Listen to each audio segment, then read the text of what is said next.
the fact that we're having a custom, an extended introduction too, so everybody's prepared for it.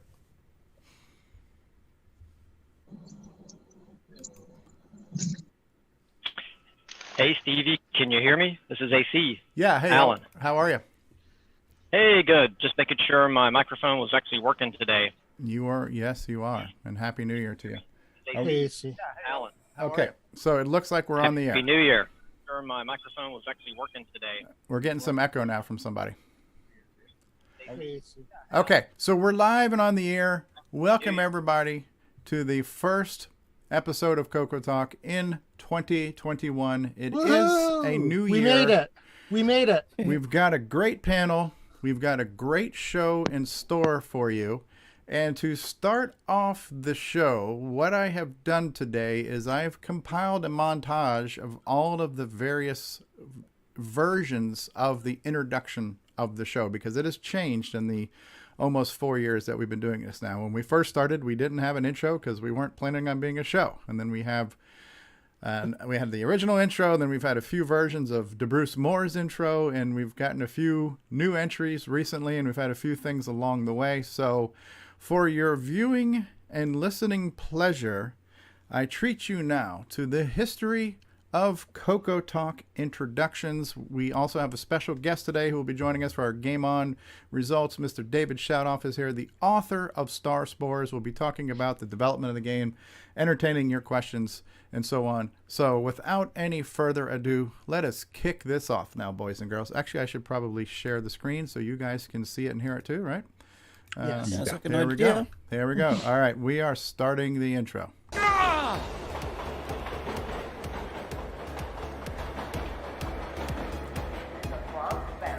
At CoCo Talk, we'd like to thank the patrons who sponsor our show, so our heartfelt gratitude goes out to Al Hartman, Alan Huffman, Alan Murphy, ARG, John and Aaron, Blair Ledoux, Brendan Donaghy, Brian Weasler, D. Bruce Moore, Davey Mitchell, Diego, Patrick Randolph, Eric Canales, Frodo NL, Glenn Hewlett, Graham Vebke, Grant Leedy, Henry Strickland, Jason Downs, Jenna Farron, Ken Reichert, Kyle Etter, Malfunk, Michael Pitsley, Rick Hewlin, Paul Fiscarelli, Paul Shoemaker, Paul Thayer, Richard Lorbieski, Rob Inman, Stephen Wagner, Terry Steen, The Backyard Shed Gang, Tom C., Tom S., Tim Lindner, and Tony C. Thank you ever so much, patrons. CoCo Talk is an unscripted live broadcast. Anything can and will happen. The views and opinions expressed by members of the panel and the live audience are their own and not necessarily those of the CoCo Talk show, its sponsors, affiliates, or subsidiaries. Open minds encouraged, sense of humor recommended. If any off-color comments were made, we're sorry.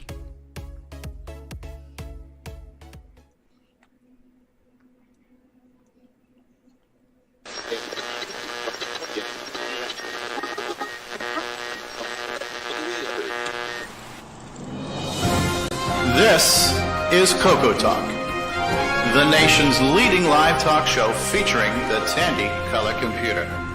With your host, Mr. Gameplay Goodness himself, Stevie Stroud. Gameplay goodness. This is the first iteration of Bruce's music.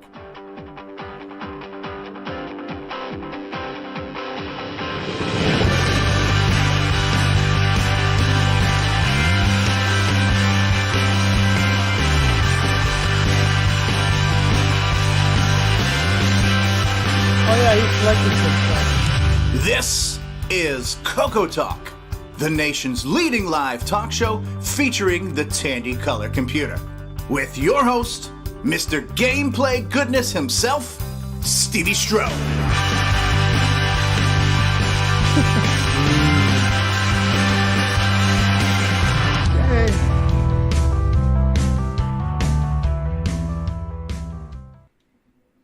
And if, for those who don't remember, we were live on Roku for a period of time. I had forgotten.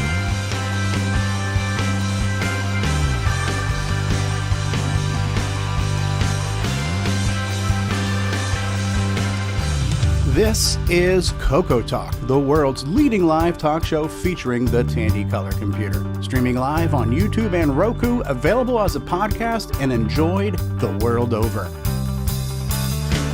And now, here's your host.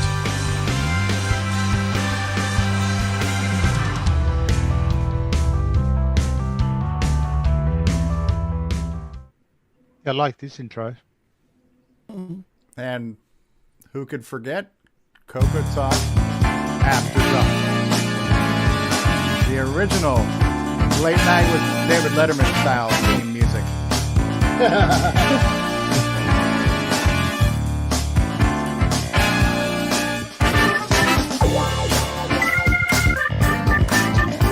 Funky.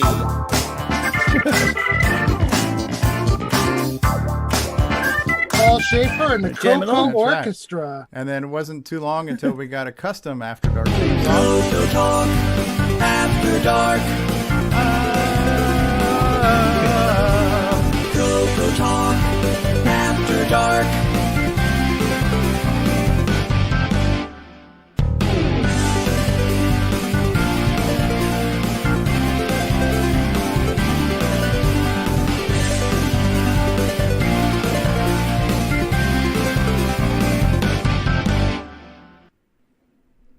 And then, of course, Nick Marotta gave us our own very special intro. You are watching CoCoTALK, the world's leading weekly video podcast, featuring the Tandy Color computer.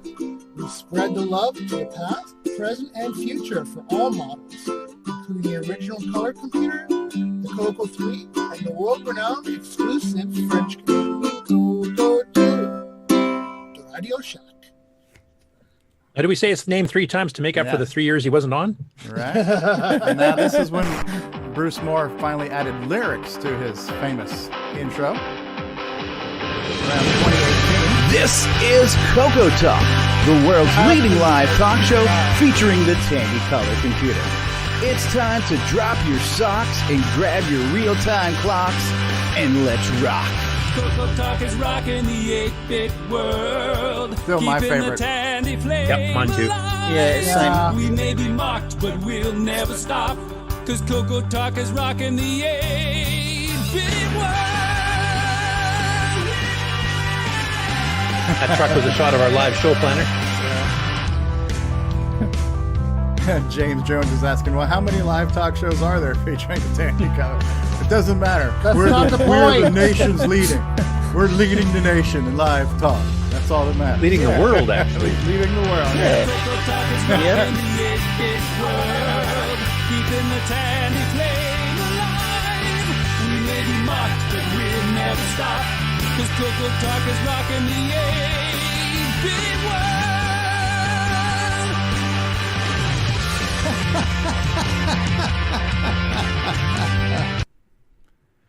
And this was the final version of that where I just made the edits look a lot nicer. Same song. One more time. This is CoCoTALK, the world's leading live talk show featuring the Tandy Color computer. It's time to drop your socks, grab your real-time clocks, and let's rock. And this is the version we ran with most of this year. Keeping the Tandy flame alive. We may be mocked, but we'll never stop. Cause CoCoTALK is rocking the 8-bit world.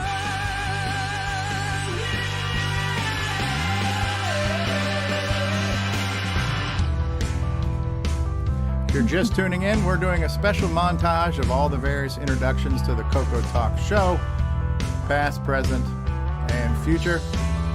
Thanks for joining us today.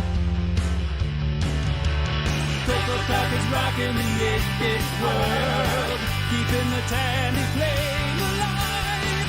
We may be mocked, but we'll never stop.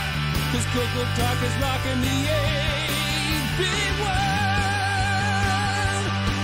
Yeah!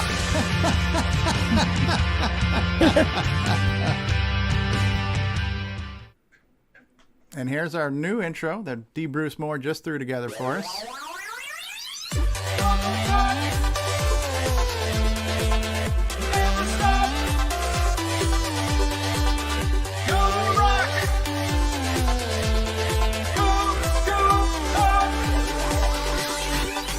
This is CoCoTALK, the only show in the world featuring David Ladd.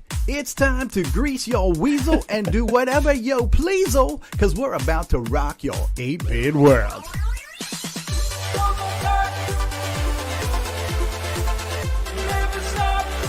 Featuring David Ladd. It's good to get those warnings out of the way.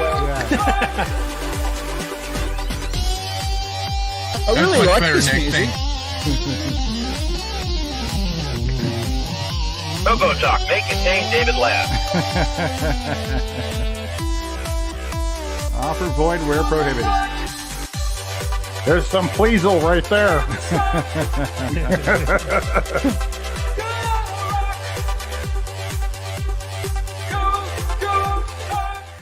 And the latest entry, our Christmas present from Paul Thayer.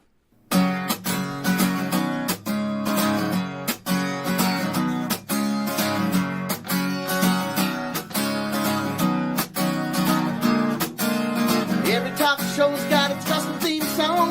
CoCo Talk is no exception at all. We'd like to welcome those short or tall, hardware buffs to software dogs, even David Ladd.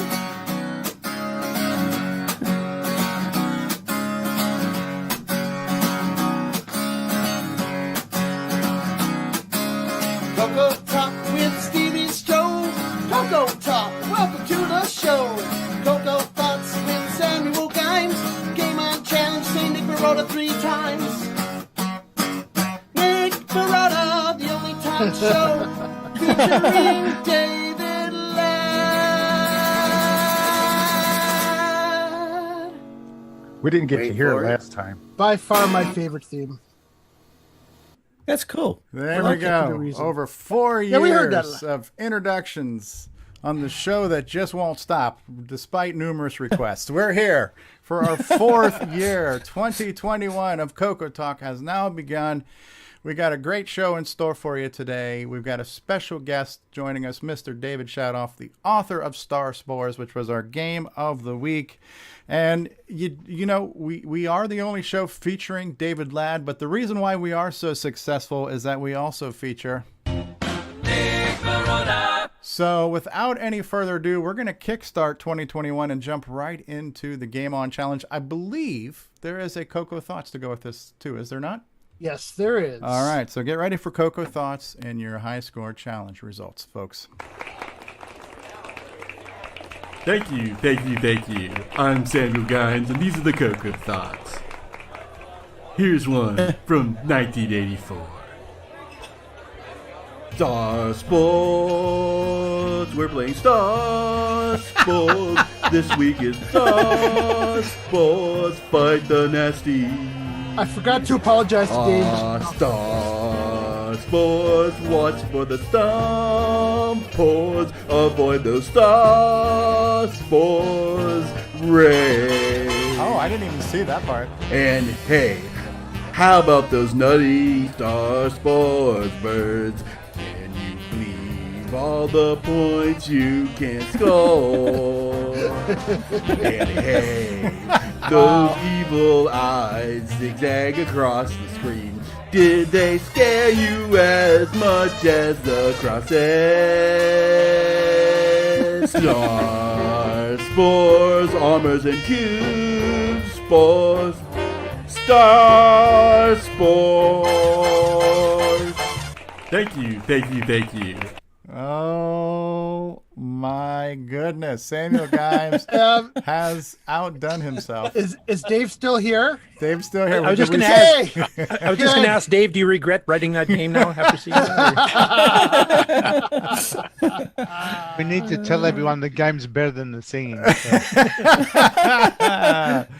All right, let's go ahead and see what the results were this week.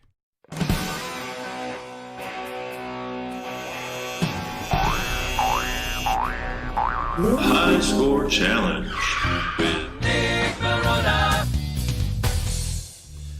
All right, and welcome to another great week of results. This week we played Star Spores with 23 scores submitted.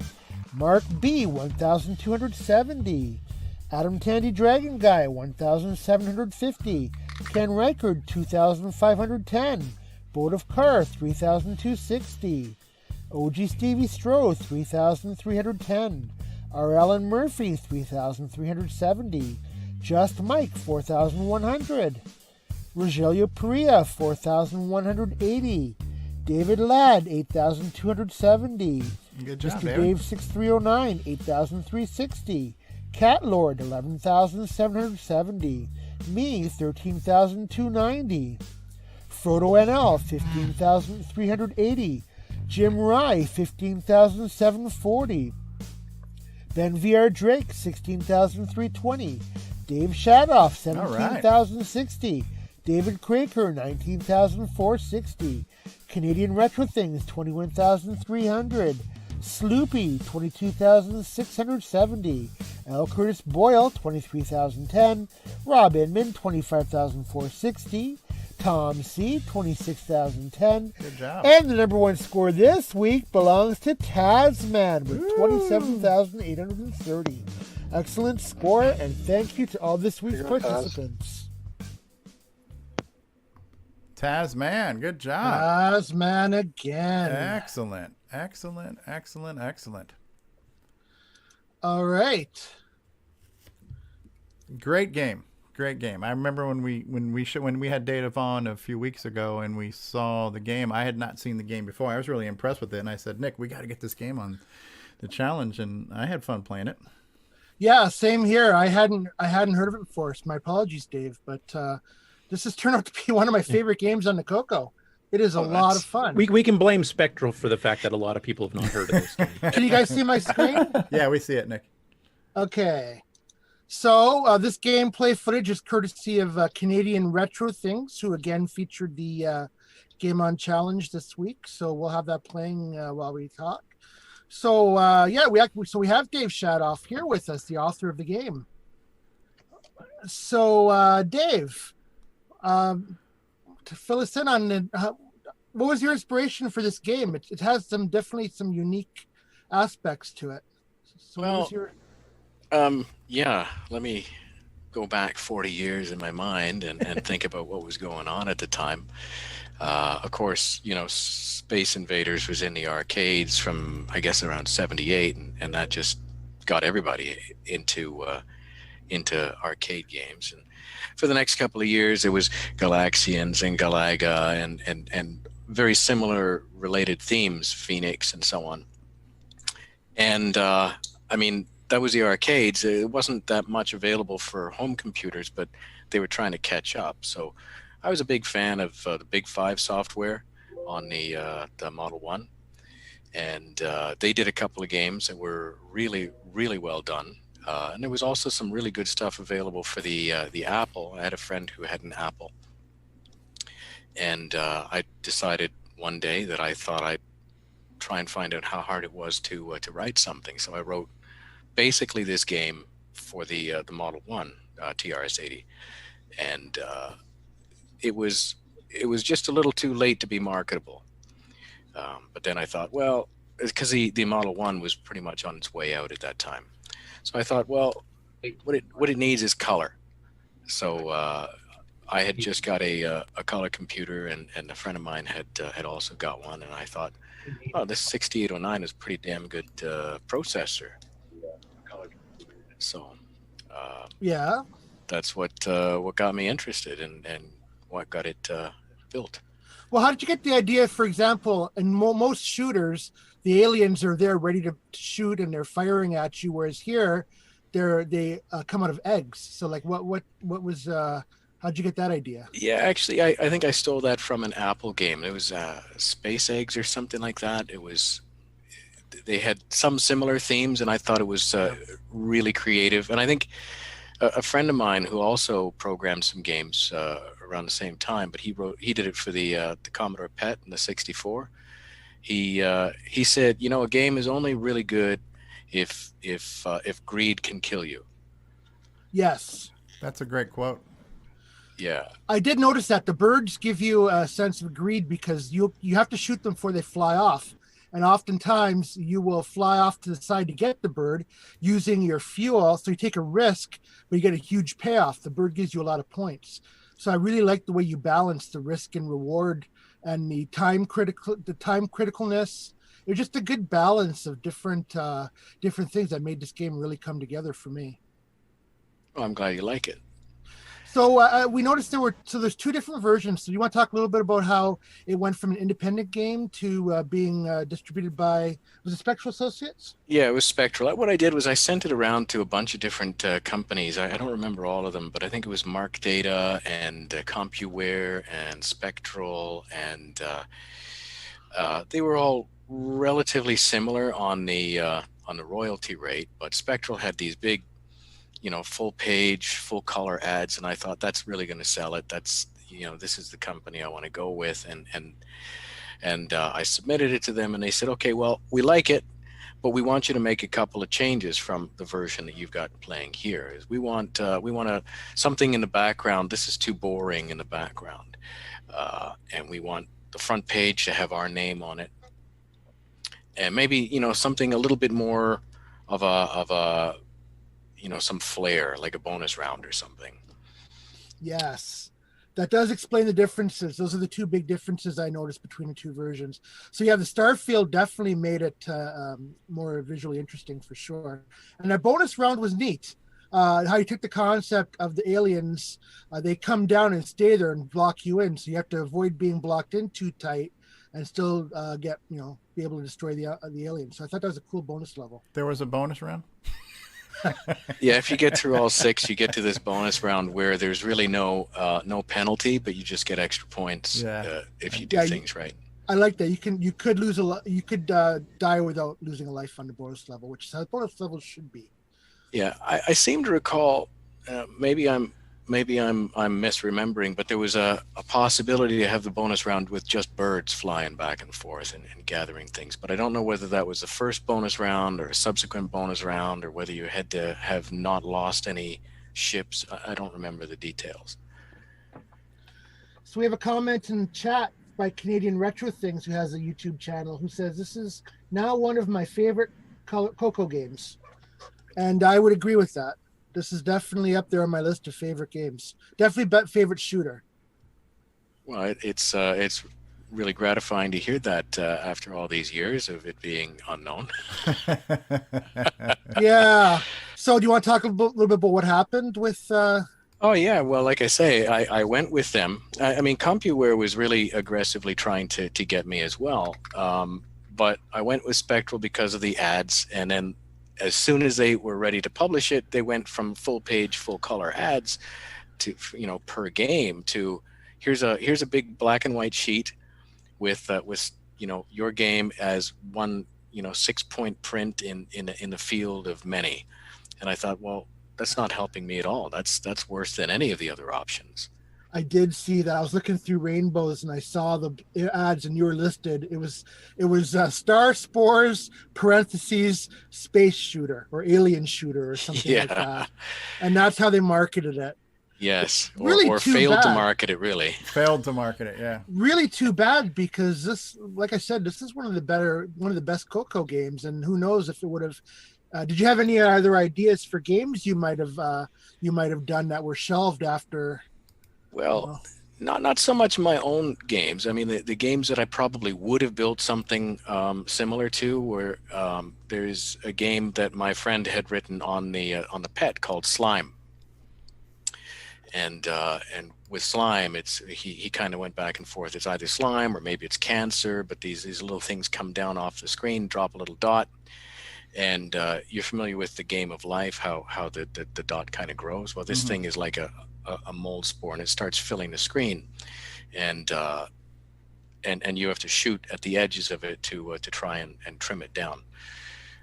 So that was actually a really fun game. A little hard to control because you need a movement joystick and you need a shooting joystick, a lot like Robotron. Right. So that one was a possibility, but not really. And of course, the other one that I really enjoyed on CoCo was Time Bandits. Yeah, Time Bandits. Time Bandit, I think it was. Where you shoot left and right the different stages, like where that's right. And you got the little doors, and you flip between realities. That was really a compelling concept. Yeah. So, have you given any thought to updating this game for modern like Windows or Android or anything like that, or? Nah, not really. I think there's a lot better things that showed up in the arcade, and I mean, I'm involved now with not really MAME, but the FPGA offshoot, Mister. There's a lot of things on that platform that are, I think, superior to this. Things like Phoenix or Right. Just a bunch of games in that genre, more visually appealing. I'm not a graphic artist. I'm not an audio engineer. Right. I just put together what I could put together, and I was a teenager at the time, so. How old were you when you wrote this game? Pardon Teenage. me? He said How teenager. old were you? You were a teenager, yeah. So I guess 16-ish, 16, wow, 17. That's amazing. I feel like such a failure. I really like the variety of the enemies, like the robots that come down and stay there for a bit before they'll go back up, and that you have good variety in the different stages. Yeah. What's your least favorite enemy? Those little squares that shoot lasers at you, and we had a question about that. Is there a way to avoid those lasers? The which squares? You mean the Cyclops? The little squares, little flashing squares on The I guess flashing ones, yeah. It's the fourth level, and they shoot lasers at you sideways. So what happens is, and you'll see this more on the 84 version from Spectral, is there's kind of a cone of proximity, and it makes this kind of a squealing sound whenever it's within your area and is eligible to shoot you. Okay. Also, everything will shoot you no matter what once your time runs out. Yeah, that was cool. I did that once. I left all the eggs that and ran out reminds of me time of to see what Gorf would right happen. now. This guy with his down. Yeah, I love shot. that guy. I like that. This is my favorite level. This reminds me of Gorf. I did not get this far in the game at all. Oh, I found this one to be my most successful level. And was there rhyme? What was the determination for whether a bird came out of the egg or not? It's random. Purely random? Yeah. Okay. I spent a lot of time on the random routine. I was going through taking a number that you try to base on when the person hits the joystick, but it would actually go through an X or the next sequential ROM memory location and add something to it. And okay. Yeah, because I've had games where I got like 3 birds in a row, and I've had other ones where like there are no birds. So I knew there was some. Oh, there's the things that are shooting sideways now. Yeah, that's what I'm telling you. Yeah. And yeah, I love when they all zoom in on you when you have your power. That's freaking evil. That's awesome. Were you aware that the game was released in the UK for the Dragon? I found out this past summer. I was actually typing in the source code to it in it's now on GitHub, but I was typing it in. I was using the XRoar emulator, and I contacted Chiaran about that, and I said, "Oh yeah, it's really could you make this feature for me? It's going to save me a bunch of mouse clicking." And he said, "Oh yeah. That's really interesting, the Star Spores. Did you know it came out over here?" And I said, "What?" So should you have been included on the remuneration for that? Like, did you get... Yes. Oh my goodness. Obviously I should have been, but clearly I wasn't. Oh, that's terrible. And look, they went with the P Mode 3 Puyan color set. Yeah. Which is interesting. It's really too bad the way you were treated very unfairly. That's so, and who knows what that could have led to other games of this caliber had you been. Mm-hmm. Apparently, you're not the first one that said things about Spectral Associates, right? That weren't very favorable. Yeah, I'm not surprised really, but you can't go back and change the past, so might as well. At CoCoTALK, we'd like to remind you that the views and opinions expressed by the members of the panel are their own and not necessarily reflecting of those of the CoCoTALK show, its sponsors, or affiliates. Back to and you, here's Nick. another thing. So, well, I hope that that's just a little consolation that 40 years later, people are discovering your work, and like I said, it's become the favorite of a few of us in terms of the games for the CoCo. So, And it brought 23, 24 people together for this past week, ending the new year, playing the game together as a kind of a collective experience. That's pretty cool. Yeah. Yeah, I played the game in many ways. Yeah, and unfortunately, it also brought David Ladd out into the private message arena of your personal space, and we do apologize for that. So, do we have any questions or comments from anybody in the panel or in chat for David? Or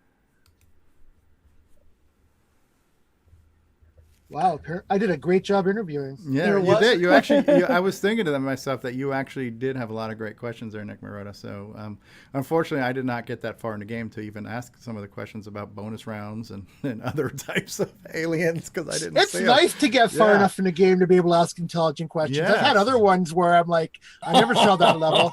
Yeah, well, somebody else was mentioning in the live chat that it was the second time you get to the bonus round that there's some type of birds. Okay. So, yeah. Yeah, I lost some of my skills, so I didn't get to the second bonus round this time. Oh, somebody's bragging. Is that Tasman? Just kidding, Tasman. Tasman is one of the ones who gets a lot of the high scores in our challenge, so he's a good guy. Good gamer. Yeah, definitely a good gamer. So I guess this means we're going to renew Nick's contract for another week. Absolutely. Check's in the mail there, Nico.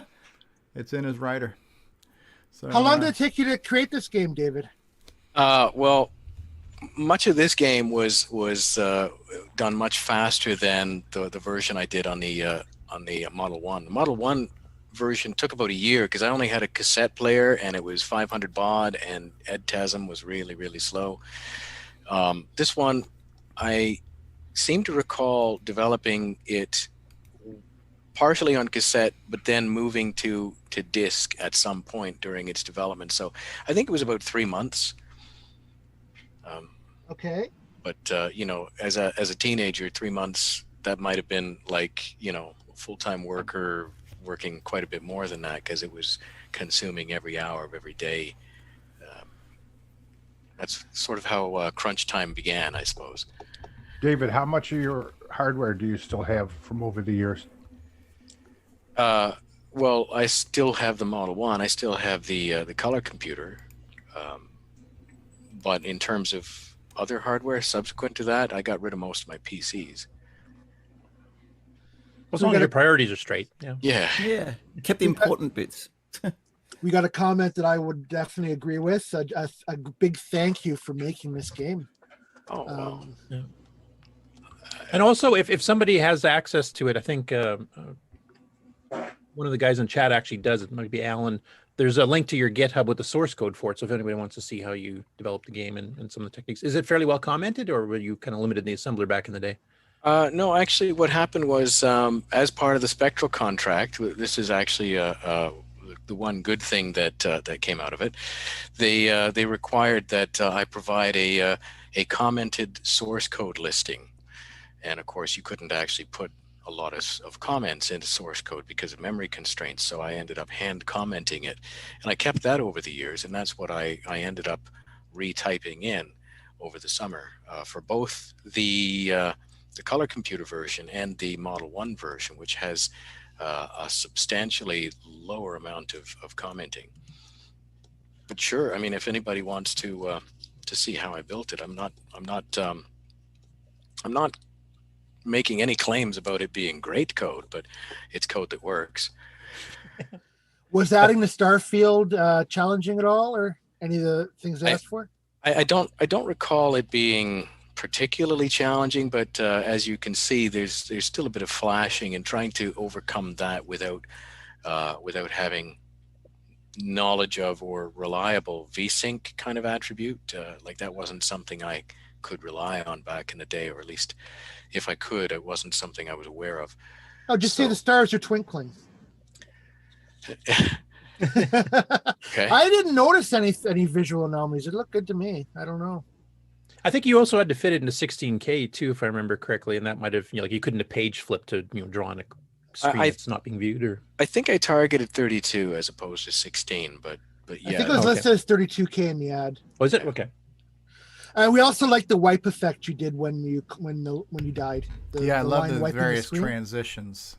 Oh yeah, that was something I loved about the Big Five software stuff on Model One. That was just fantastic. This will sound like a small thing, but to me as a gamer, I just love the little things you did. Like, you know, you can hit J or K to pick joystick, but you can hit the button, and button means joystick. So it was I liked that it was really quick to restart the game.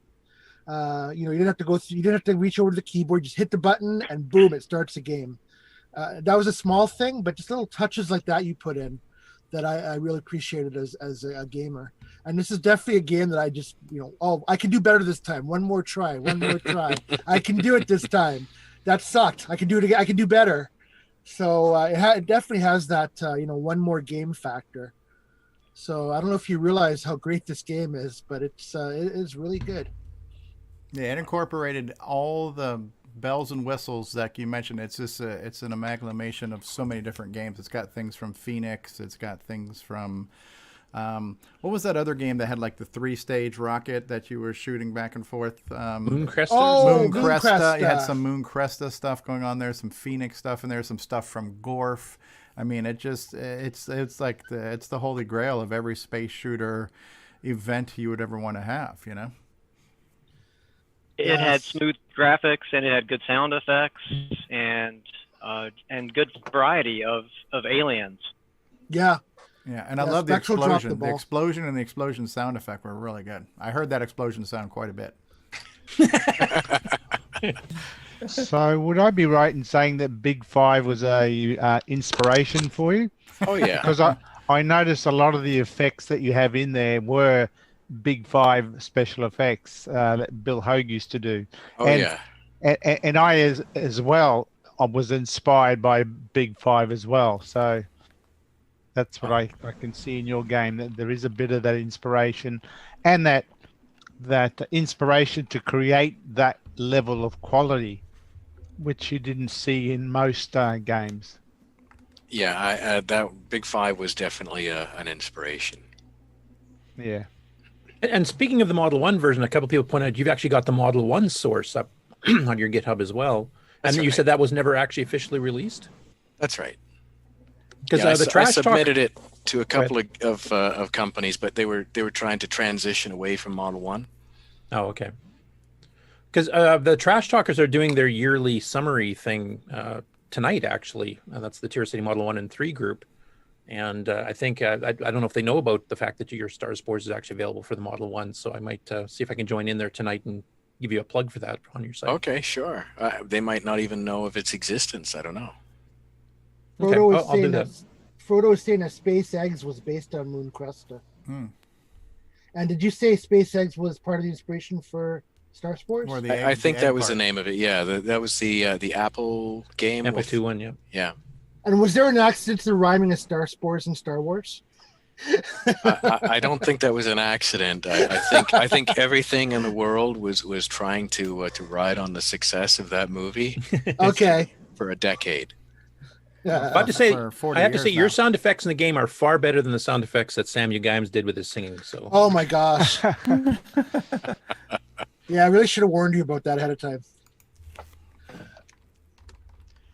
It's a really good game, well balanced. It's definitely one that you keep coming back to. Yeah, like I said, it's got the great balance of greed and risk and reward, and yeah, it's really good because those birds are worth a lot of points compared to the other enemies. Yeah, I think the twin cannons are also a little fake out because you have to prefer one over the other because otherwise, every creature will fit in between. Yes. Yeah, I noticed that. Especially the squares. Yeah. Yeah. That's more with the greed thing. I got two. I can get more. No, I can't. Well, it's really good when you get two at a time. You feel like you're a hot shot.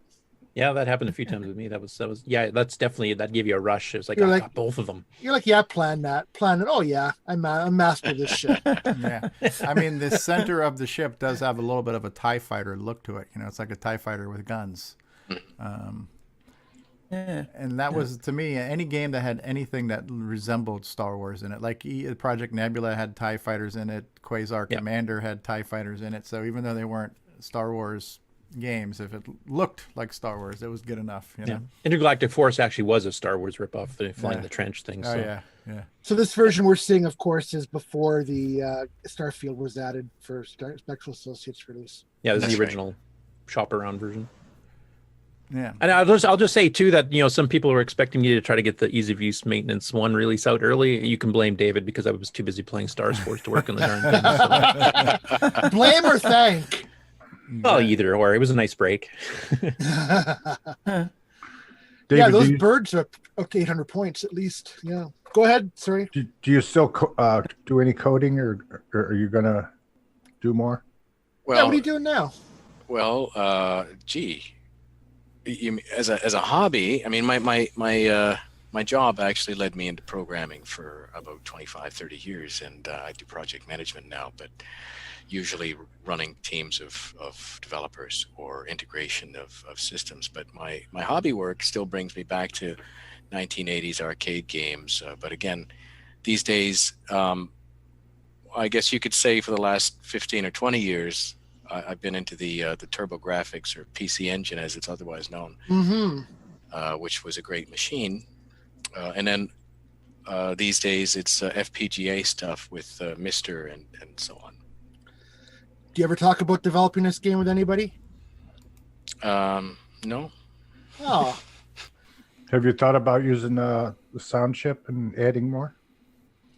No, I really haven't thought, to be honest, and no offense, but I haven't really thought too much about the color computer since that time. Oh, no offense. Yeah. Well, you are involved with the Mr. MC10 ports and stuff too, so you're still kind of on the periphery. Yeah. Yes, exactly. Well, I mean, they're machines that I understand, and that they are simple enough to implement as a kind of a starter FPGA project. I wouldn't call myself an FPGA guru, but certainly you got to start somewhere. Well, you are on this show. Maybe things will change. A person named Ken Make It, Ken Reichert. I don't think you know him. He asked if you're a fan of Bonk. Fan of Bonk. Well, I liked Bonk's the Bonk adventure games, but again, I played more of the Japanese versions, so they called it PC Genjin. Okay. Yeah, for the joke. The joke is Ken Reichert, right? Oh yeah, we worked together 20 years ago for about a year. Oh, you'll admit that. I'm related, and I won't admit that.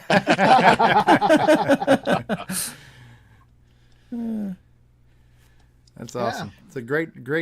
It's definitely a great contribution to a great lineup of games for the color computer, and it's 100% arcade quality and enjoyable.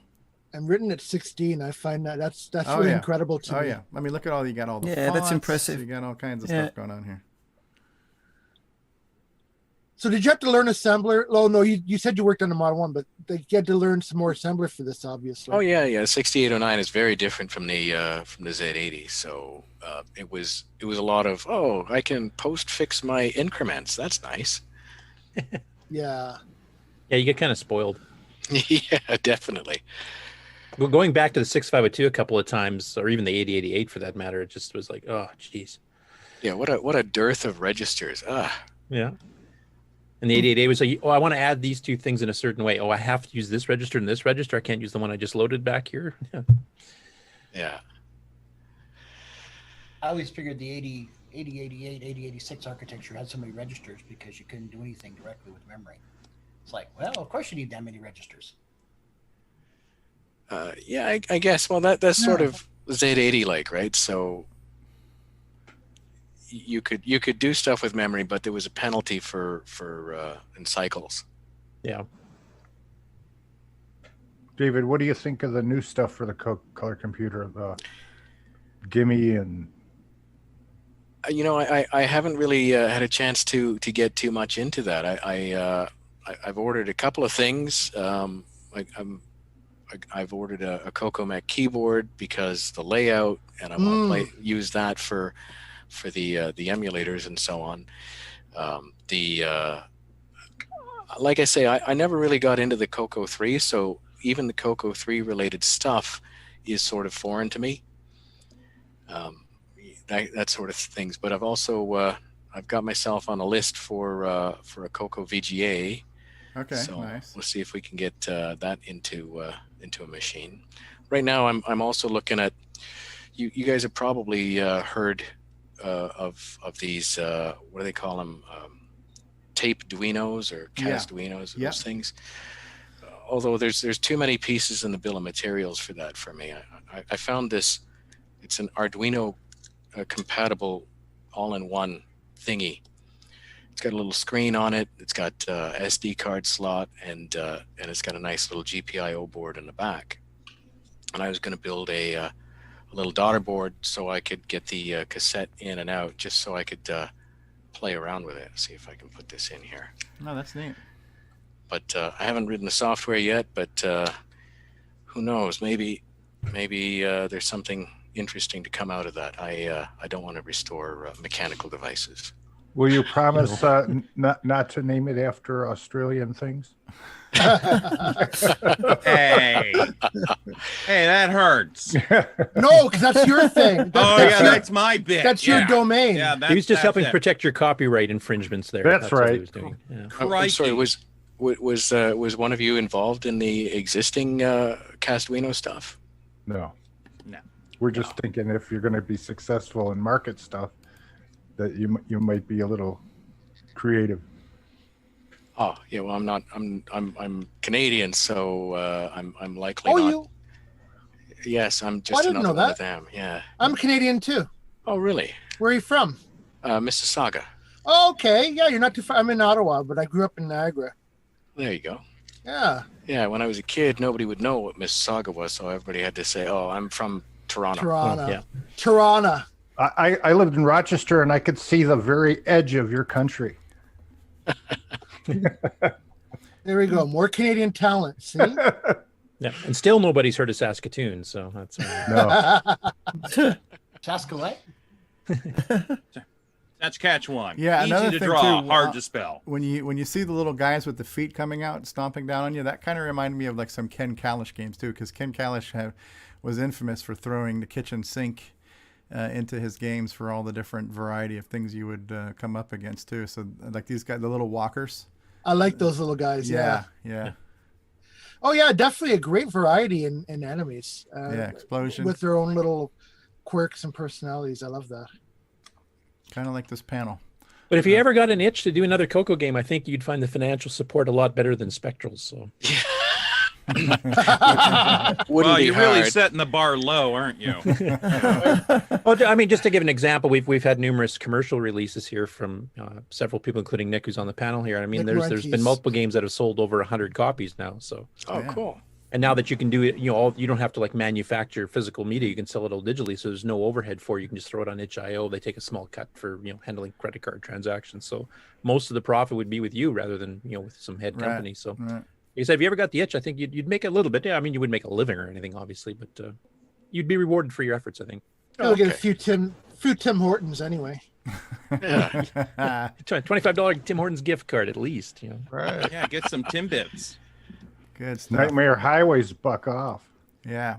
Is it still a buck off? Yeah, Ken, if you're out there, or Samuel, if you could confirm if Nightmare Highway is still on promotion, I'll run that spot later. We don't have to stop talking about this, but I am curious to know what the game of next week is going to be, Nick Marotta. Am I jumping the gun here and wanting to know what next week's game is going to be? No, I don't think so. That's I appreciate the help in transitioning. That's great. Yeah. Well, thank you for being here, Dave. And if you haven't, we can talk some more. But just for the meantime, I'm gonna go ahead and we'll talk about next week's game, and I'm sure you guys will recognize it.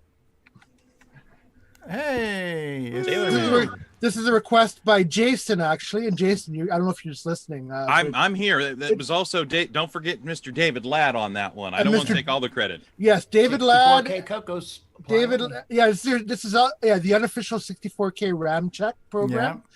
Yeah. Sailorman is our game of the week.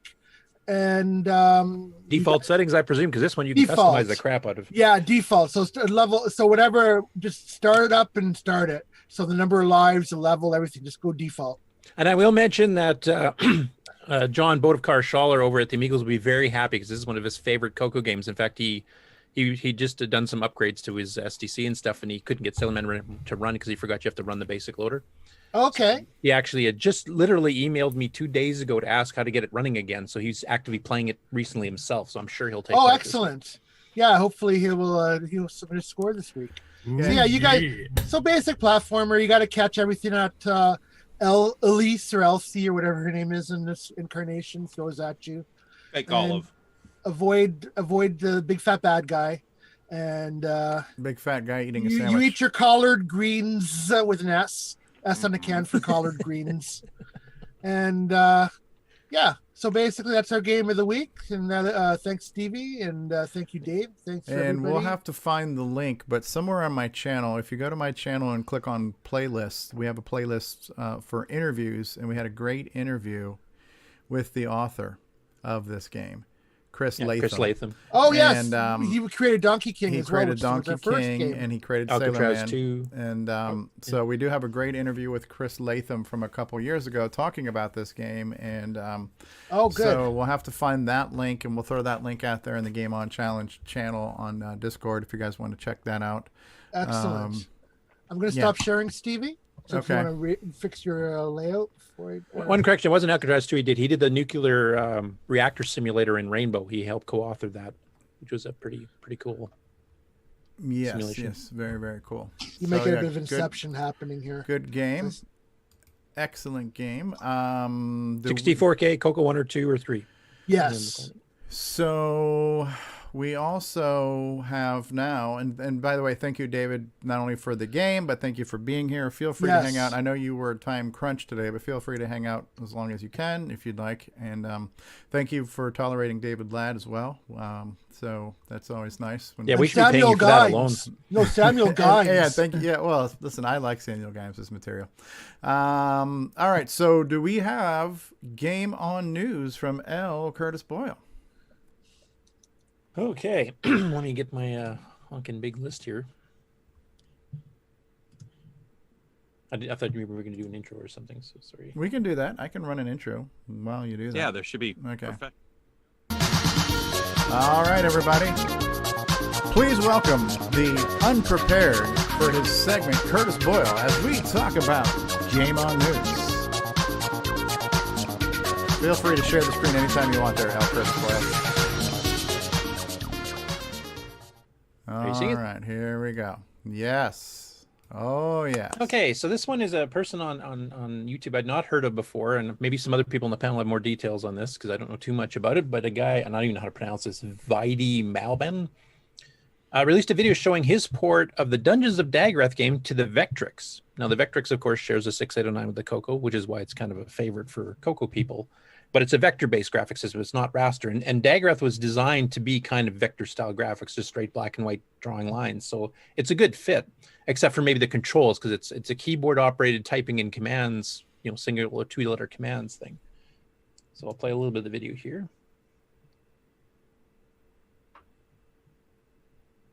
And is that loud enough to hear? Or? Can't hear it at all. Okay. Well, right now it's not doing any sound, but turn it up to 11. Okay.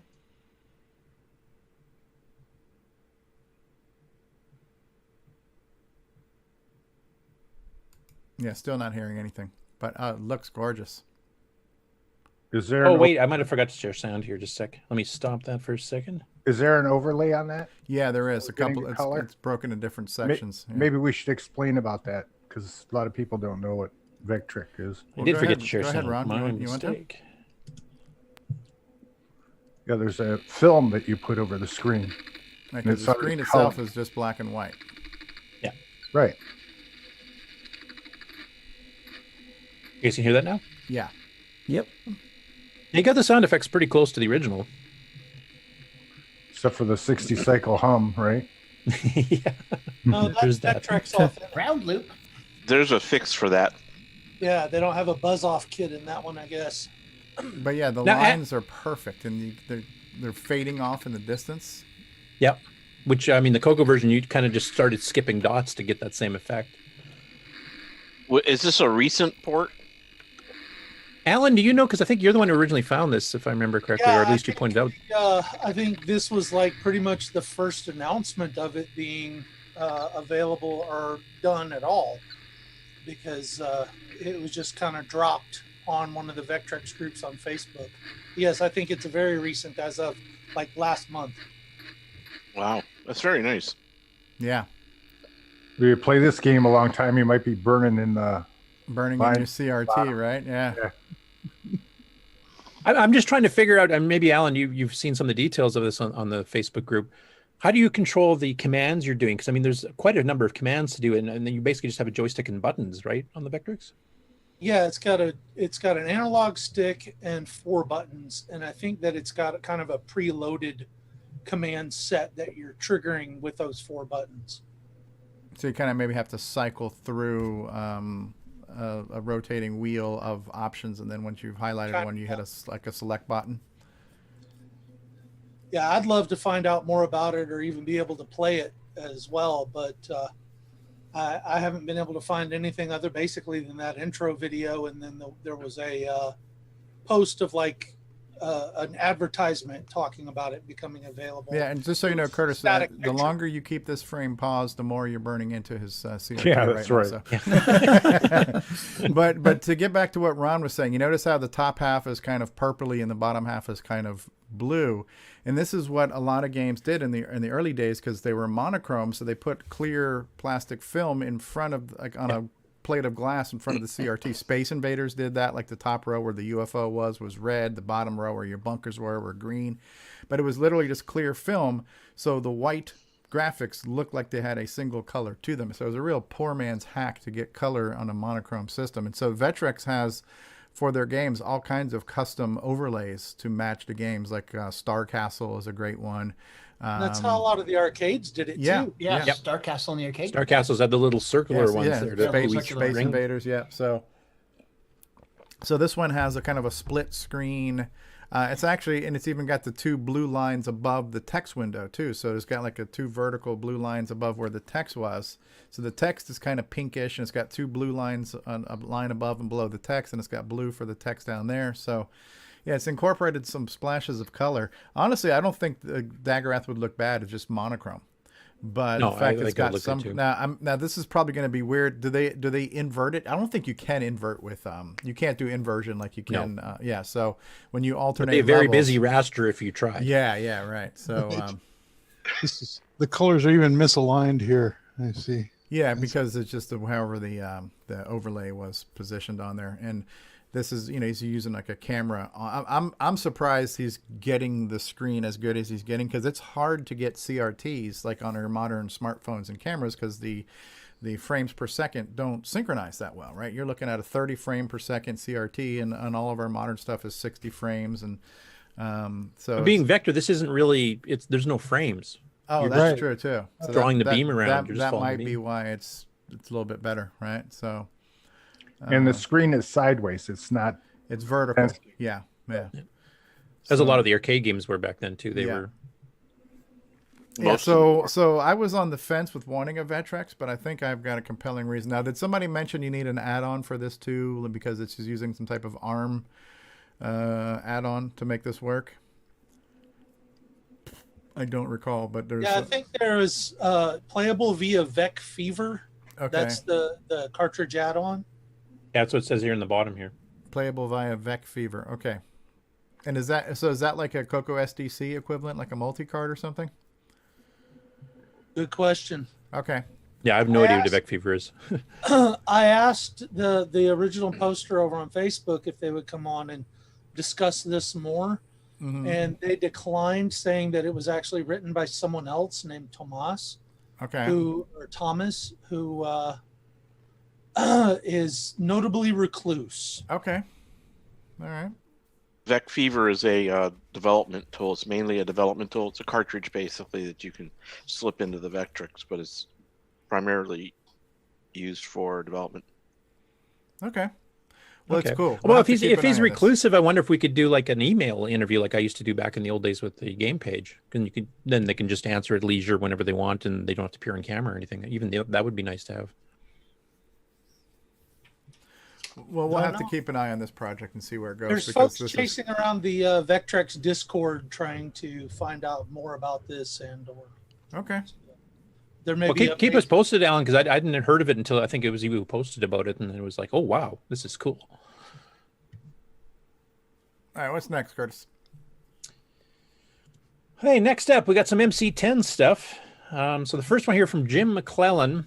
Released a survival horror game called Monsters in the Manor. In fact, he released it twice because he released a beta too. I don't know too much about it. I don't know if you have a copy of that when you were doing your stream. I'm not sure. I'll have to get that. That might It does have say been- that the MCX32SD that you just got, though, is required. So Okay. I'm not sure exactly if it's using high-res graphics or maybe it's using like the disk features to load and save stuff. I don't know what it needed for, but okay. There's definitely a lot of support coming out for that. I've seen a few projects now that basically say it's required. Very cool. Well, I will definitely have to add that to my SD card and check it out. Yeah. And then next up on the MC10, Jim had posted a question and he was asking about, is there any good chess games for the MC10? So, of course, Jim Gary came in and posted a whole bunch of them that he's ported over the last few years of varying degrees of, complexity and gameplay, etc. But they actually look pretty good. There's some that are basically text-based. There's some ones with using low-res graphics. And then there was somebody else talking about, with Jim, about doing one for the new modern cards that allow you to do the high-res graphics and stuff here. And then somebody actually did a mock-up of what that would look like in a P Mode 1. Okay.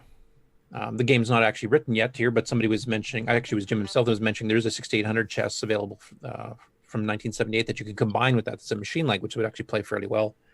And it's more compatible with 6 that looks like the cartridge version of micro chess for the CoCo a little bit there. Yeah. So anyway, I wasn't aware there was 4 chess games already on the MC10. And possibly somebody might be working on this new high-res version of it too. But the reason why is that was proven to really attract the ladies. So like, hey, you want to come by and check out chess on my MC10 after school? And it got the girls. So that was why there were so many of them. So yeah, you had to swat them off like flies, from what I remember. Yes. Good thing I still have my shortwave. Yeah. It's chess, not And chess. typing tutor. Yep. Next up, I was hoping Alan Huffman would actually be around for this one here because he's been doing a lot of interesting blogs lately, and series of blogs. Like he's continuing his keyboard buffer one. We'll get to that one a little bit in the future here, but in this one here, he's been taking and going through the Atari 2600 classic cartridge by Warren Robinette called Adventure, which is actually, I think, one of the best games of all time, period, on any platform, especially given the time and the limitations of the hardware it was running on. But he's actually been getting all the graphics out of the original ROMs here and actually putting them up on the CoCo. So he did, and here he's got, the low res version of some of them doing in the semi graphics mode, and then he decided to map them over to P Mode 3, it looks like, or P Mode 1. So you can see all the sprites, and this is like the entire game. It's basically just blocks and these few drawn details here, because of course you had not much memory to work with on the 2600. But definitely is an interesting project. And he's got some blog posts about it, and he's been going through and figuring how stuff works. And it's an ongoing series, still going. There's more coming. So for those of you who have an interest both in CoCo games and also on the Atari 2600 game Adventure, that definitely follow the blog post there because it's pretty impressive what he's been able to pull out of that cartridge. And I know Jim's done a pretty good port of Adventure at the MC10 too. So there's all kinds of possibilities here. The Amigos returned to the CoCo show here. They actually recorded this about a month ago, but they recorded a few for their shows that went defunct, and they're still going to, occasionally throw out new episodes. So this was I think the 18th episode of the CoCo show, and they decided to cover Mega Bug. And that game is of course, We you've gotcha. got your old-fashioned Mega Bug. We Now- gotcha. Yeah, that's right, Mega Bug. Complete with animations by Brent.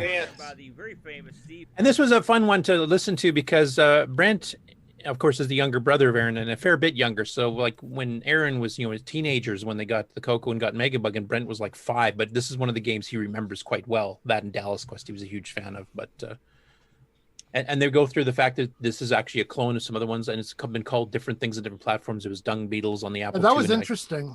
yeah, and there was a The few original other platform, by the ports way. with different names again, type thing. So, and they actually do some comparison videos here. They actually do show the Apple II version side by side, so you can see, the similarities and some of the differences, etc. So, I guess that would explain. I guess that would explain why it was only one life, because there was a clone, and Steve Bjork had to code it a certain way. I guess, because it was based on the existing dung beetles that came out before. Because I know some people don't like the fact there's only one life. It makes it too hard, but that would be why. And he mentioned something in the review here that I'd forgotten about. If you hold down a key during the boot, you actually get twice as many bugs in the maze to make it even harder. Yeah, the enter key, I think. Yeah, I'd forgotten about that because I hadn't looked through the manual in You get 16 decades. bugs instead of 8. That's what you really need in this game, is making it harder, right? Yeah, exactly. I'm hoping that Dave Shadoff will add that to Star Spores for the special Stevie Stroh edition too.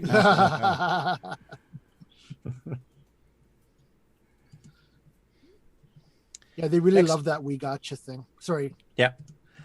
So Alan Huffman, like I said, he's been a busy boy this past week. So he also put up a video of a mock-up of Super CoCo Brothers, which is like a Semi-Graphics 4 Mirror Brothers. So he just did the title screen, and then he played the theme song in play statements. I thought it was kind of an interesting take on it. Super CoCo. Oh, look at that. It's scrolling. Yeah. One player, two player, top.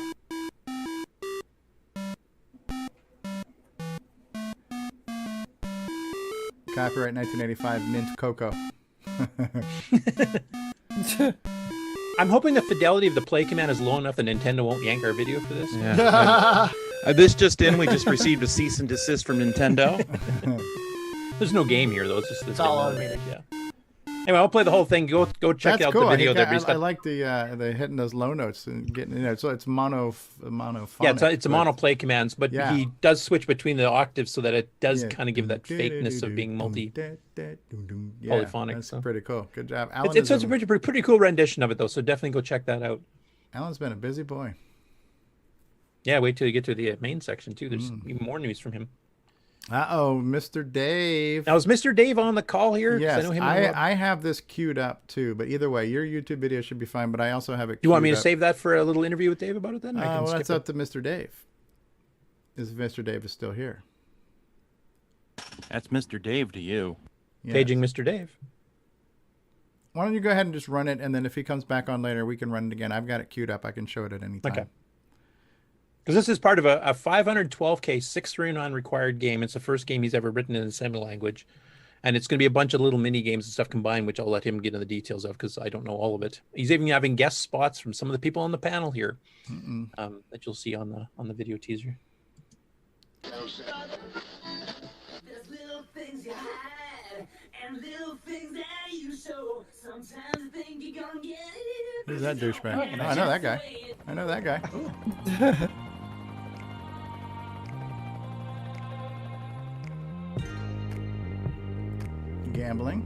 Gambling. Horse racing. Ooh, bilingual. Mark Overholzer. A lot of vices here. Buy weed. Chet should like that part.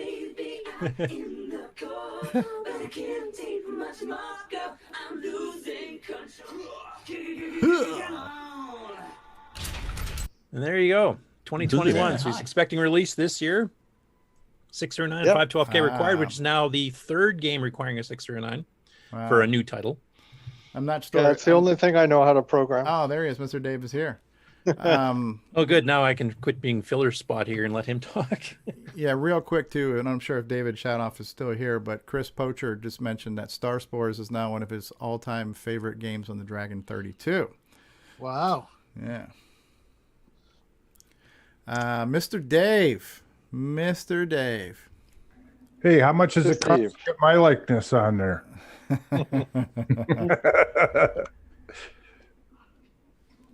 So, Mr. Dave, did you want to explain like the game? Like this is your first assembly language game project you've done for the CoCo wait, ever, wait a right? second. What does he have me saying there right now? There's no wrong way to poutine.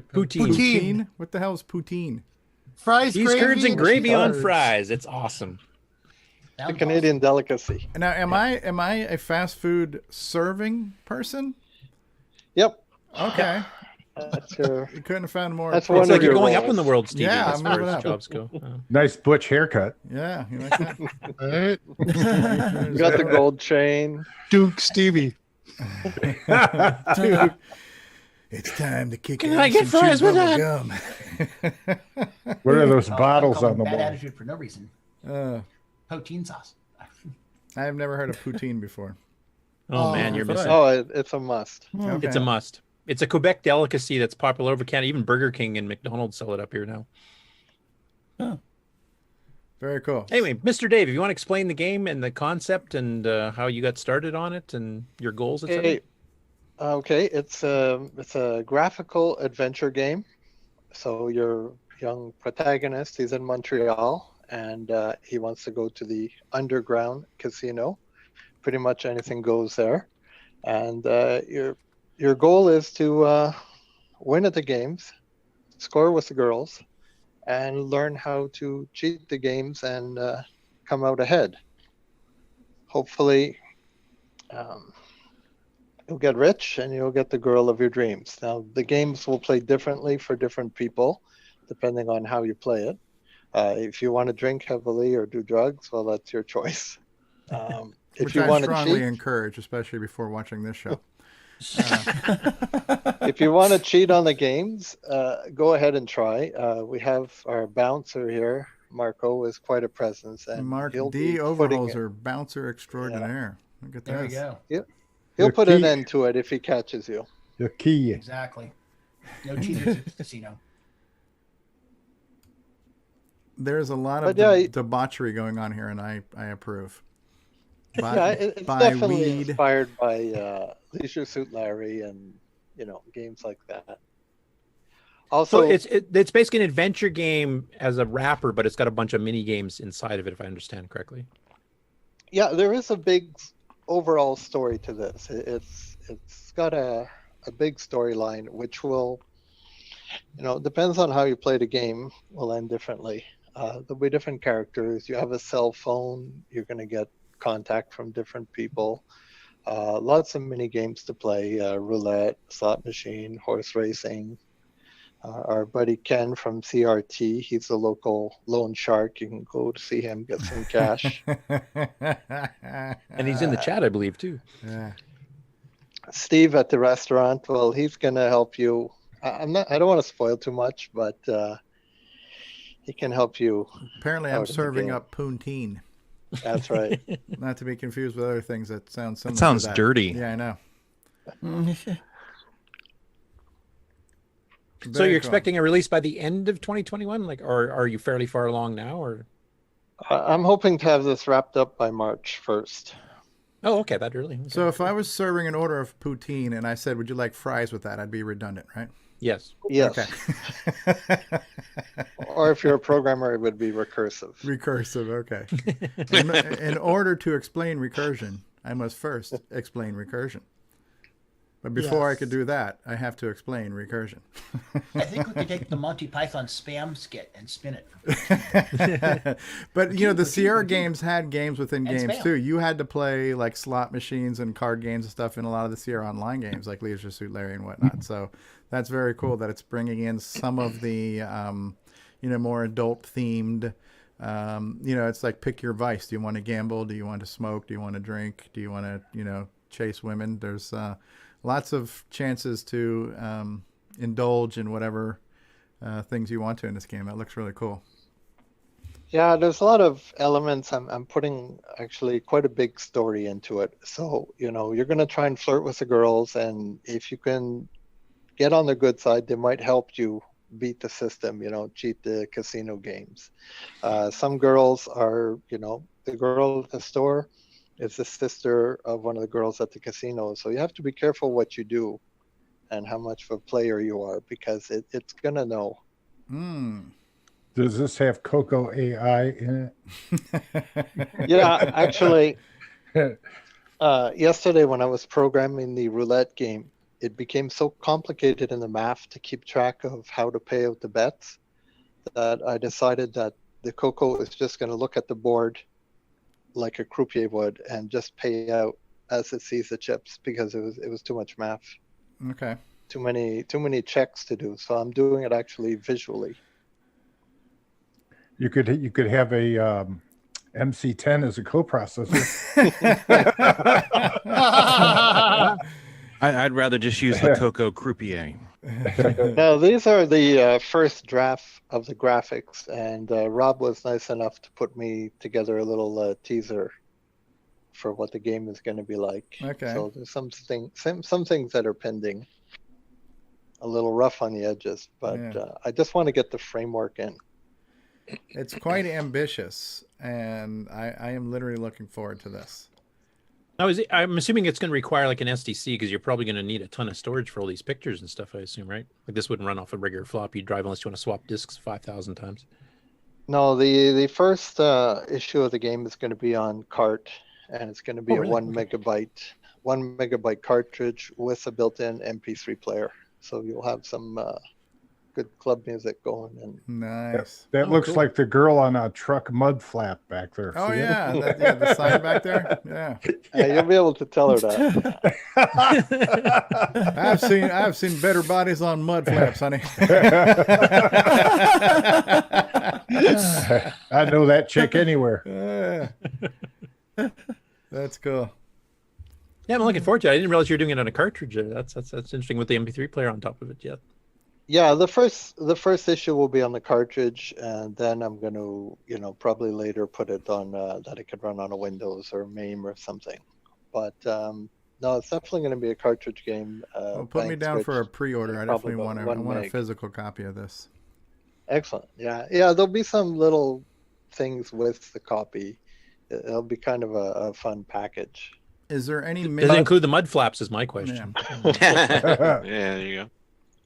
I would like to know if I can have some mini games where I can climb up the fast food chain ladder where I'm no longer just serving this, but maybe I can become a manager or something else. I can get a big ring of keys that I can lock up the store at night, things like that. So maybe you could become the authority like I do. You're stuck serving. I'm stuck serving. Huh? That's my own private purgatory right there, serving. Oh well, don't worry, Steve. You have a very important part of this in this game. So this cartridge, key role. This cartridge has 1 megabyte, and it has a sound chip and a real-time clock. You can have a probably megabyte real-time clock and a MP3 player. Yeah. Wow. Hey, Stevie, Explorer VR said he'd buy food for you. Explorer VR says he'd do what now? He'd buy fast food for you. Oh, okay, good. Yeah, you got cred. Excellent. So this is the same. This is the same cartridge that you're using, Nick. Yeah. I don't know. The first time I heard of this. Who's building this card? Me. Yeah, I didn't know about your project, which I really love. I think it's going to be great. I just don't have the time or ability to program all the music, but I am a hardware guy. So I'm putting in a chip, and we're going to just pump audio straight in. Okay, so this is an original MP3. You're not using the one that Jim at Retro Things is. No, this is my own. I didn't know other people were doing it at the time. I just thought, okay, I don't want to sit there and program all this music, and I want something a little more cutting edge, very modern style game. So I'm doing kind of like a anime Japanese dating sim game where you have to try and get favor with the girls, and a key element will be the mood meter. So that will be your lifeline in the game. You got to keep your character in the zone, happy. If you lose too much or you drink too much or get beaten up by Marco, well then you're gonna game over. But Just if like you're real really life. good mood, if you're good mood and things are going well, you're gonna win more. You're gonna score better with the girls. So first It's gonna go your 100 way. copies, you could get a mood ring.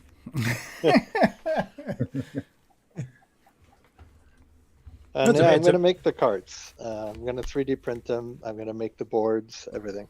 That's cool. Okay, so a whole one-man shop here. Yep. Will there be I'm thinking about 14 hours a day. Will there be a easy financing plan? For the girl? To buy the cartridge. Yeah, we'll work something out. Layaway program. So, very cool. That's a very ambitious project. I'm quite looking forward to it, actually. Absolutely. Yeah, unfortunately, I have the time to work on it right now, so I'm giving it my best shot. Very cool. Very cool. Thanks for coming by and talking about it too, and, Looks and thanks to Rob amazing. Inman for putting the little teaser video together. Are there Yeah, more I- screenshots? What was Pardon? that, Ron? Are there more screenshots of this? Oh yeah, We're yeah, at there's- halfway. He's been posting them in Discord. Yeah, some of them. I'm Okay. not trying to post everything, but there's going to be a good. I mean, the game is going to be at least 1 meg, so it's a lot of stuff in it. Is that guy wearing a CoCoTALK shirt? He certainly is. Yeah. I have to say, Mark, you look intimidating here. I wouldn't want you as a bouncer anywhere near me. Right. We wouldn't know him without that thing on his head. Does it shoot lasers? He's shooting lasers out of his visor. Freaking lasers. I'm doing this all in 16 color, 320 by 192 graphics. And it looks good. Has Tina seen this? She took the pictures. Oh. Oh, okay. Better yet. Cool. Yeah, keep us posted, and if you get any more of the the animated shots, like I know you had a few bits in the teaser here, like showing the actual slots rotating and the horses starting to race. So if you get more into that stuff too, I wouldn't mind showcasing that a little bit later too, or just any other scenes you want to do without revealing too much of the game itself. Sure. Yeah, as it gets more developed, like this stuff is all pretty raw. Like I'm taking these BMPs right out of Photoshop and taking the raw data and putting them into the CoCo. Like I'm not using any programs for this. There's no, it's all assembly language. So you're not pretty going to cool. rename this leisure suit overholzer or anything? Mark just said no, I think. Okay, and Rob just informed us there will be several more promos. So I guess as more that's good. As more information becomes available, Rob will be throwing together more sizzle reels for us. So thank you for that. Cool. Rob Inman. As a quick aside too, Rob and I are going to be doing some tutorial videos later on too. Good. Yeah, not on this game. I'll make sure I put those on when I have trouble sleeping. So that's good. Yeah. While I still have the mic on, I really enjoyed the game of the week. I think David did a great job on it, and there was a lot of buzz on Discord. Everyone posting their scores were like, "This is awesome." I'm going to keep going, try and get a higher score, and it definitely wasn't a boring game. It was definitely really enjoyable. So I want to give a shout out to that. Now, good. Was this the only thing that David ever released for the CoCo? Sounds like it. Yep, it was. I mean, when what he went through with Spectral happened, and Yeah. you can understand why he didn't. So this was want to your do it only again. CoCo release, David? Yeah, that's right. So this is like the musical equivalent of a one-hit wonder. You've Oh, got absolutely. you came out strong, and you have something that everybody loves. That's awesome. And the record company screwed you over. Well, that's why I asked him if he had any other ideas that might have come to fruition had things worked out more positively with Spectrum, because he's obviously talented, and Yeah. who knows what we missed out on. That is so cool. Yeah, we had a lot of after that segment ended, there was a lot more people coming through the live chat. So one of the guys, Chris Poacher, was saying that the Dragon version is now one of his favorite Dragon games. So that's really cool that it was so well received. So that's awesome. Can I share for 1 second? Go, sure. I think Curtis might need to stop. Go ahead. All right.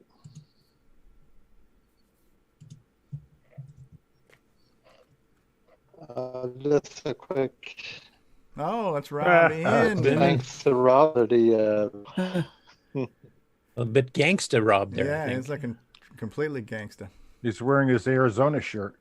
Yeah, right. And he looks like you take a hit out on you or loan you Yeah. money. Yeah, it's amazing when you take these pictures and you break them down into pixels and flat color palettes that it really changes the personality of the person, you know? Yeah, it's a lot of fun to see what it's gonna come out as. Yeah. This guy and Duke Steve, we got a problem. Yeah. I can see him and Marco in the game here taking each other on at some point. That's right. Yeah, right. Like I told Ron Delvaux, the lower the resolution, the better he looks. Oh. Oh. Let me show you my little friend. Kind of like this show. You've got a face for standard def. Yes. yes. What's that Dave, saying? yeah. The worse your life, the better we sound. That's right. Thank you so much for starting this project, Dave, and we really look forward to seeing more of this as the world turns. Oh, thanks. I'm working hard to make a fun game and, the kind of style I like. A little bit spicy, a little saucy. Something your pastor would want you to play. Check out this game with gambling and Well, drinking. that's going to be up to the players. Yes. The players are going to be in charge of their own destiny. So. Okay, that's cool. Yeah, be your own moral compass in this one. Exactly. That's like playing Grand Theft Auto and trying to obey all the traffic laws. Yeah. Well, I always treat my moral compass like a game of Twister. It's just okay. Today I'm a scumbag. Left-hand scumbag. Yes. All right. Cool. What else we got in GameON news? Curtis Boyle. Well, speaking of scumbags, this guy named Stevie Stroh did an MC10 What a stream. segue. I couldn't have planned that better if I knew. I had a lot of fun playing. I just want to say, for the record, it's a new year. I've been saying this for years. The MC10 is a fantastic machine. It's an incredible piece of technology. Some amazing people making software for it. Yeah, because you got your new SD MCX32 SD. Yes. And you got a whole bunch of discs or cassette sets, I should say, by different authors too. So you have them set up. Yes. Oh, do you want me to stop sharing so you can show that? No, I'll show it later. That's fine. We can talk about it in project updates and acquisitions. But yeah. Okay, we'll save it for that then. Yeah. But yeah. So I ordered that last week when my internet took a crap on me and Mark Bosley started streaming. I'm like, since we're talking about this, let me go ahead and order it real quick. So I ordered it on the show live and on the air last week, and I got it in like Wednesday or something. It came in like wicked fast, and I didn't have time to play with it really until Friday. And so I actually had to read too to figure it out, but I pulled up the manual, I read the manual, figured out how to set up the auto exec file so it kind of like the CoCo SDC where you can boot up to something. So you create a folder called MCX-SD or something, and you put an auto exec BAS file in there. And I grabbed Darren Ottery's loader that he had been talking about on the Facebook group, and I used that as my file browser because it does have dir commands, but they're not as easy as the CoCo SDC one. You've got to specify like 0:/folder/file name, and it's just a little bit more type heavy. And having to type on that keyboard is the worst possible thing anybody should ever have to do. So having that user interface really made launching the software just a little bit easier. So I highly recommend. And I know that Robert Sieg is working on one too, but for whatever reason, I couldn't figure out how to unzip his. So I just went with the one that I could actually get going. So we have two different front-end loaders for this platform already to browse files and directories and launch software. So it's a great start for a brand new product. And you had a few little quirks. There were some things that were designed for the MCX 128 that weren't running properly. Did we ever figure out, was it the loader causing Well, that? I seriously doubt it's the loader because Darren knows the MC10. He had one back in the day, and if there was an issue, he would have known about it. So I suspect my MC10 having the onboard 8K mod done to it might be throwing things off from what the MC32 is doing for memory allocations. So that's my guess, and I need to rejigger things to get out my other MC10 to try it on. That's unmodified, but that one only has RF out, so I've got to switch out all my capture and input devices and stuff. So that's another project. But yeah, I do want to get to the bottom of that. Rejigger is a technical term. It is, yes. It's kind of like finagles. Kind of like a little bit of finagling. It's kind of like poutine. Yes. I like a little cream cheese on my finagles. But this is a game that we talked about on the news that I was dying to try. It's called Sucks, right? So shoot upward, kill stuff or something like that. Anything or something. Which is similar to Star Spores. As I was playing, I'm like, you know what? This reminds me of Star Spores. And I really should be playing Star Spores, but I'm having a lot of fun playing this one too. So, yeah, a lot of great content. Jim Gary posted a couple of links in the MC10 Facebook group with some Google Drive stuff. So I just went there, I pulled those, I unzipped them, stuck them on the SD card, and started just kind of perusing software. A few of them I had to rename. An interesting thing about the file browser is that it will recognize long file names, but at the end of the day, the MC10 still is not able to load the long file names. So I still had to like manually shorten all the file names to make sure they weren't more than 8 characters long and stuff. So there was a handful of things I had to rename. Because I'm assuming Jim's archive was based on using an emulator. When you're using a modern PC, it doesn't matter how long the the C10 file name is. But there is just a spit ton of software for the MC10. So and some decent ML games, like this is one of them. This but one, been and a there's bunch an of others. Asteroids, there's a Pac-Man, there's the Space Assault got ported, Darren Atkinson. Flag and Bird. Yeah, there's a good half a dozen or more, maybe closer to a dozen semi-language games for the MC10, and a ton of stuff in BASIC that's all really high quality. So yeah. Now, I did want to play a little bit of this one because I know the video we showed last time was shot from a phone from like way off, and it was kind of hard to see and hear the game. So this is a fairly new game anyway. I was going to play a few seconds of it. Look how clean that text is on there, right? You see how good the text looks on there? So I sent my MC10 off to Ed Snyder because I'm not a hardware guy. So Ed Snyder did the 8K update for me, and he put in a composite board. So this is composite out, and then I have a fairly good high-end upscaler that's taking the composite and just cleaning it up. So this is a super pristine picture as far as I'm concerned. Yeah, look at this. Look at the variety of your ships and stuff. And this one, I like the rapid fire in this too. You can hold down the space bar and just keep shooting as you kind of scroll side to side and shoot at stuff. that makes life a hell of a lot easier. Oh, now we have a combo of the falling guys and the... It's a pretty good game, and like Star Spores, it has that right balance of things and a lot of variety too. Like they actually almost look like they're inspired. Yeah, it could be. This one was inspired by Star Spores. So. And and there's so much software in the Jim Gary collection alone. Pages and pages and pages of software to look through, and then there's a bunch. I think of he's other done authors. well over 200 titles already. Yeah. I think at this point, or pretty close to it anyway. Just by himself. Anyway, there's 3 hours of MC10 gaming goodness there that Steve did last night. So, and if you want to see what a lot of the Jim Gary games look like, there's a ton of those. You demonstrated the Asteroids, so that one had a bit of a glitch. Yeah, and that might be because of my 8K onboard. So maybe some stuff is pushing memory. And this is Diego's game. I remember him talking about this one where you have to clean the teeth of the hippo. Yeah, and so that was fun watching. I think this is based on a mobile game or something. Similar, and there was a Timberman that we found that was pretty good. A ton of great titles. This is the Space Assault, which is basically ported from the Tandy cartridge. Great little Space Invaders game.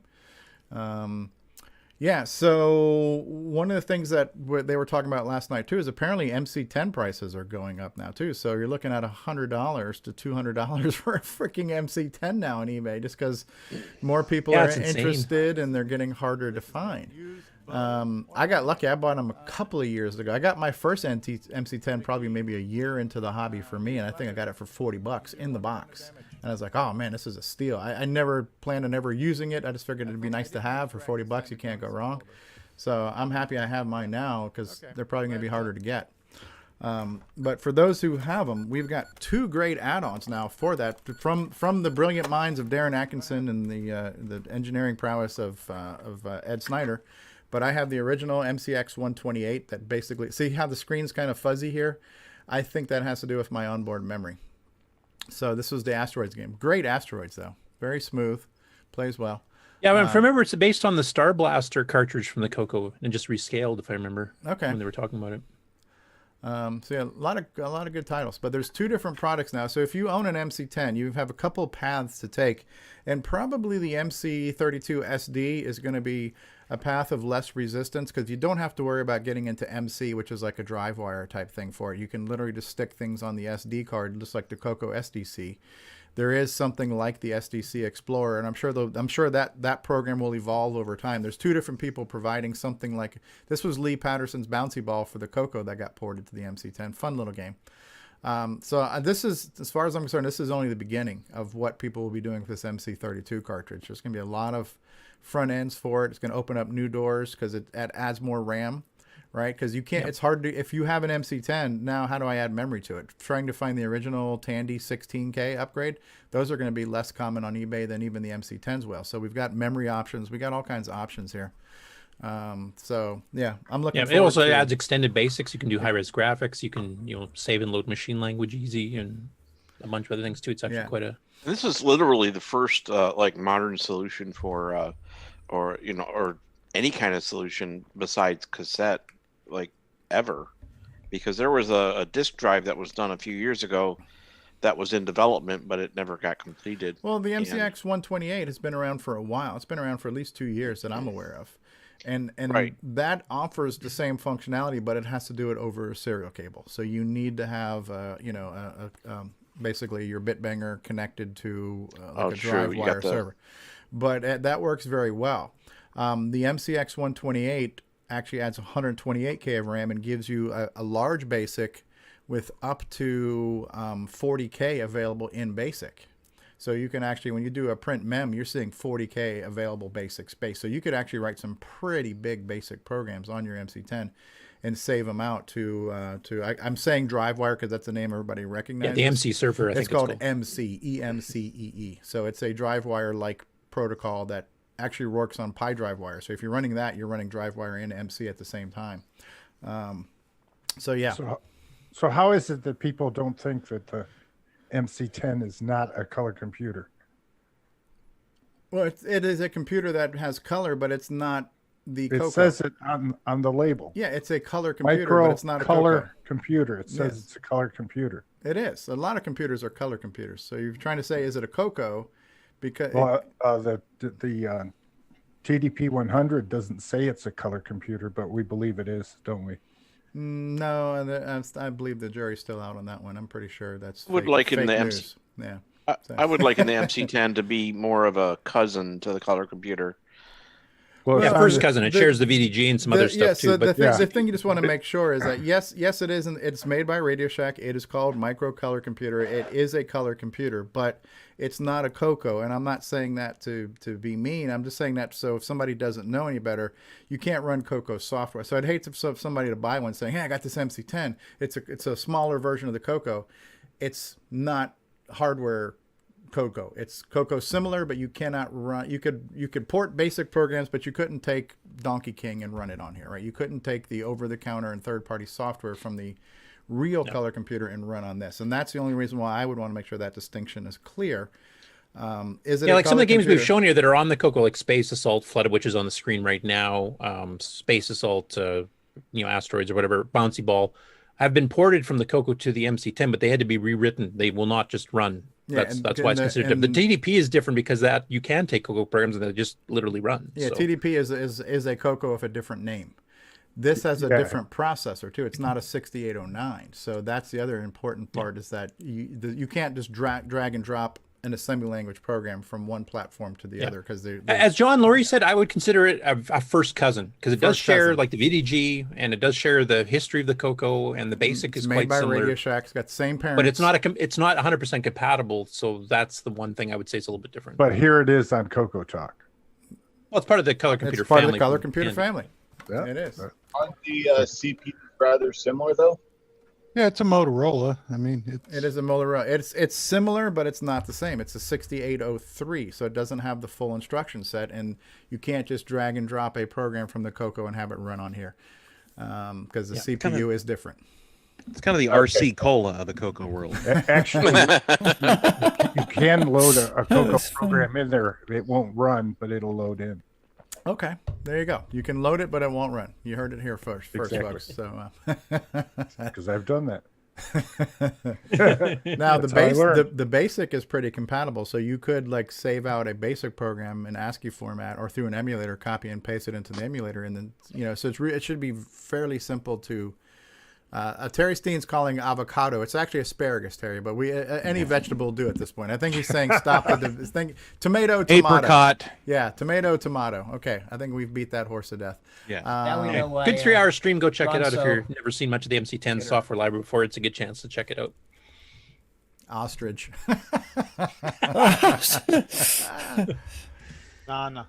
And we talked about Diego earlier because we showed one of his games for brushing the hippo's teeth type thing, or at least shooting the plaque off. Yeah. So this is a game he's reprogramming, re-optimizing, and one that he wrote back in 1987 called Airwolf, and it was inspired by a Spectrum game. Frodo can correct me Does if I'm this wrong. have on Jan that. Michael Vincent in it by any chance?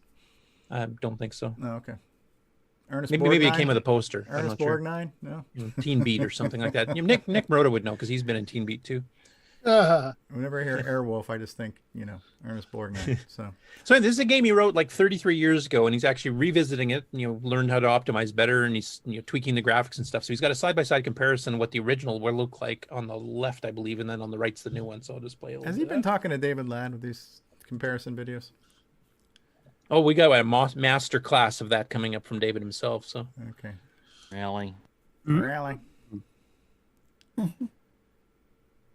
Look at that, the 2.0 release. Oh, look at that. See, this one, the screen's already open, right? So this one... And he's redesigned the copter. It's more modern in the new one. Oh, yeah. Now the mountain. Oh, look at that. Just a small bit Oh, fast. that is so cool. There's your water.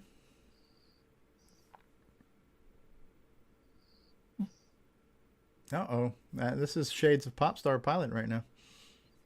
Yeah, or Sea Dragon. Yeah. Oh, you got a little laser beam going across there. Balloons. Pew, pew, pew. Yeah. Yeah, so it is possible to optimize BASIC, even though it's a interpreted language and it's slower than assembly. You can code it to run more effectively. Yep. And if you want to learn about that, Alan has done tons and tons of blogs that he's still continuing on of how to optimize and tweak every bit of speed you can out of Microsoft. I gleaned a lot of that when I was working on Cosmic Aliens, all the optimization stuff. Yeah, I like the better copter. It looks more like Apache. More modern. I mean, the other one on the left looks like a 70s, Yeah, the one on the 60s left copter. looks kind of like a news copter, where this one looks more like a military, like an Apache type copter here. Tonight on Copter 10, we're going to look at live traffic feed for you, coming in over the 301 highway. There seems to be an accident. Somebody dumped poutine on the highway. And... there's a couch there. There's the Nightmare Highway. Yeah, right. So that was a brief foray into Diego's world. Now we're going to go back to the MC10 because it's been a busy week for the MC10 here. So incredible machine. So Robert's, is it Sieg or Sieg? I'm Sieg. not sure. I believe it's Sieg. Yeah. So he made and he just posted this one up on New Year's Eve. It's a collect, fuel, or die game. Now I don't have, unfortunately, there's no screenshots, and I don't have an MC10 here, and I didn't have time to run it through the emulator, so I don't know if anybody on the panel is taking a look at this yet. Called Fuel or Die, and it's available on Google Drive for a free download. Okay. And it's also made for the MCX 32 SD. So that's this the second or third game just in the span of today that we've talked about that requires the new card. So you picked the right time to buy one there, Stevie. Oh yeah. And then he also did another game called War 17X, which I don't know too much about it either. There is some broken download links when I was trying to take a look at it here. Some people have actually been mentioning it. It doesn't download. So once he fixes it, I'm sure it'll be up there. But he just put that one up like literally today, this morning. So the MC10 content is getting cranked out right now, and it's not by Jim Gary. So that's... if you guys aren't aware, Robert's been doing a lot of stuff with image manipulation and pushing colors and palettes and dithering effects and converting images, like kind of like what Ron does with his high color stuff and his SG6 stuff.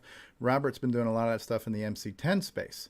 So it's really cool to see people pushing pixels onto this machine and doing really cool, innovative things with them. He's got a really cool video you're going to like coming up in the regular news. Yeah. On that very subject.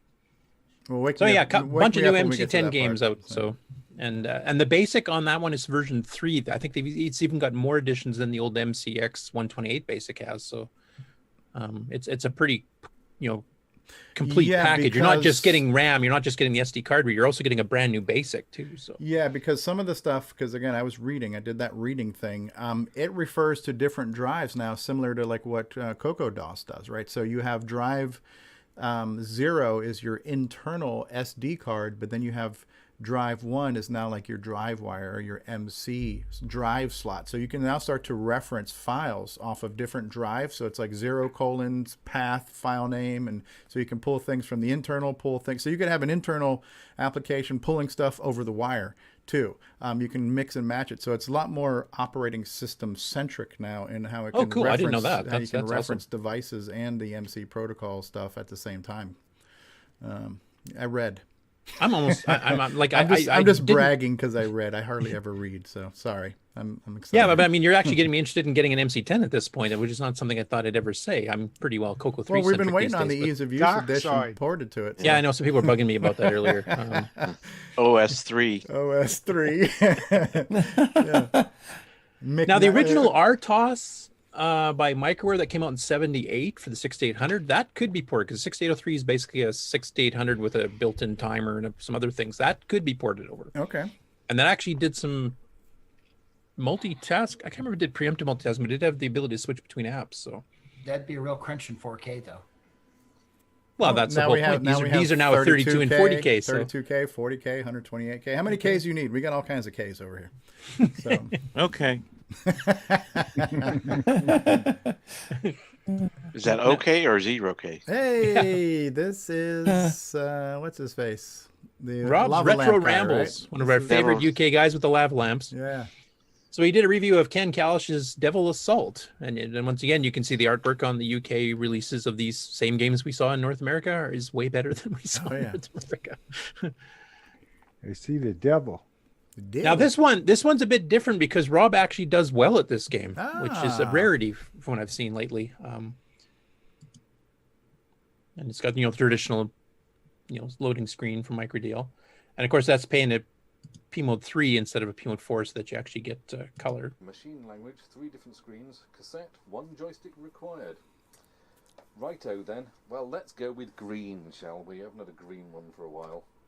Yep, that's definitely green, isn't it? Oh, it certainly is. Let's zoom in on that. I'm not feeling the green here. Bloody heck. Okay, that'll do. Select level, select level, select level, select level, select level, select level. I can't speak anymore. Select level 1, I think. I love the sound effects Ken Kalish uses. Bombing wave. Oh yeah, this is like Phoenix. Yeah. Demon attack. Yeah. Yeah, it's Demon Attack with movable bullets, I guess is the main Yeah. difference. The Gorf style they follow. Nice and fast too. Yeah. Which is novel. Oh, and it's even got a star field in the background. Hey. Spectral must have asked for that. we want to sell 6 copies of this thing. Can you add some stars? Yeah, this one was actually sold by Tom Mix and then Yeah. of course Microdeal in the UK, but So you could use CoCo VGA with this and flip things. Right? No, yeah, it's on the CoCo. It was using the P mode 4 black background stuff. Robot assault. Oh, they look like teddy bears. They look Hey, like. to me, it's kind of funny. We talked about Star Spores today, which actually has like walking people and Yeah, and spaceships so and does stuff. this. So, yeah, it's kind of coincidental. That's it why I must was have been saying a it popular reminded thing. me of some Ken Kalish stuff, Yeah.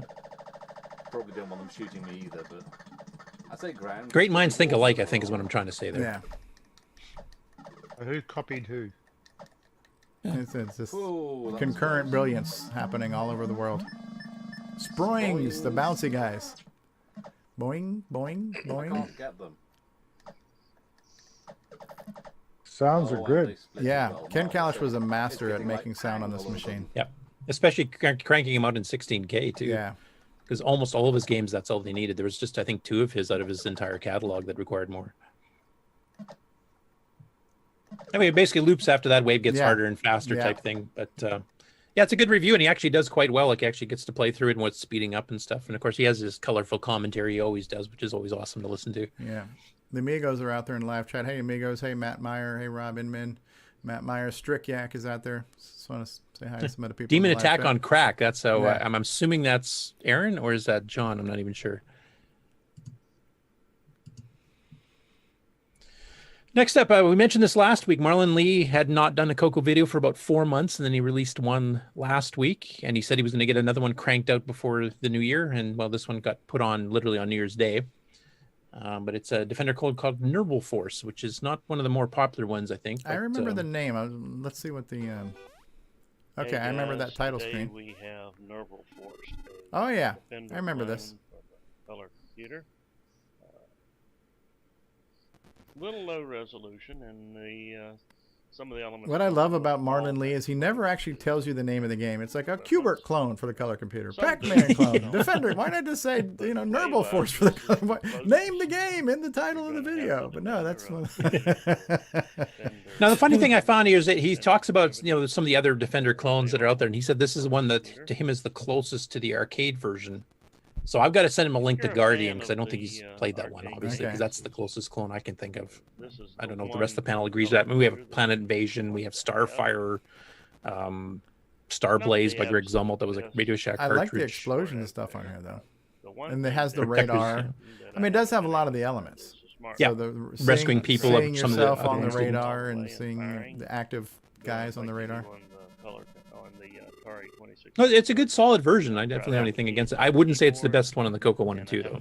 And of course, if Hewlett can get the Defender transcode for the CoCo 3 done, obviously that'll be the closest one at that point. But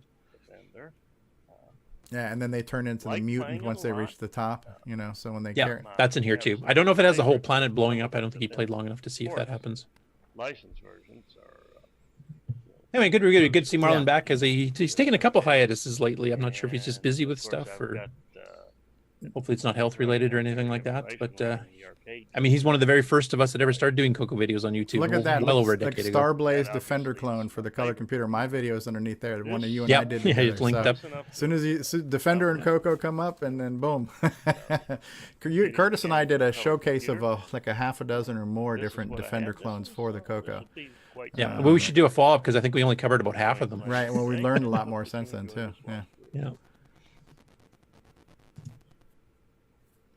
Next up, Simon WGB, and I spelt it wrong in the original notes I put up there, so whoops. But he's the one who we've talked about before. He does these long live plays, and he just picks a topic, and he's been changing the last month. So that instead of just randomly picking a different system, and he does modern systems and retro systems, but instead of picking a random system every single day, he picks a theme for a few days and he sticks with it. So he returned to the Dragon 32 here right before New Year's, and he did 3 days worth of streams of over 3 hours per stream. Wow. And he plays like a game for a full hour, so you get to see a fair bit of it if he's really good at it. So the first stream he did 2 days ago on day 1 was Wizard's Quest, which is pictured here, Donkey King, Mr. Dig, and Cashman. Nice, great collection. And then I won't play them because they're really long, but definitely go check them out if you want to see like long play. Day 2, he did Gordon Bennett, Speed Racer, Fire Force, and Tea Time, most of which we've seen before. Gordon Bennett's kind of a Spectrum style game, so Frodo in the chat will recognize, I'm sure it's a clone of something or maybe even a port. But this is one I had not seen before. I like the whole titles and graphics of this thing. It looks like a chef or something. Now this looks toilets. more familiar. I love a game with toilets. Yeah. And animated toilets. I mean, that's animated the best. toilets, yeah. Not to be confused with Gordon Ramsay by any chance. What a load of crap. Of course, he has the same problem the rest of us do. You always pick the wrong stuff in emulation. You have to keep swapping joysticks around. And standards, we don't need those. Does Ron have to take a potty break now? Yeah, this might be reminding him. Sure makes me nervous. Some toilets there, Ron. It's making me nervous. Subliminal Remind him advertising. about, He's instinctively crossing his legs now. So. Asparagus. Anybody stealing toilet paper in this game? we need to mention to all these game reviewers that they can get the switcheroo. That bar comes down Does and they all that work flush. on the Dragon though? With No, PAL? the Dragon doesn't have the RGB out. No, the switcheroo is only for the CoCo 3 for video. Maybe you're thinking like a Joey. I was thinking, You're thinking of a Joey controller switch. The Joey joystick switch, yeah. Yeah, the Joey controller switch can be made to work with the Dragon. Yes. got to remove the center pin, right?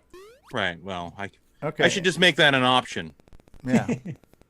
Just make it where you can flip a switch, where you can switch it into Dragon mode. It just needs one more toggle switch.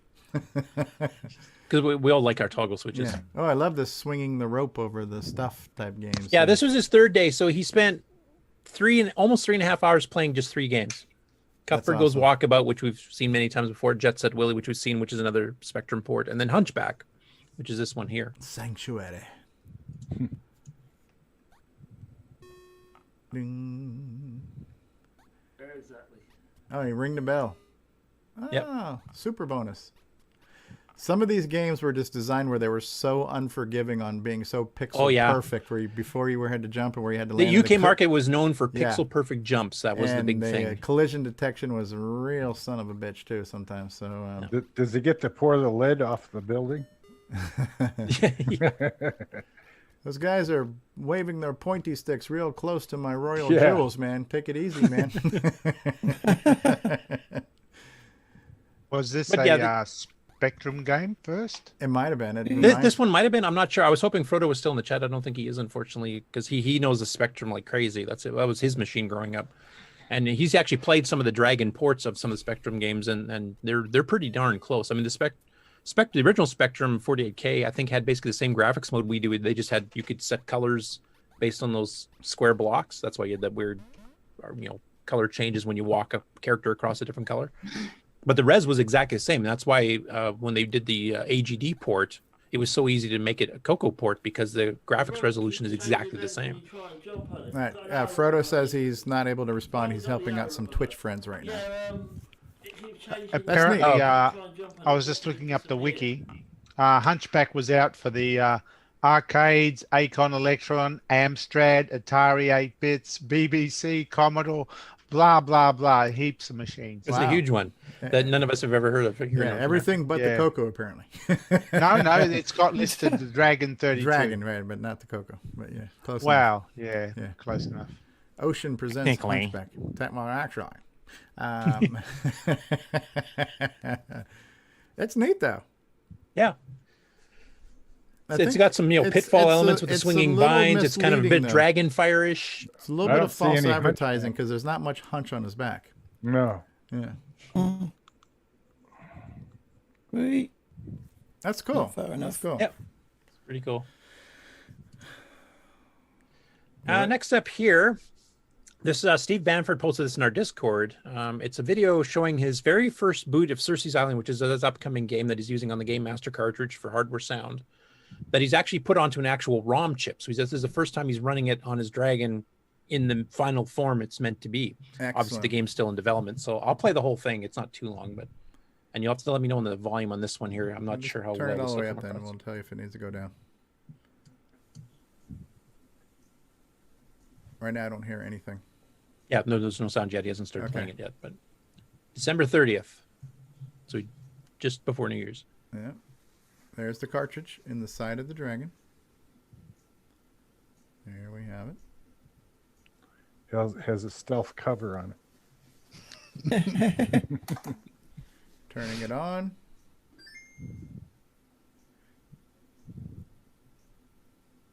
Nice. Let's hear that music, Steve.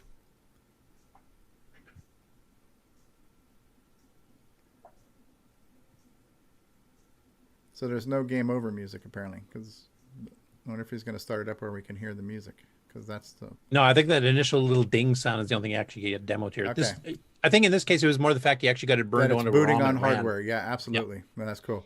But yeah, the music on this is incredible. Yeah, and as being mentioned right now, there is a channel for this in Discord. So if you join our Discord server, there's a Cersei's Island channel that Steve is updating us on the project of this on there. I posted the link. Yes, I saw that. Thank you. And he's also giving technical details on the game and stuff in there too. So just if you want to hear some of the developer stories, as it's being designed, you can catch that with Steve as well. Cannot wait for this. Next to Mr. Dave's game, this is one of the most anticipated things going to be hitting the CoCo space. It's a nice monitor. We were demoing it a year ago at the VCF West, and we got lots of people that it looked so much like Mario from Super Nintendo. They were like, "What is this?" Right, and the music really sells it. That's what gives it that whole NES feel when you have that chip tunes cranking in the background. Yep. Cuthbert Dragon, more titles, more mugs. Yeah. So of course we showed the Star Spores one here because actually it showed the cassette artwork and stuff that we for the UK version of it here, and also the alternate color sets. So no need to play that one again. So the other one, and he just started doing updates this morning. So we might be putting some more on later today as we go. The other one he did was Caverns of Doom. Not to be confused with the Forest of Doom. With Cuthbert, of course, starring. The micro deal guy. Cuthbert of Doom. Cuthbert of Doom. I still want a dragon mug. Oh, this looks kind of Forest of Doomy. It's one of those text adventure games that actually has a nice layout. This Like, is this is some of the ideas I want to incorporate. I want a window where your room description never goes away, so you don't have to keep typing in look. You know, I want to have different panels where you know where you are. That's always on screen. You know what objects are in the room, and you know what directions are available. I want to have different panels that have all that stuff on screen at all times. Yeah. And then now, Stevie, this is one of the ways we might finally get you to run Nitrous 9 because that's dead freaking easy with the way the windowing system works, even in basic. Ah, okay. It's true. Plug. Asparagus. Really pushing that basic 09. Yeah, that's because he gets a commission, not the licensing for it. So yeah, I get as much pay as I could do from this show. It's a division by zero error, I believe. That's right. Pretty much. Not a number. So we've talked about Alan's blogs and all the stuff he's been doing lately. We've also talked about some Atari, 2600 stuff, including Adventure. So this is Alan's part one of his exploring the Atari VCS one. And here you can see on the left, he's got a shot from the actual Atari 2600, and then he has it remapped to the CoCo semi-graphics. Yeah. And he starts going through the whole technical details. This is an ongoing series that he's been going through, quite a bit of the stuff here. Wow. So you're running in a flat screen with the actual Atari joystick too. There's an interview link here. He's got to Warren Robinette, the person who wrote it. And Okay. I mean, I don't know if you guys all know the full story behind it, but at the time, Atari would not let programmers have credits for anything. And that was the reason Activision got started, because programmers got tired of this, being anonymous shills. So he actually snuck in a secret message. You had to get the transmolecular dot and put it in a certain room, and it was invisible normally, and you had to get a bridge in the maze to find it, and blah, blah, blah. And he actually snuck in his entire credit screen, which says created by Warren Robinette, right dead center in the screen if you did it right. And it's an interesting Which history is of the first credits. Easter egg ever Yes. in a video game, and it was the kind of premise of Ready Player One, Easter egg hunt. So yeah, very cool stuff. But he's going right into the details of the game here. And then he does a bit of a shadowy effect here on the CoCo one. Kind of unintentionally, I think it's just where the graphics cut off. And of course, you have to have black and the color in your semi-graphics. Oh, there's the dragon, or the seahorse, Yep. depending on what you want to call it. And then he did part two, and there's one of your dragons again. This time with the stomach full, so I think this is after he's eaten you. I'm not sure.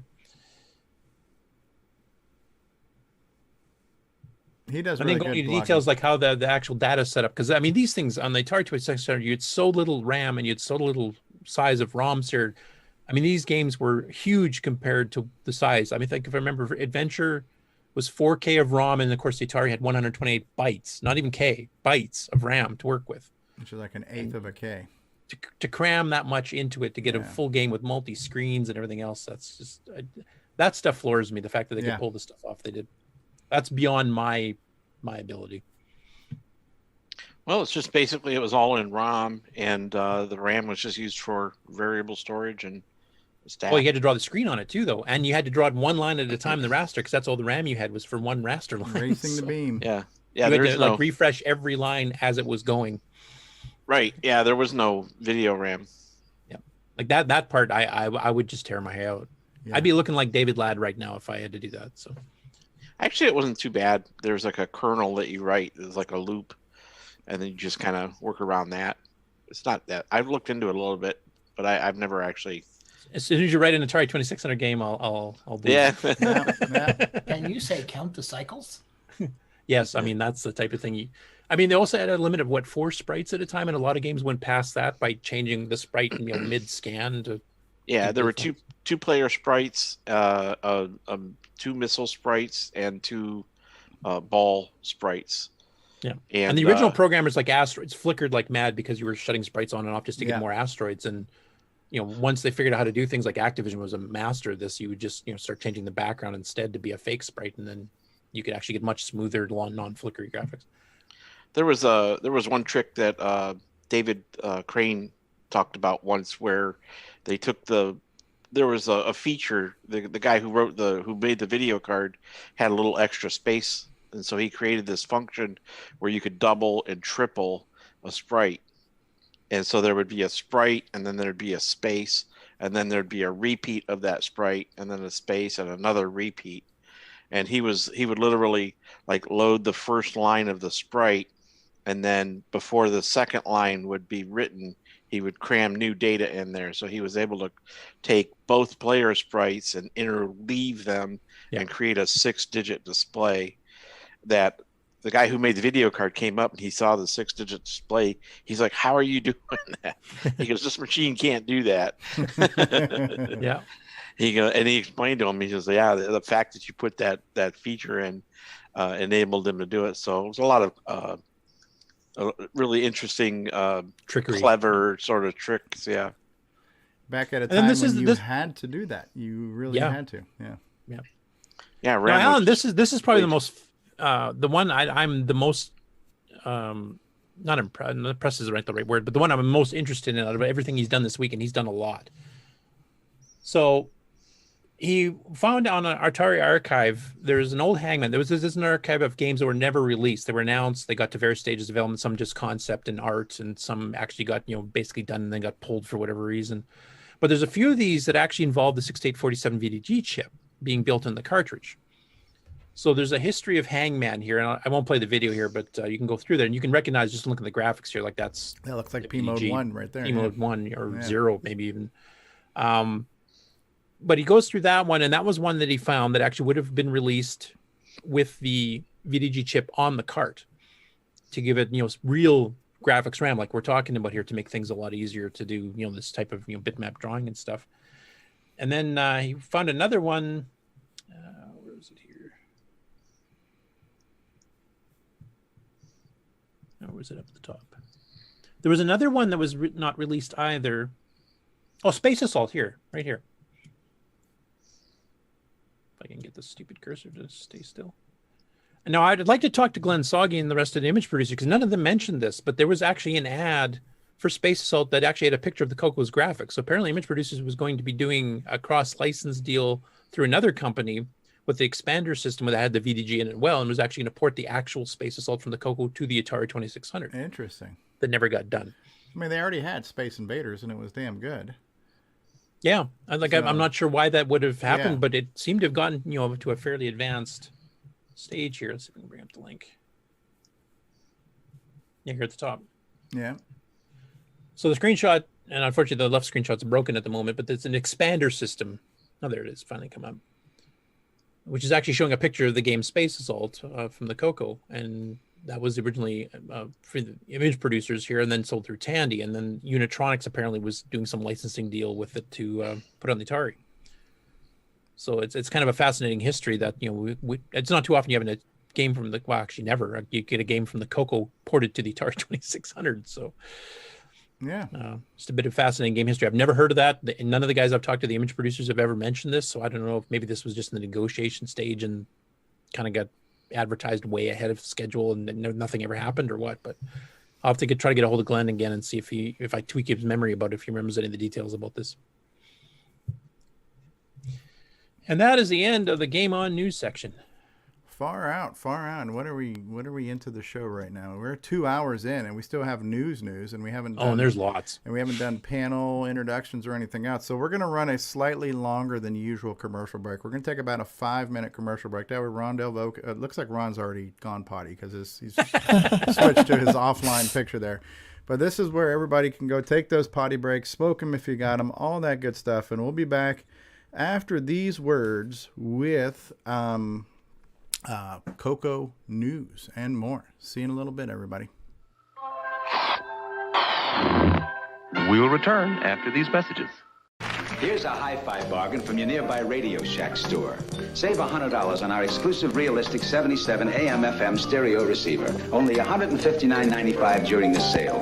With audio component features like FM muting, push-button tape monitor, main remote speaker switching, in a genuine walnut veneer case. The ideal control center for your new music system. The sale-priced realistic 77 receiver. Only at Radio Shack, a Tandy company. Hey, this is Eric, and you're listening to CoCoTALK. Hey guys, Stevie Stroh, and if you're watching this, chances are you're a fan of the CoCo and hopefully CoCoTALK. Before there was CoCoTALK, there were my gameplay videos on YouTube, and I've got a couple of DVDs with some pretty cool collections. My first DVD was an assortment of videos that were on my YouTube channel with a special introduction, and this was released for my first CoCo Fest I attended as kind of a pickup item you could grab at the show. However, there is more. I released another exclusive content for CoCo Fest 26, and this has 13 videos and over 2 hours of gameplay goodness of things that are not on my YouTube channel. So these are exclusive CoCo gameplay videos and reviews, and a special introduction and outro from yours truly. And if you're a fan of CoCoTALK, we have the best of CoCoTALK Volume 1 and Volume 2, featuring some videos that were produced by Brian Joyce, who created our two best of episodes for us at the end of 2017. But there's also an exclusive, never seen episode of CoCoTALK that we recorded for this video, with a bunch of us getting together talking about how excited we were for the upcoming CoCo Fest that year, and some bonus content as well. So if you're looking for some really cool exclusive CoCo goodies that you can watch at home at any time, you might want to check out a whole bunch of these DVDs, where you can also get t-shirts and coffee mugs at the Retro Swag Shop at 8bit256.com. So swing on by today and grab yourself some cool CoCo gear. From the makers of the Switcheroo,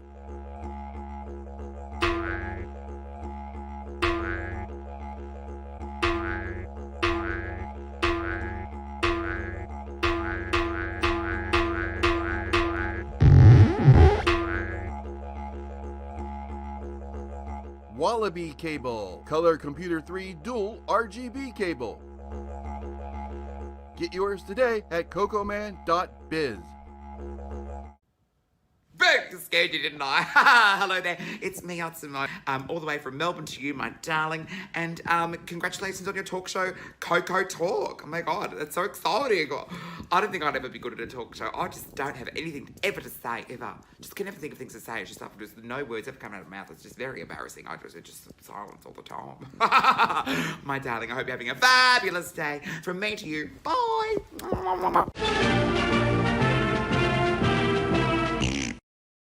Extended Color Basic, combined with a disc controller, brings you Disc Extended Color Basic. Direct access to your floppies. Direct access to all of your hardware resources.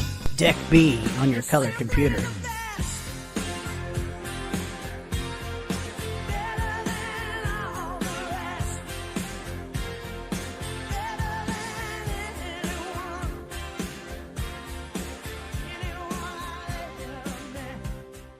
Deck B washes away the competition.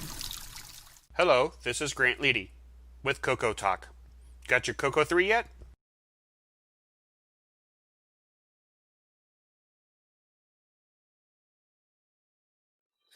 From around the world, what you need to know. Get caught up on news with L. Curtis Boyle. And now a Muppet News Flash. All right, and we are back with Mikey's favorite part, Snoozy Newsy.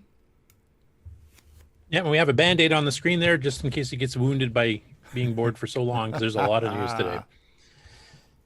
Okay, so to start it off, Darren Atkinson, of course, the creator of the CoCo SDC, the SDCX32SD for the MC10, etc., has done a software patch update, firmware actually, for the MCX32 SD card that was getting a bit of a bug trying to read directories from the MC server that Stevie was mentioning. So I'm assuming, Stevie, you must have installed this before you did your stream last night? Honestly, I didn't, because I wasn't doing anything over DriveWire. I think this has to do with doing stuff over MC. So I'm not sure if mine's already patched or not, and because I wasn't using MC, I didn't even bother to check. Okay. So for those of you that do have the card there, the firmware patch is updated. Is there available for download off of his blog site, and it'll fix the problem, and your MC server should work fine getting directories.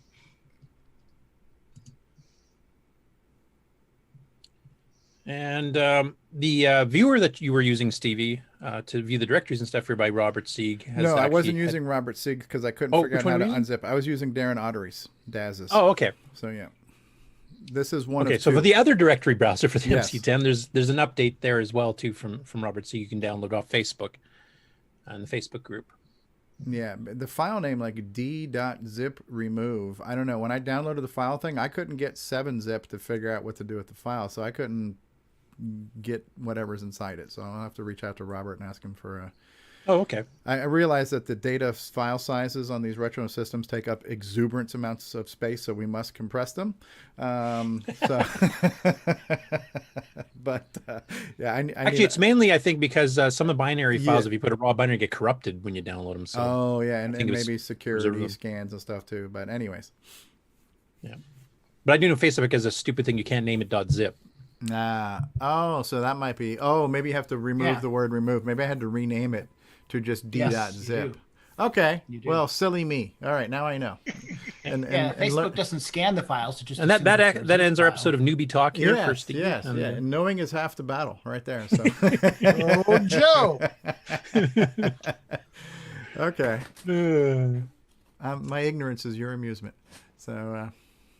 So next up, this is kind of an unintentional collaboration. So of course we saw the bouncing Taurus thing that Simon has done on the CoCo 3 as part of his big CoCo 3 Gimme X demo. And then he did a port of that to the CoCo 1 and 2, showing it in P mode 3. And then Darren Atkinson, apparently bored after he did his patch to fix the MCX MC server bug, decided to port it to the MC10. So this is the Taurus bouncing demo on the MC10. Just about a 10-second clip. In a lower res, of course. But still, it looks pretty visually impressive for an MC10. I'm just wondering, is there anything Darren can't do? Yes, stay idle. Oh, and Retro Innovation says, note to all Facebook posters, if Steve is in the group, make sure to end all your zip files with filename.zip_Steve, delete this part. You gotta spell it out for me. Spell it out for me pacifically. Thank you. Okay, now I know how to fix the next Nitrous 9 distribution. Thanks. Thanks, Jim. Yeah, Stevie type DOS. That's what I'm going to call it. Stevie type DOS.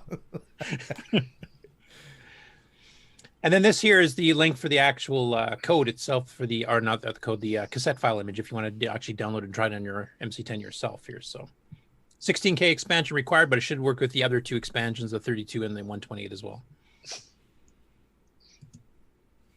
It's a busy MC10 week, I got to tell you. So here's another one from Robert Sieg. Incredible machine. Yeah.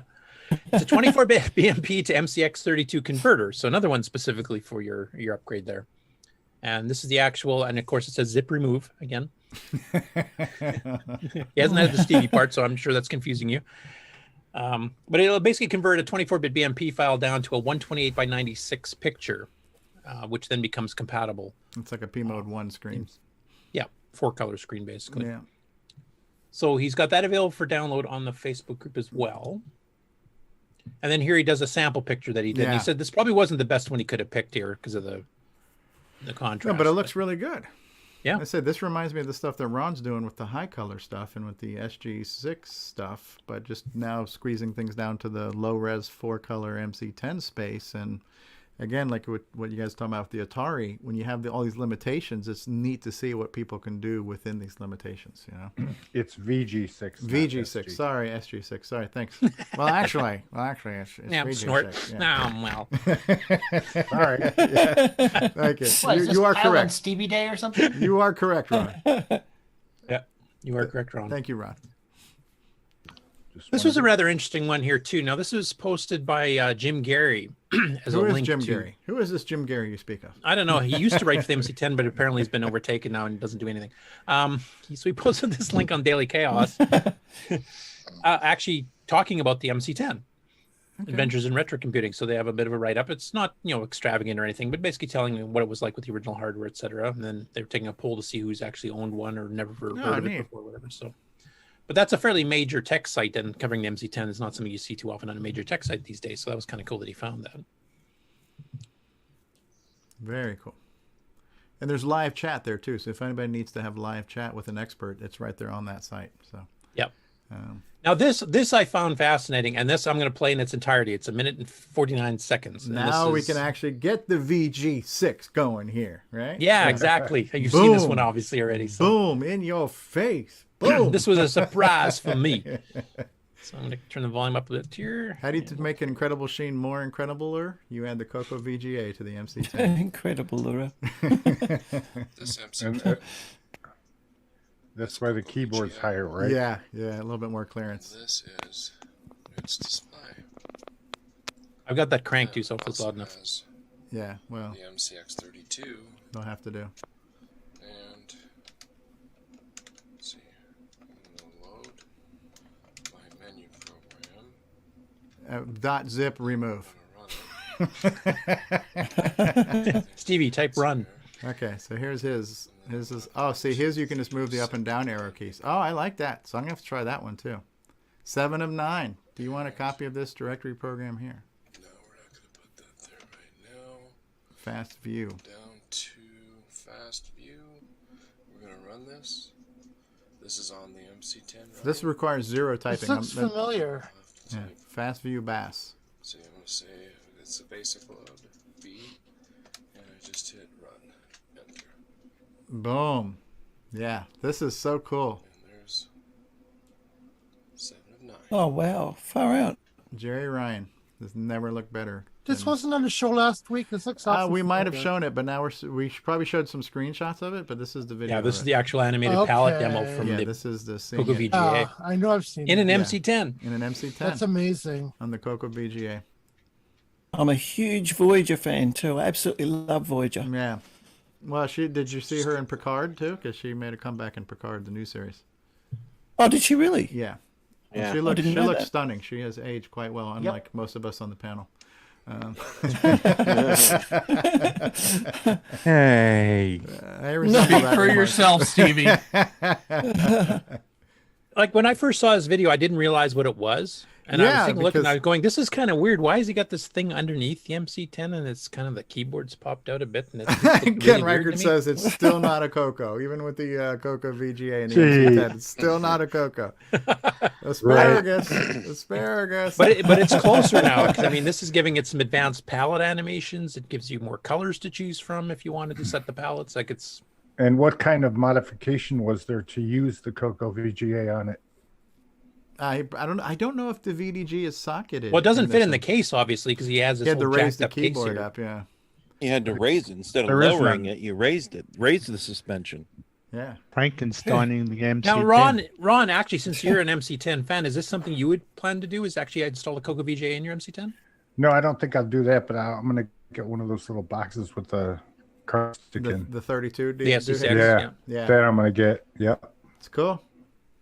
I should wait, and then all the flaws that you guys are finding, by the time I order mine, I won't have to upgrade it. Yeah, because you're going to get it quick, man. I got mine in less than a week. I got mine like 3 or 4 days, it seemed like. And we just need to get Ed to make a CoCo Mech keyboard for the MC10. Yes. Oh my God, yes. If any computer needed a keyboard upgrade, it was this one. Yeah. This distorting the MC10? Is it distorting the MC10?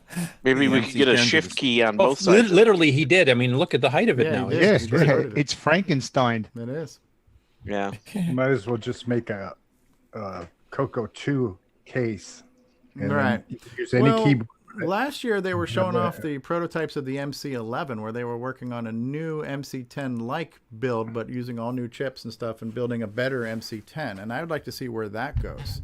You know, what I see happening here with the things like the Gimme X and these MCXs and the CoCo VGAs, these are cool things, and I believe if we were to view this as like evolution, these are all things that are going to morph into a new CoCo. So I see a new MC10 with built-in SD cards on the side and CoCo VGA built in, and you know, I see a new, dare I say, CoCo 4 that's got the Gimme X and the memory and the faster CPUs and SD readers on the side and built-in high-speed serial ports and sound chips and real-time clocks, and all these things are eventually going to morph their way into, a complete system rather than bolt-ons, and that's going to be cool. And for the hundreds and hundreds of dollars I've spent buying all the individual things, I'll be spending that probably 4 times more when they put them all together in one box, Yeah. But you'll be able to recoup some of your investment because you'll be able to sell all these off on eBay apparently for astronomical prices. I see, I see a future where there's going to be new CoCos that have all the stuff built in, where you don't have to crowbar on stuff. And you know what I was thinking of is, how we're painting their CoCos now, different colors. Yeah. Wouldn't it be cool to have it so it's painted in that paint that when you turn it on and the heat comes on it, it change color. Oh yes, that way if your CoCo's overheating, right? So kind of like Mr. Dave's keyboard in his CoCo. Yeah, right. So I was going to paint my MC10 red, and then I realized it had already been done. Lay Alice. So why you do blue instead? Yeah, and I've seen a mood CoCo. Jim Rice says, yeah, that's funny. Yeah. What do you mean, Lay Alice? What like French. Alice is the French. Oh, MC10, the red Alice, case they had for the Alice. Yeah, I heard it different. It was spelled L-E, not L-A-Y. So yeah, this is the Pepe Le Pew French. Yes, you just put the word "lay" in front of everything. I was speaking Le French. Coco. Yeah. Oui. Oui. Oui. Okay. Lay asparagus. There you go. Red bubble. This is a bit of a sadder one. Well, it's good and bad, I guess. Both. It's a mixture of both. But some people are actually getting hit with trademark issues now with the semi-resurrected Radio Shack. So this was pointed out to the All Things Tandy Radio Shacks there. So they've getting the first warnings. We have to remove our artwork in this particular case here because of the Radio Shack logo. And I guess for people that are making all these T-shirts and stuff here, maybe you have to actually approach the new Radio Shack to make sure that this is legal, or you might start getting takedown orders too. So I mean, it's good the fact that Radio Shack is actually resurrecting enough to actually warrant doing this, but it's kind of sad that the hobbyists that have been trying to keep the name afloat all these years as they went into bankruptcy are now getting kind of hit with it. So I don't know, is this a good story or bad story? I'm not sure. So if you're selling a badge that you're breaking like a badge replacement, you're copyright infringement. I don't disagree with that, but should they be enforcing that? I guess it's kind of like the whole Nintendo thing, or just copyrights in general. If you don't enforce like orphanware. I mean, that's another thing. If you don't enforce it, you leave it open to... Now, some people in the comments below had mentioned that the Radio Shack Tandy logos are definitely trademarked still. Yeah. But apparently the Tiers 81 is not. That one got expired. So maybe there's a gray area you can still play in. So just my 2 cents on this when it comes to selling T-shirts, because we do have a swag shop. I have intentionally avoided using custom or using the original artwork that I had no input in the production of. So like I would not sell a Dungeons of Daggorath T-shirt or anything like that because I don't own that artwork. So when we set up the images, I was very conscientious of having things drawn that don't live anywhere else and didn't come from anywhere else. So our CoCo stuff, even though it looked like the guy from the basic book, it was hand drawn by Joel Adams, and it's not lifted from anything. So I myself made a conscious choice to not just sell a logo that I didn't own or create. That was just a moral choice. I wasn't even concerned about the legal aspect, but now apparently it's kind of like Radio Shack is becoming Nintendo. Which is a good and bad, yeah. Has anybody thought that maybe they're going to do something with the logo later, and that's why? No. That was suggested in that post, and I made the point that the whole reason the people who own Radio Shack now, it's not like Radio Shack is people go, oh yeah, Radio Shack's still around. They sell online. That's not really true. Another company bought the rights to the Radio Shack IP. And they just basically buy crap from China and sell it under the Radio Shack name.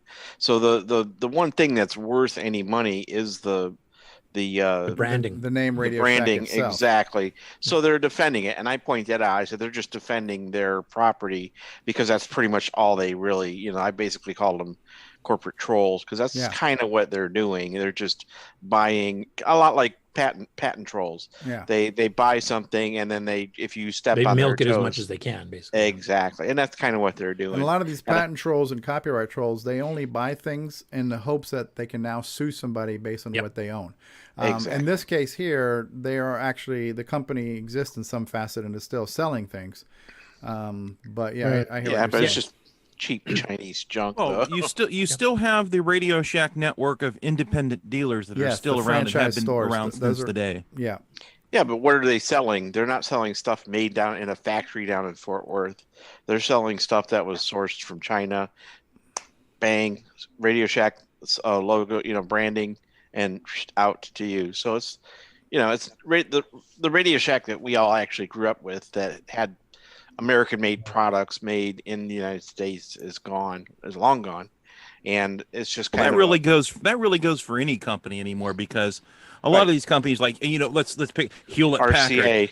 Yeah, they're in the case like Hewlett Packard, they're making things in China with a subsidiary and then selling them to themselves. So that's just the corporate It's world not just these days. Radio Shack. I mean, give an example that John would be familiar with. Apple. I mean, there's a reason that a lot of their products say designed in California. They're not built there. They're built in Right. China. But it's not even good guy, bad guy anymore. If I have a right of way to the lake, I can't let you drive over it because I'll lose my right of way, and then you can just drive over my land. So it doesn't matter if I care or not. I still have to protect my brand, regardless of whether yeah. I understand it. Doesn't mean we necessarily agree with it, but it is what it is. Now, I don't know, would these people be approachable for people that are making like replacement RAM stickers and stuff like that? Could somebody approach and say, we'd like to still sell this product?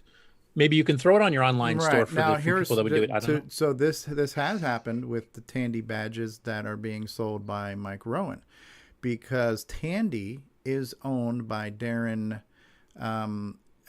Grant in the UK. So Tandy Computers is still an active, viable company, and so they reached out to Darren Grant and got permission to use Tandy in their badges. So the flat embossed metal badges that Mike Rowan makes that are the 5K and the 2 meg and stuff, those are licensed from Tandy, but they don't say Radio Shack on them. Okay. Yeah. Now, do they have to give them a cut then? I'm not privy to the I'm not deal. sure. I just remember that conversation, and that's how they market it. They say we have licensed badges, right? So, Well, if they're open to doing that at least once, I mean, maybe some of the other people well, that again, are that's making like, Darren. t-shirts and stuff. That's Darren Grant and Tandy. That's not Radio Shack. Tandy and Radio Shack are not the same thing. So Tandy Electronics or Tandy Computers is a UK owned company, not Radio Shack. Interesting that this is all Redbubble here. I've got a Redbubble account that I've got a ton of photos on, and I forgot about it. And I recently went back to it, and I thought I should put up some new photos and sell some stuff on there and promote my Redbubble account. And I found out they expanded everything. There's a whole ton of stuff you can do. There's all sorts of different clothes. There's like T-shirts and dresses and all sorts of things. And I was thinking about actually doing like a custom design with the Radio Shack logo and a few other things specifically for CoCoTALK, for something for me to wear for CoCoTALK. Stick it up on my Redbubble thing and then buy it myself, just so I can do a custom design that I can buy. And so I guess I'd probably still get away with that, I guess, wouldn't I? Yeah, as long as you're not selling it to the public. If you're just using that as a way to produce something for yourself that you're not selling, I can't see why you couldn't do that. Why don't we just say right here, we don't need no stinking badges. Well, the one who would be affected by this right now would be Carlos Camacho, because he does have Radio Shack badges with the bubbles, and so he's now. And he had put up those Radio Shack 40th anniversary CoCo T-shirts, which he actually pulled down not too long after this article showed up. So I wonder if that's why. And he was also selling like Motorola logoed stuff too at CoCo Fest, like T-shirts and like coasters and stuff, where he was just printing the Motorola logo and stuff. And again, I'm not casting judgment, or I'm not saying this is right or wrong, and I appreciate the fact he did it, but I always stared away from using a logo that formerly belonged to someone in anything that I would have produced myself. So, If they're watching the show right now, he's just kidding. He didn't really do that. Well, the guy who originally posted this had this idea that they're defending their IP rights because they're it says it right there, they're going to they plan a turn in a big way, and I wrote, I'm like, no, not at all. They're just That's defending not it. their They're defending intention. it for the sake of defending it. So. Because they Legally paid what you they have to paid for it. enforce your patents and your copyrights and stuff, or Yeah. you lose them. Yep. Or you can lose them in court because they'll say, "Well, you didn't defend it here, so why are you coming to us now later at a later time?" Yeah, true. Right. Yeah. And the guy who I guess works for the company that owns it stepped in on this this post and talked about that and said that they had to defend their rights or they would lose them. Right. It kind of reminds me of a couple years ago, they trademarked the word Super Bowl, where you couldn't say Super Bowl anymore in any era. So everything was the big game. Yes. buy some chips for the big game, and you get some specials on wings for the big game. You know. And I was so happy when I heard about the big game there because I thought finally the States is paying attention to the Stanley Cup, but unfortunately. Yeah. That's interesting. Yeah. Mm-hmm. So I mean, hopefully, like I'd forgotten about the fact that Tandy in the UK is actually open to doing licensing deals with the hobbyist market. So maybe that's an approach some of the other people can do with various shirts and various things too. And I mean, some of the Tandy computers and Tandy CoCos actually say Tandy, not Radio Shack 2. So it's still period correct, to do badges that way. So. Yeah. But like Ron says, we don't need no stinking badges. Well, you don't need OU anymore because now it reports the amount of RAM right on the screen when you boot. I'm sorry. Well, actually, I'm a self-promoting whore. What can I say? You're a whore anyway. Today's quote of the day. Yeah, there we go. There's your soundbite for the next show. They Curtis. So asparagus. Next up, another Alan Huffman. Like he said, he was a busy boy this week, so we got into part 4 of benchmarking the CoCo keyboard. And based on some input he got from William Astle here about the keyboard rollover table that BASIC keeps track of. So that bit pattern you're seeing, there's basically 7 rows in the PIA you write to, and then you read the columns back, or maybe I got that flipped around. But anyway, you can figure out what keys are being pressed here. And so in this case, he's actually holding down 4 keys at once, and that's those zeros. So 1 means the key's not held down in that particular grid. And you can find the diagrams of the grid of which addresses or what keys. And so he kind of goes through there, and he said basically you can use this for a peak, and this will actually register the key being held down. So if you want key repeat, that's the way you can do it in BASIC. And so they gets into the nitty gritty, some sample programs, and what keys you can detect together, which ones you can't, etc. type things. Very So handy. and to be continued. So there's more coming. I bet he's about to make a great keyboard because he was playing with hardware designs a while back and now rollover table. Alan Huffman is something of an anomaly because he has his peaks and valleys of productivity and blogging and everything else. Where I guess it's like, we're in the peak of Alan Huffman's season, right? And so at some point in time, he will fall off the radar again. So but I love He's him. like that candle that burns bright. Like he goes. And he's full throttle for a couple of months, and then he takes like a couple month break where you don't hear anything but he from is him. he is so productive, and he does the coolest things with so much detail, and he's so enthusiastic and so knowledgeable, and he's very thought provoking. And I think he just burns himself out, to be honest. I mean, I've never talked to him about it, but he goes so hard when he gets into some of these projects, and he's doing multiple ones at once. He's doing the adventure, he's doing the benchmarking the keyboard. He was working on Surface Sound and stuff, and eventually I think he just burns himself out. He needs a bit of a break to recharge. Then he comes back full throttle again, months later. Yeah. His name says it all. Sub-ether. He goes into the ether. So, but Alan Huffman is in full effect right now, and we are all benefiting. He's a CoCo treasure, actually. I mean, he's been absolutely, and he's the coolest guy to hang out with, and he's so enthusiastic. And when we were trying to talk about keynote speakers or just speakers for CoCo Fest, when we were still planning the one that didn't happen this year, he was one of my votes of somebody that I would love to hear speak because he's so interesting, and he's been to so many infectious enthusiasm. Great way to describe Alan Huffman. So I would pay money to sit there and just listen to Alan Huffman speak for hours on end. He's just that engaging. So he's the complete opposite of snoozy newsy that I do here right now. So let's face it, the word infectious was probably not a good word to use last year. Coming to the main stage, the very infectious Alan Huffman. Put on your mask, 6 feet away. Oh no, he coughed. Everybody leave. Everybody look under your chairs. There's a can of Lysol. So that's awesome. Alan, we love you. You are our treasure. And feel free to come on and guest. You got so much stuff going on. I'd love to have you on here to talk about it. Right. And I need a new keyboard.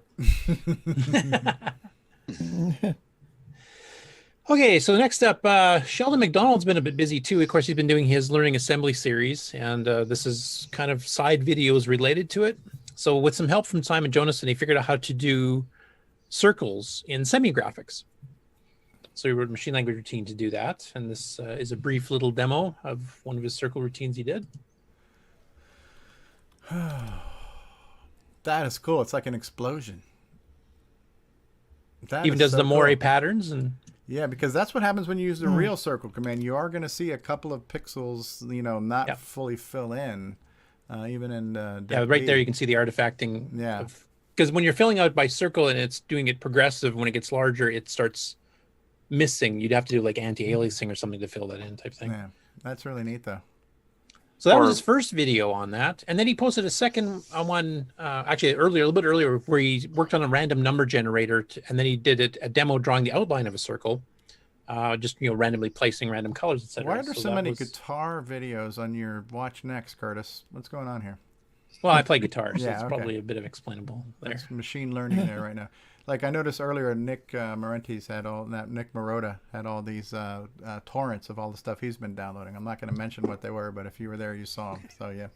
Was it all ukulele based? Next, we'll have somebody on here advertising about CoCo badges, and you'll be just ratting them out to the. Yeah, right. All right, VCC.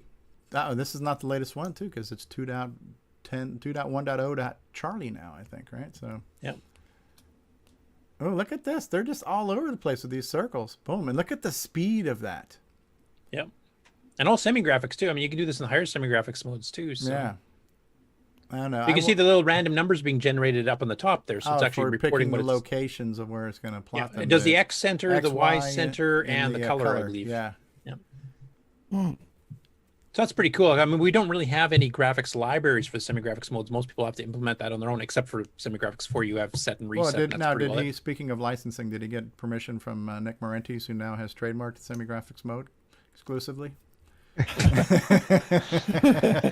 I've heard his licensing deals are a bitch. I don't know about that. He can buck off.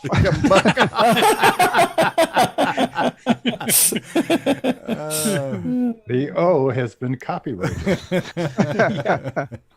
Oh. You have to draw square circles now. The round ones are copyrighted. But Yeah, the Olympic Committee would like to talk to you. Now what was that? The Olympic Committee might want to have a few. Oh, right. Yeah. You can't cross the circles in the right spots. These are those round things. these are curves. Yeah. Sonic the Hedgehog just emailed as well. Yeah. Big O tire wants their 10 cents. The real donut dilemma.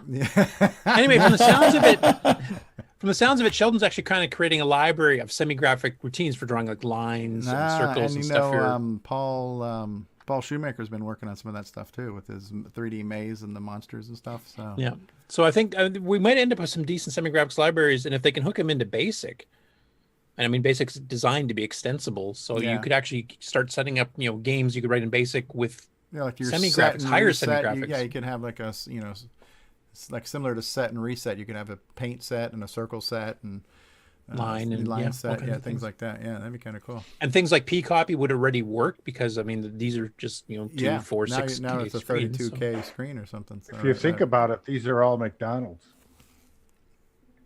Oh, the arches. I'm thinking those O's. Oh, yeah. Sheldon. Oh, McDonald's. Okay. Last name. Yeah. Oh, okay. You lost me there. Yeah. And there's I'm a still name. thinking. There's a big name. Asparagus. Okay. Next. There we go. I haven't updated this yet. I want to. Yeah. Now we showed the SDC Explorer an episode or 2 ago, I think, with the new splash screen. Which I mean, some people have said, we like to have the option to shut it off because it's nice the first few times, and then it just delays you getting into the game or whatever you want to do. But what I hadn't been aware of was that Eric had actually done some alternative designs and sent them to Guillaume, and he actually posted what some of them were. Yeah. So I'm going to scroll through these slowly here, and then I want you guys to pick. Do you think they picked the right one, or is one of these actually kind of rock your world? I like the blue one, the kind of blue motherboard thing back there. That's kind of cool. They all look good, but as far as one I'd want to see frequently, I would like something that looked kind of techie, circuit boardy. You know, the artsy So ones. your vote is for the current one or for the blue my one? vote would be for the green one or the blue one because it's kind of techie. You know, kind of circuit boardy looking. The other ones are very stylized, and I don't hate them. I like personally. I like the wave in the car because those are actually like pictures. Like art. Yeah. Yeah. Anybody else on the panel want to do a quick comment before we go on? I like the green one. Yeah, me too. I like the green. The I like the wave with the sunset. Yeah. Yeah, that's probably my favorite in the car one's the second. I told Eric to go all the above, and he said that was actually discussed. That they ended up going with just pick one. Okay. No, I like the. I'm boring. I like the green because it's both CoCo green and it's also tech circuit board green. It's obviously a circuit board. Yeah. I like the blue one and the white one. I'm kind of boring with the white one, but this white one or the white one? The white one. The one under the blue. Yeah, the SDCX, just the logo. Just like, plain and simple. Yeah. But the blue one's cool too. Yeah. Yeah, the blue looks good. I like the blue. The blue's my second favorite. I like that too. Ron, which one did you say you like? I was just going to say the one with the wave is nice, but the SDCX, the text doesn't fit well. The X is skinny and the D looks like a black. Yeah, that's the one thing you can't really read it all that well. Yeah. I have to agree with that. But in the wave looks cool with the sunset. That he has that kind of 3D look of these things in such limited resolution. This is SG4, so the fact he's able to get anything that looks like anything in this amount of space is impressive, Yeah, that's true. I like the wave. I like them all, but my top favorite one is the green one that's in use, and my second favorite is the blue one. The car, so that seems to be a fairly common. Yeah. The car's right-hand drive. Oh yeah, look at that. That's your pin. They all look cool though. Yep, they do. Okay, is Alan still on the call? ACs? I am. Hey. Because you got a couple videos here, because I missed one from previous, so these are kind of going to be in reverse order from when you released them. But if you want to just kind of, I'll mute this and let you talk over it. Talking about the 64-1 ROM. Sure. So, so this is Super 64 ROM pack. So a lot of times we make the 28 to 24 pin conversion boards to use more common EEPROMs to replace our ROMs, right? So this takes it one step further. I'm using a 32 pin flash chip. So it's an AMD 512 kilobyte flash, and I'm going to cram it into this 24 pin socket in an old ROM pack cartridge. This little cartridge came from eBay many years ago, and it arrived in a box of other cartridges, and it was missing its label. So it turned out it was Galactic Attack. And I said, you know what? I don't mind destroying this ROM pack in the name of creating a 64-in-1 game cartridge. So this is all about just how to do this. And in the end, I load it with some nice little utilities and I think 56 games, and cram it all into this cartridge and put it back together. Okay, here it is. There's going to be a little 6-dip switch to select the ROM image, and I'm epoxying it into the edge of the cartridge there. And that's pretty retro when you have to use a dip switch as your selector. Right. Yeah. It's a teaching moment. You can teach people binary and how it works. That's right. It's really confusing to have this list of 64 games, and you want this one down here. Oh my goodness, how am I going to flip these switches in the right order? Yeah, so you almost need a little cheat sheet and a little lookup that says, otherwise it's dummy, Russian roulette. Make it look, make it look like this. Flip through all the combinations and try to guess. So here I'm going. So the chip is already in there, and so what I did is I think I programmed the first ROM bank is just disk extended color basic. And then I put in some different versions of HDD DOS for DriveWire 3. So it's a useful cartridge too. I think the first 8 slots are utilities and diagnostics. And then it left 56 for games. And you can fit almost all of the 8K byte and smaller ROM games on this. Almost all of the ones that Tandy released will fit on this. You have to, okay, there's also larger games, right? There's 16 and 32 kilobyte games. So I kept them off of this one, and this one just has the 2, 4, and 8K games on it. That's neat. Yeah, it's a cool little project, and showing exactly how to do it type thing. And having HDB DOS and stuff, especially if you don't have disk drives and stuff, it's kind of handy. Having something you can boot up and directly connect to your DriveWire server. Exactly. So I have DriveWire on my laptop there on the left, and so I there's use the cartridge for that. There's the little cassette player. Also, if you noticed, you may have there's Spectracide. So you may have noticed in the earlier shot, I had a joystick sitting there, and it says IBM on it. Oh yeah, the IBM Craft or whatever it was. Yeah, the IBM Craft. So it's physically the same as the deluxe joystick, but it has a different cable and connector for the PC Junior. Just went off the screen. And one of my viewers said, "Hey, is that a PC Junior?" There it is, right there. Yeah, on the left. One on the left. Yeah. So what happened there was I had a joystick, a deluxe joystick with broken internal plastics. So I just bought this off of eBay fairly cheaply, and then replaced the cable with my, the correct cable from the deluxe joystick that was broken. That conversion that was that conversion's in the CoCo 123 of a couple issues back, by the way. Yeah. Well, Rick Ulan wrote an article about that, how to convert an IBM joystick to work on the CoCo. Because you can get those. Okay. Yeah. Buy a bunch of them. Yeah, because you can these are find more them. available. So where can I find that article? I'd like to see that. It's in the CoCo 123 newsletter. Go to glensideccc.com. I don't remember exactly which one it was. It was 1 or 2 issues ago. Oh, perfect. Yeah. Okay, yeah, because another viewer said, "Hey, do you have a video on how to make that conversion?" And I said no. So I'll reply back to that person and say, "Hey, but here's an article from Rick Uland, and you can check this out." They're good. They're good.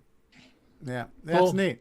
And so as cool as this is, and I don't want to take away the fact that this is a homebrew that you did it, but there is a modern solution for this that Jim Brain has. It's called the CoCo Flash, which has got like 8 megabytes of flash in there. So that would hold 1,000 8K ROMs, and it's got right. And it handles the larger size ROMs too, like it'll handle the RoboCop. bank switching and stuff too. Yeah, that's what I was about to say. It has the hardware support internally for the bank switching. Yes, on the fly bank switching. Yeah, but this is a very cool. So this doesn't have that. This Yeah. This is just what you can do if you have an old decrepit ROM pack. Yeah, absolutely. I think it's really AMD cool. Flash on eBay or something like that. Yeah, I love the whole dip switch approach to that. That Yeah, is but so... that's switches. I will mention too, the Amigos actually was it on the Atari 1200 XL or something? One of them actually got some sort of a solution that was similar to this. That had a bunch of games flashed on, and same thing, dip switch, except there was like 9 or 10 of them. Aaron was doing it, and he had this massive sheet that he would hold up, and somebody would request, "I want to see this game," so we'd take a look, and he'd try to set the dip switches, and 9 times out of 10 he had the wrong one, so he'd get some totally different game. It was fun.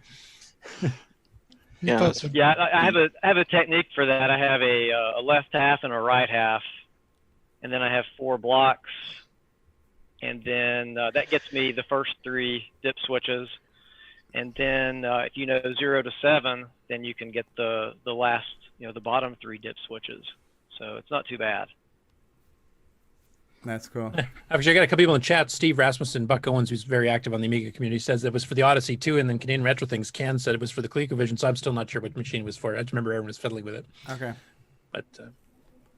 now, this next one that you did here, this is actually a segue into a whole group of news stories related to the same thing, which is cassette, which is not something I thought I'd ever say on this show.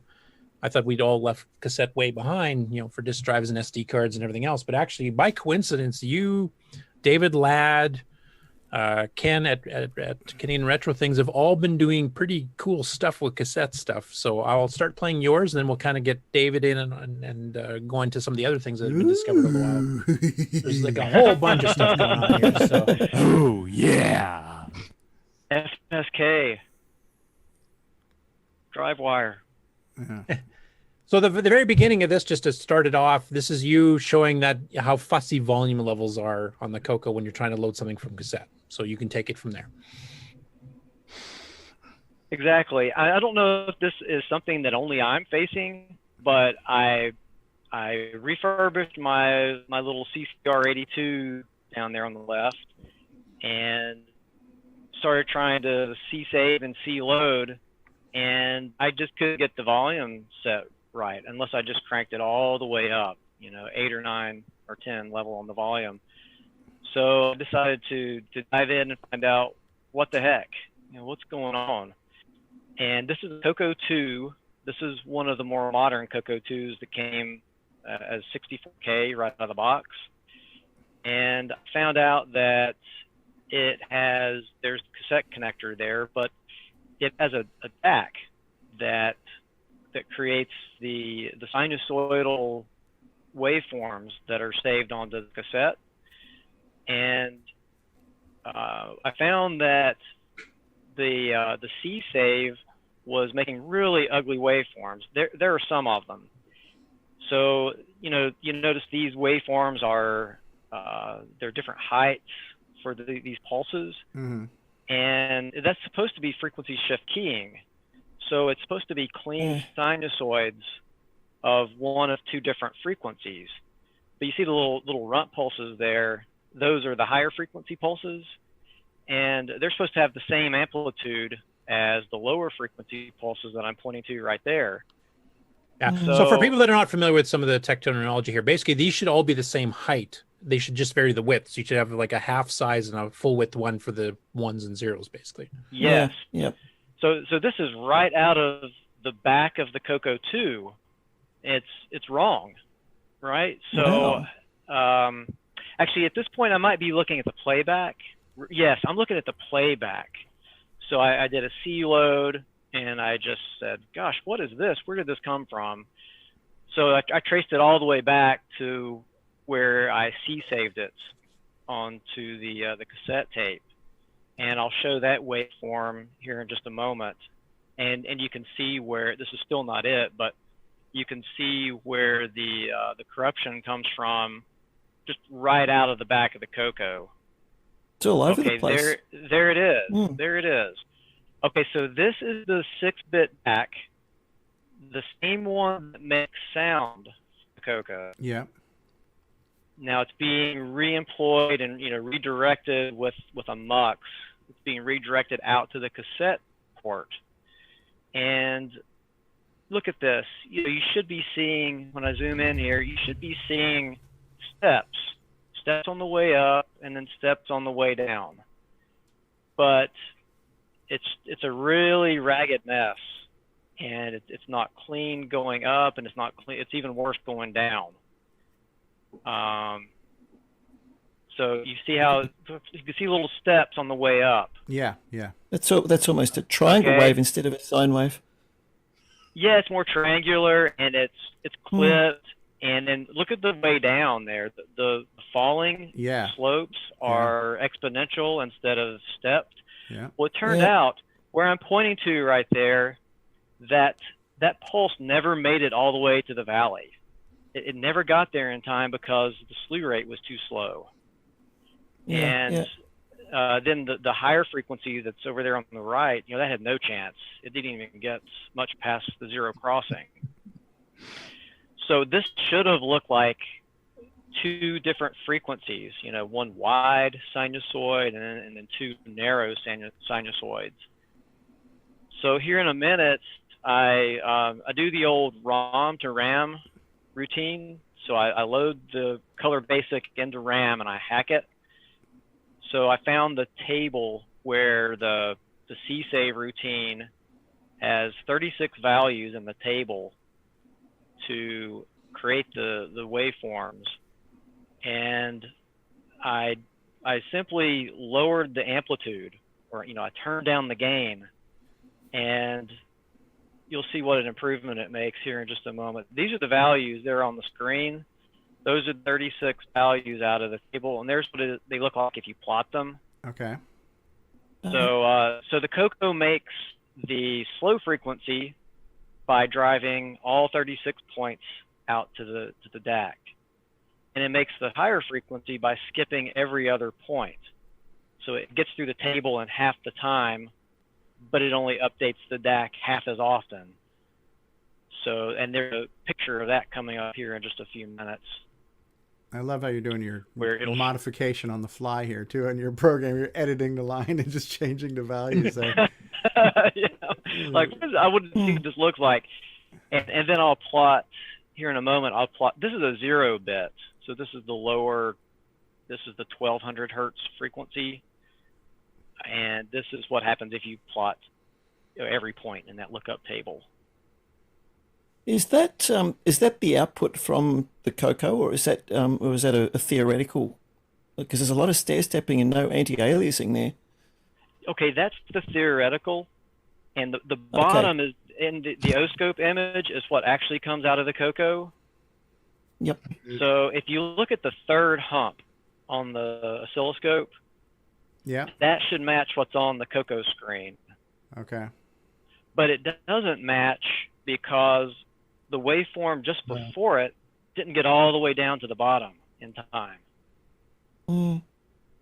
And here I'm probably talking about, hey, I'm getting ready to, divide these values in half or something like that. I think I ended up going to 1/4 gain, and 1/4 gain was creating a much cleaner waveform. Okay, there we go.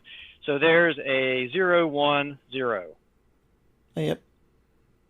Now look at the second waveform on the oscilloscope. Look how closely it matches the red.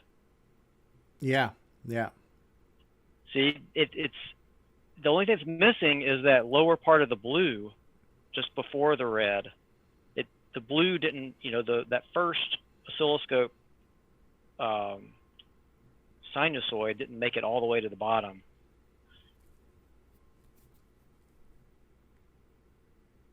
And something that I found out since I made this video is the CoCo 1 and the CoCo 2 have different implementations for the DAC.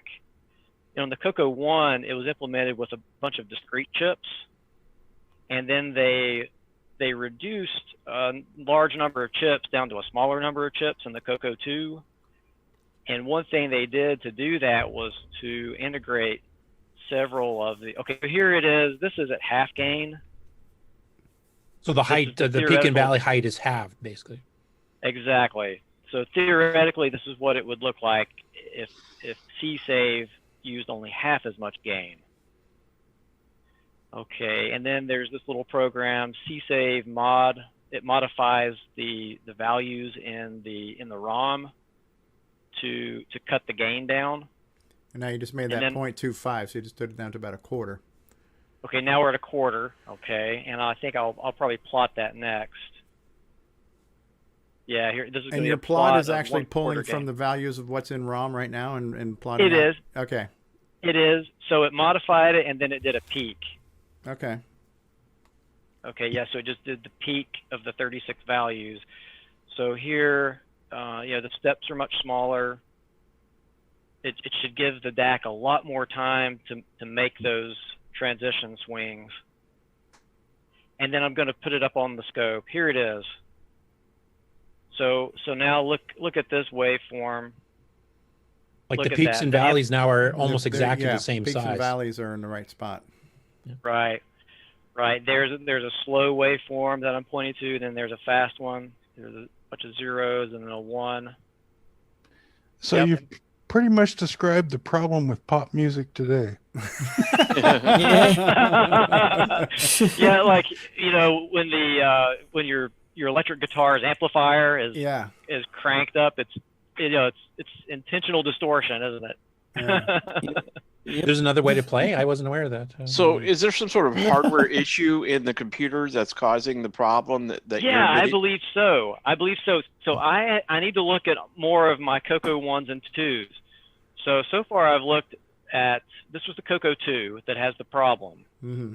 This integrated DAC chip that I was about to describe is hardware limited. It seems to be able to drive positive a lot faster than it can drive negative.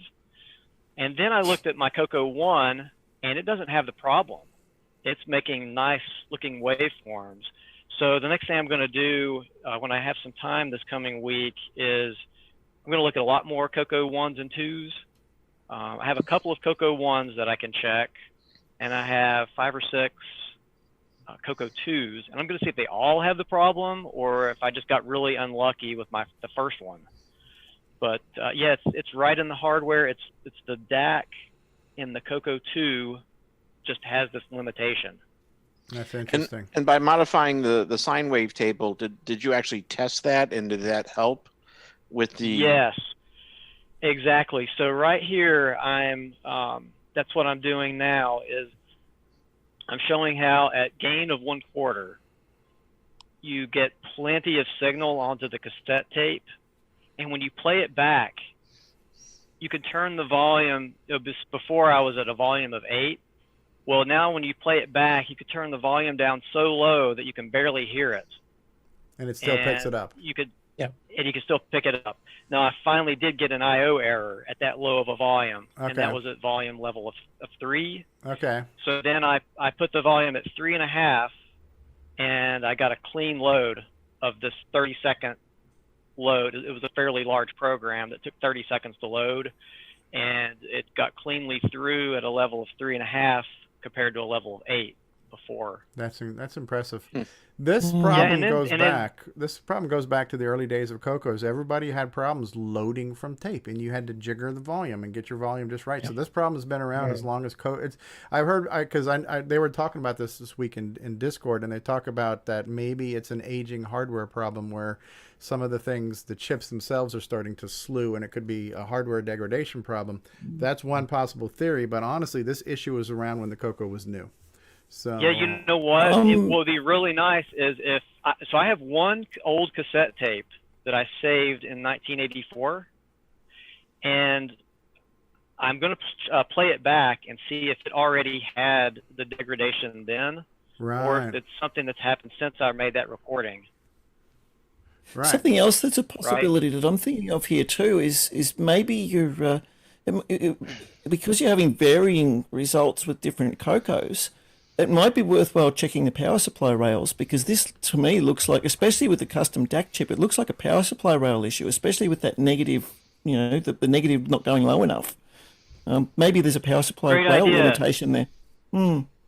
Okay, so Danny, as I look, I will make sure to check that rail at this. Yeah, I will definitely do that. Well, he does get to that because the salt chip also did the power supply regulation and a whole bunch of other things, and so the CoCo audio cassette signal was kind of a very minor thing amongst a lot of bigger signals. Hey, wasn't there somebody reverse engineering the salt chip? Yeah, that was Terry Trapp. Mr. Dash salt replacement. Yeah. I wonder if he could make some improvements in the design. Yeah. Just the way that you're bringing the gain right. You're bringing the gain right down, and all of a sudden you're not limited by the power supply rail limitations. So it really looks like that to me. Exactly. Yeah, I don't know. So I don't know if the power supply rail was limited, or if inside the DAC chip, if they just under-designed the output buffer. I don't know. I don't know yet what the problem was, but in the CoCo 1, there's a 6 resistor ladder, right? In discrete logic, and then it's followed up by I think there's 6 buffers. So it's just a totally different hardware design. And I didn't notice that until I think I noticed that this morning or last night. And I said, whoa, look at this. This is totally different in the CoCo. Okay, there is the zero crossing detector. So when you do a C load, that the analog waveform is the waveform that came off of the tape, Mm-hmm. and the zero crossing detector, to Rick's point, the zero crossing detector is over in the salt chip.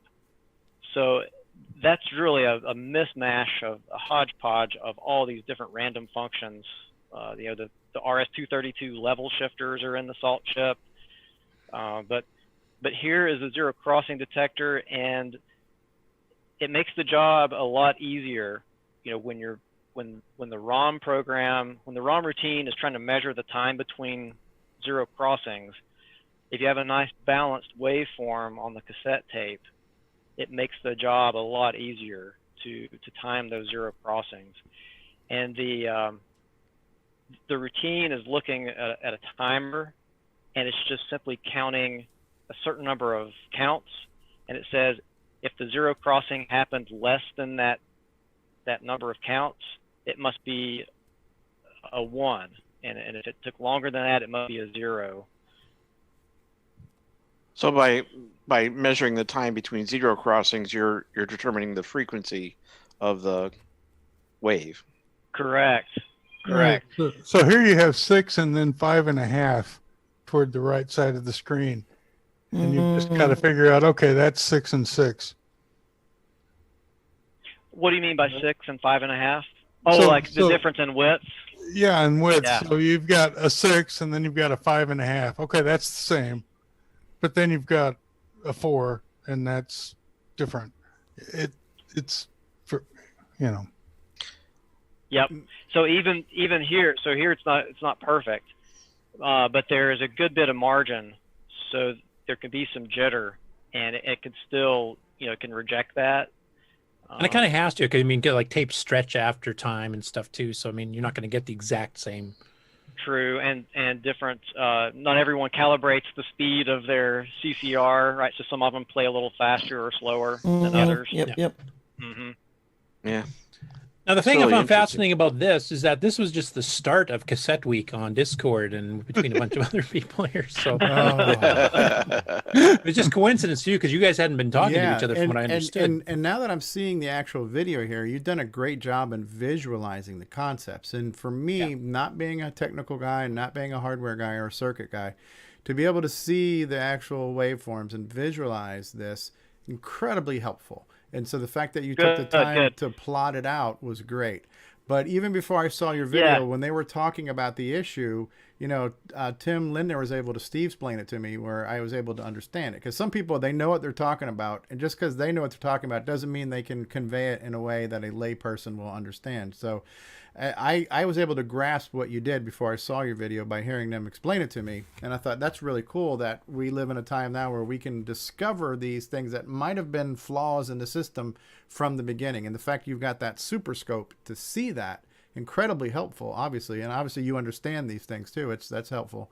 But yeah, so this type of scientific analysis is invaluable in not only identifying the problem, but coming up with a solution. And bravo for that, sir. Thank you. And after David Ladd saw this, he took it a little farther. Surprise! David Ladd said, "Hold my Diet Dr. Pepper." So.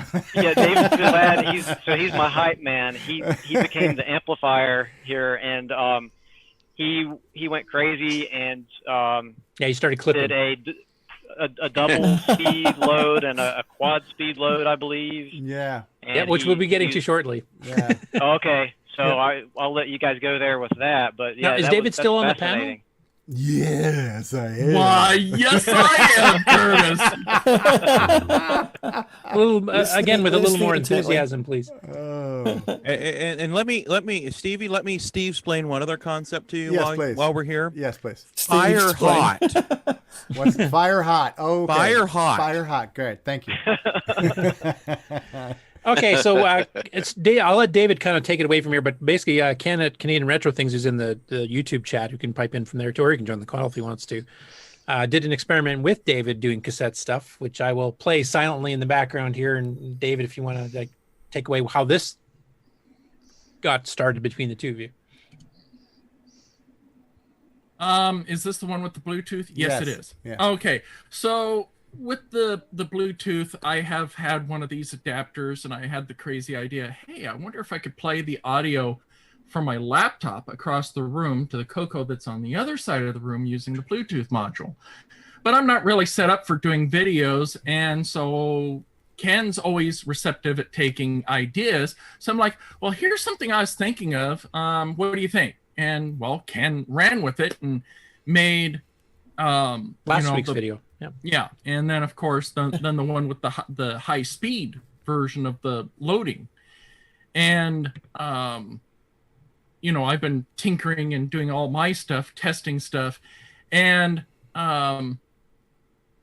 basically like with Audacity, because this is easiest to do with Audacity because it doesn't, because when you're doing the higher speed loading, things like VLC will keep the pitch the same, but will shorten the play time.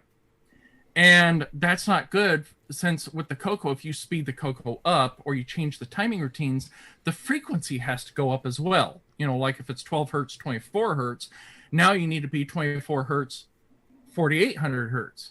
And VLC doesn't change that. So with Audacity, you can change the how it was the play rate, and everything gets sped up correctly. Resample.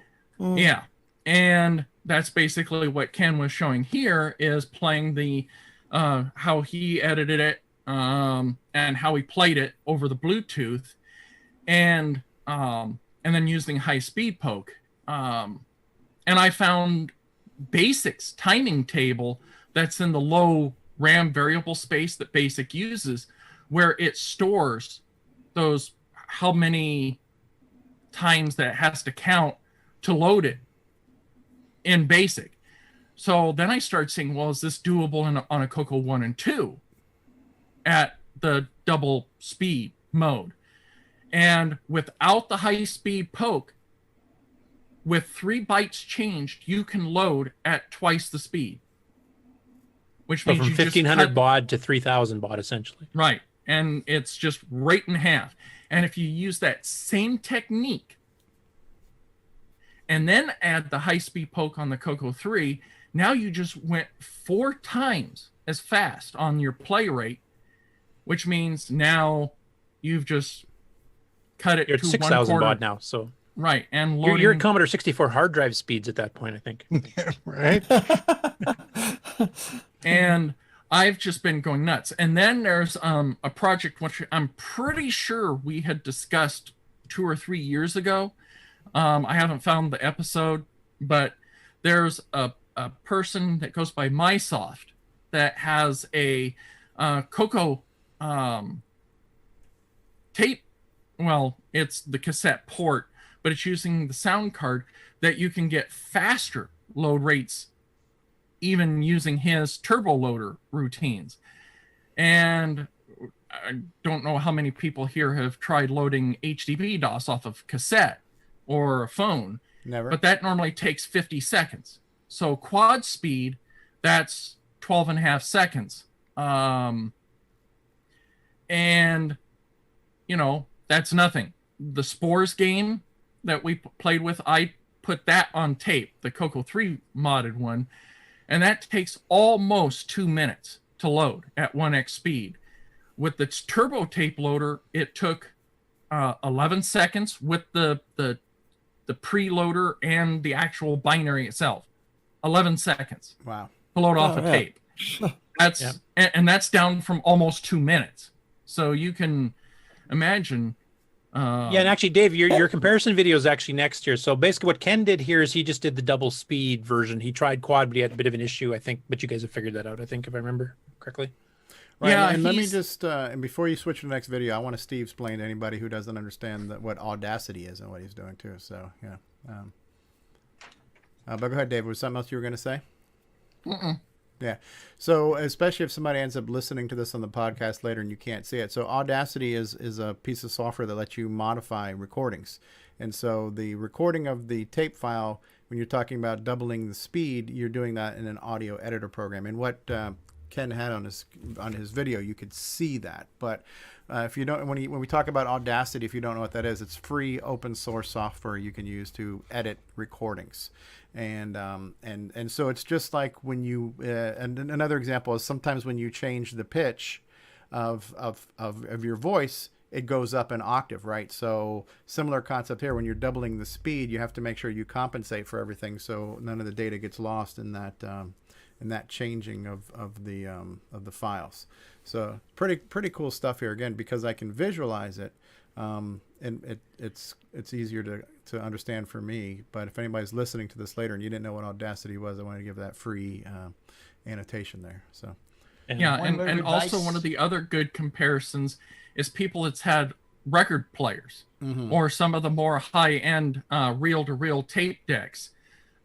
There's options that you have different play speeds, and like a record player 33 or 45 RPM, just switching it, you could hear the music, all the tones, everything just get higher when you play it. And most people, well, if you're like many of us, we've been around long enough, we know what a record player is. So switching it from 33 to 45, 78, man. Became the Chipmunks. Because the CoCo only has a zero crossing detector, so the frequency doesn't matter if you can count the zero crossings. You can crank up the speed. So you don't actually have to change any of the hardware in the DAC because of that. All you're doing is altering lookup tables in software. Yeah. Okay. Right. I mean, I saw this video first before the next one we're going to play from David here. So this was basically, I mean, first of all, last week Ken did one where he just did Bluetooth, so you can load wirelessly from your PC or your phone across the room. That was cool enough. Right. Now he's doing it double speed, so now we're doing 3,000 baud cassette, which if you have a cassette player is awesome. But actually, I'll skip ahead one little link here. So this apparently has actually been out for a while, like 3 to 4 years, and David swears we covered this before in CoCoTALK. I honestly don't remember it. Nick Marentes didn't remember it either. Stevie, do you remember seeing this project before? I remember us talking about it just generically, not specifically. But yeah, because I remember mentioning when I bought one of my CoCos on eBay years ago, it came with a high-speed tape loader, and it was a 3.5-inch floppy of software I had to run on my PC that was kind of like a drive wire or something or another that would let me do this. But I had never used it, so I was familiar with the fact it existed, and that was about the extent of it. So. Okay, because basically what this does, and correct me if I'm wrong, David, but basically this is software that not only modifies the tables and stuff, but also does built-in compression and a few other things, and requires, or we think requires, but maybe not, we'll have to further test it, but it requires like a digital perfect output, like not an analog where, wavers a bit here, but you want a digital perfect one, and then it can actually increase the speed to 1,600 bytes per second instead of 1,600 baud, which is about a tenth that. So now we're talking like 10 times speed. Yeah, so far from my experiments, there's 3 wave sample rates that it gives you for like the wave files. Is the standard's 44 kilohertz, which is CD audio quality. Then there's a 58 kilohertz, and then there's an 88 kilohertz. Now, a lot of cheap sound cards cannot do anything above 48 kilohertz. So the other 2 modes will probably be restrictive. But even the 44 kilohertz wave file, that was still impressive. And the software supports compression, which means any binaries that have built-in graphic samples and stuff like that could be compressed will save even more load time. Wow. So it's kind of like MP3s for music, but doing this now to data that you're loading into your CoCo. Yep. So you're going up to 10 times the frequency at some of these, are you? Is that right, David? Or I don't know on this fast loader, and I'm not sure of the person's name because it goes by mysoft 64 bits on YouTube. So I don't really know who it is for sure, but it's a cool project. I've been like tinkering with it. Unfortunately, I do not have a working cassette drive for the CoCo to actually test out how well it works on real tapes. Is it supposed to work off of tape? I thought it was supposed to work straight from a PC. Well, you could take and put the WAV file, record it on a tape, and then use the tape. Oh, okay. So I would want to see if that's going to work. Like, could you make a literal CoCo cassette that runs 10 times faster than normal? Like a physical cassette. Well, that's what I was getting at here. I mean, this may be something that we can. David, I think you mentioned to me in Discord or something. I haven't replied to you yet. Sorry about that. But you were talking about high-end cassette decks and metal tapes and things like that. I've actually got 3 very high-end cassette decks here, dual capstan, 3-head, top-of-the-line Nakamichi decks. And those decks have the frequency response and the frequency stability to make it worthwhile experimenting with this. So this might be worthwhile. Something, I'll come in and try it with my Nakamichi decks and see if it works. Yeah, and if you make it on one of those decks and say a metal tape, and then you play it back in a regular cassette, is that clean enough that it would actually work at, say, the 10 times speed? Maybe not the 20 times, but it should do. The only thing you're going to find is the equalization on a metal tape will be a little bit different, but that shouldn't be really a problem with this. In fact, it might even help it. Yeah, and then if you combine it with what Alan did, like reducing the amplitude so that it's much less fussy on volume, would that help or hinder this experiment? I don't know. It would definitely help. It would definitely help recording high frequencies onto a cassette. If you record them at lower levels, tape has a wider bandwidth, and you can record higher frequencies.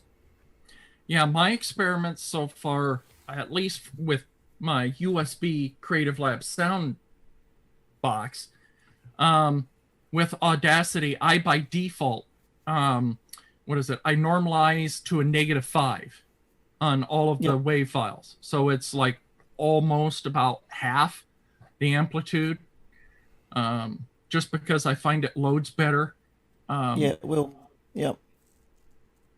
yeah, you'll get the. I like doing my comparison videos. I've done quite a few of these for Curtis on some of the Nitrous 9 projects over the last 2 years. So longer. Yeah. So this one here, just to set it up. Yes. So this is loading Star Spores, a game we just played this week. And on the top left, he's got the normal cassette load speed. The middle is the double, which is kind of what Ken was showing in his video. The upper right is quad speed, and that's the cutting the table down and doing double speed poke or something like that, I think. Yeah, and right now I keep breaking FFmpeg, but I'm trying to get a version of this video that says what each one is. Oh, so you have like little subtitles on there or something. Yeah. Yes, that's what I'm working on. But the top middle one, which is the double speed, you can either with the high speed poke on the CoCo 3 or the table the variable timing area in the low RAM. If you change those to half, you can do this on a CoCo 1 and 2 on the middle top one. Yeah, but it's still twice as fast as the original. And then if you combine those two techniques, double speed poke and having the table size, which is I think 3 pokes, then you can get the quad speed in the upper right corner. So this is all on real. This would work on all on real physical tapes. I've tested all 5 of those. Well, obviously the top left one, everybody's tested on real hardware, and the top middle one I did back in the day on the CoCo 3 on real hardware. So those 2 were for sure. The other 3 I did in this last week on real hardware using the sound USB sound card playing into the CoCo, and it all worked. Okay. And now for these lower 2, the one on the left is R0, as they call it in that software we just showed earlier. That's 44 kilohertz playback, and the bottom middle is the 88 kilohertz playback. And that's the one that would require a special sound card that can actually handle that high of a response. And both of those are with compression enabled. Okay, so it's doing data compression combined with the high frequency response. So when you're saying data compression, you're talking about the compressing the actual waveforms, or you're talking about compressing the data is itself? being compressed. The data itself is being compressed right. within the waveform. Yeah, I'm not sure. I didn't look through the source to see if it's like RLE compression or Lempozev Welch or what he's using, but I'm assuming it's fairly simple because he's decoding it on a real CoCo, so in real time. So anyway, the way this thing works is it's a. Go ahead. I'm sorry. Is he using the standard? Is he using Tandy Color Basic ROM for those bottom 2, or is it a special? He's got a preloader. I was just about to get into that actually. So basically, it's a little add-on to the beginning of your program that you're trying to load that loads in this fast load software that then loads in the main program you were trying to do at these higher frequencies. But you'll see the speed differences here loading Star Spores, which, how big is that? It was a 7 granule disk file, so it's like 20K or something. I think it might have been, what wasn't the CoCo 319 granules? No, maybe. I can't remember.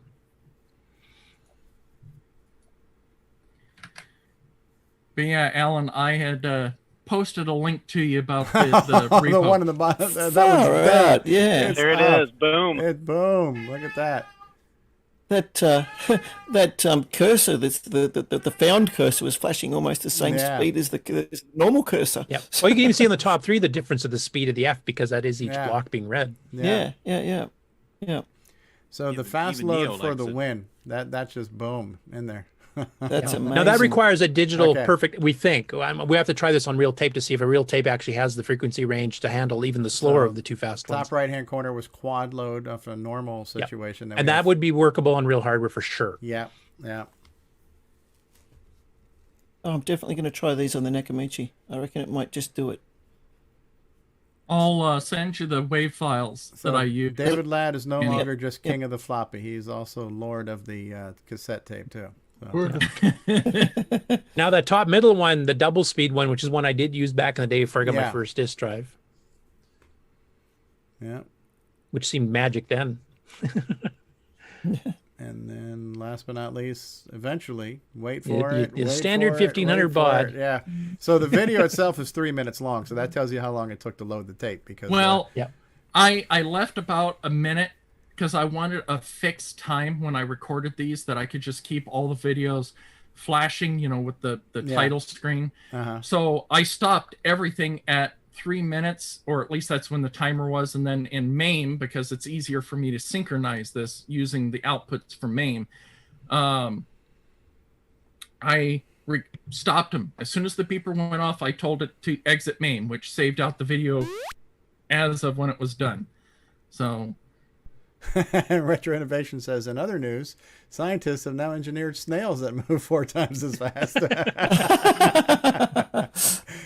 Anyway, this is one that David and I got talking to late night on Discord a few days ago, and I'd really like to see Alan, David, and Ken kind of all collaborate in this. And actually Danny too now, collaborate on really high-end cassette equipment, or playing it from an iPhone or an Android phone with really high fidelities to see if these 20 times ones will work on the real hardware, and then also maybe try recording it onto regular cassette tapes, or maybe vary between a metal tape and a regular tape or whatever, and then see where is the threshold. Can we do a 10 times load on a real CoCo with real hardware without having to use a digital source?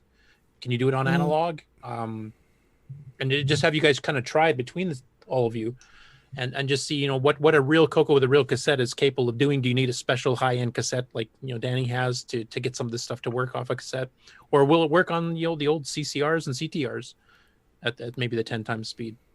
So I'm really curious as to where this goes. I'm going to try. I'll try recording some onto the Nakamichi and then play it back on the CCR 81. Yeah, the recording's done on the NAC. Yeah. So David, can you send them all? Like, you've already made the high quality images of these, the WAV files for these, correct? Yes.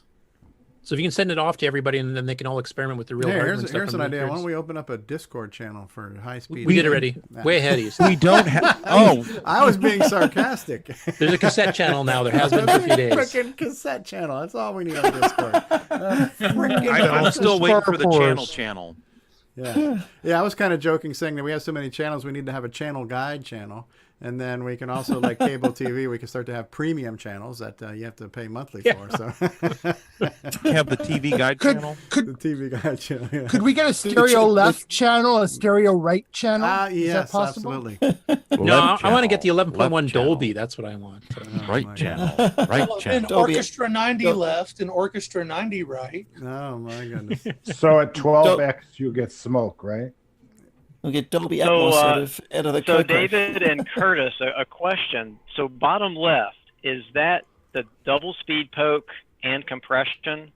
And then bottom middle is double speed poke and even more aggressive compression? Well, here's what I tested, because I don't have a working tape drive, and all I got is the CoCo 3.